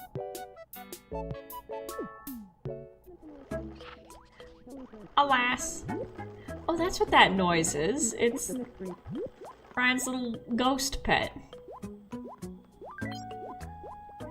The ghost smells exactly like a Felix. That's concerning. But then again, Does that stink of farts? Oh, well, before we head out, we gotta check in on Melody and Karome. Oh, she's in the shower. Karome's playing a fighting game. Oh, wait. There's a little wooden chicken. There's a little wooden chicken on the shelf. That's cute as hell. And you see they got matching rooms. So they're doing fine. All of the Sanrio characters are doing fine, and they're hanging out with the Animal Crossing characters. That's okay, because they're cute animal mascots, and they belong within the gated community. Adam Savage, get out! ahoy. Get out of here, you ain't cute. Oh, They're giving speeches on how to be popular. so you leave a charcoal with a Granby. Alphas, get out of here. Lit up tuna with Jack Gumbo, barn slam. And that's the twin doodle at Sepple. Oh wait, I think Alphys has a crush. Yes, Alphys has a crush on Choco Cat. Oh, Choco Cat. Nice to see you, Alphys. Hey,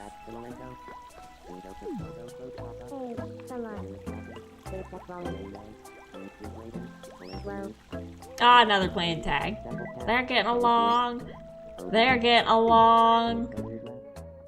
Where's the rest of the squad? Green and Scar are getting along. They're trading tips on punching things. Where's Mobo? Where'd he go? Where's my boy? Where's my boy? He's by himself. And he seems to be very happy about it. Well, too bad. You're gonna meet Tom Nook. Hello? It's nice to meet you. My name is Mumbo Jumbo. Mumbo Jumbo. His I'm name Tom is Nook. Mumbo Jumbo. Mario Kart is so dreadful. When Undertale Medusa, Bergen.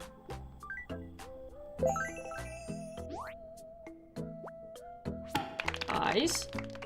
Seagull, go make friends. Thanks for that. I'm a lot closer to Tom Nook now. Oh, I gotta introduce Tango to the villagers. I gotta introduce one of the villagers to him. No, you're in the water. Yeah, that's the stuff. You're made of fire. No, no. Here, we're gonna grab villager. Go talk to Tango. Probably shouldn't have said that. Hello. It's nice to meet you. My name As is the Minecraft sprinklers Villager. just dousing them Hello both. there, Minecraft villager. Hi, nice to meet I'm you. known as Tango. We gotta introduce all of the Hermitcraft guys to the villagers. Tango, Intap Bonichu Roxy. Imachini Clarmy this Batman tomorrow. Ciso. Did you just name drop Etho? Dabble. I like how squinty I made Tango. Like he just Hey. he can't see. And we'll work on getting him a better costume. We'll work on getting all of them better costumes. I think for now, that is going to be it. I'm definitely gonna keep playing this tonight and tomorrow. I'm gonna do some terraforming. I'm gonna make some pathways. I'm gonna add a bunch of flowers around the Sanrio gated community. So we'll really pretty this place up. And then next time I stream this, we will make more of the Hermitcraft characters. Like I said, I wanna see if we can make all of them. I wanna make the full cast. We gotta do it. But for now, I'm gonna, like I said, I'm gonna terraform. I'm gonna see about changing their rooms and changing their costumes. At the very least, just getting stuff that matches their color scheme, even if I can't get their full outfit. And then, so I'll be back with Tomodachi Life next Monday. I'm gonna try to have this be the thing that I stream consistently, at least for the next few weeks. I'm gonna keep playing this until I'm sick of it. And we still got a bunch of characters to make.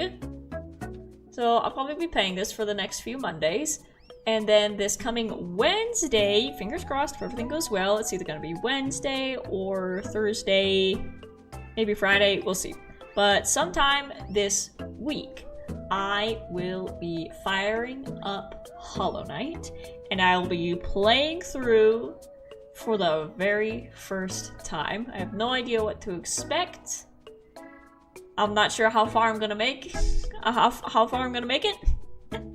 But we will be firing up our Hollow Knight playthrough very, very soon. So keep an eye out for that. If you want to get notified of when I upload a video or when I go live, you can either hit the little notification bell down below, or you can join the Discord at the link in the description.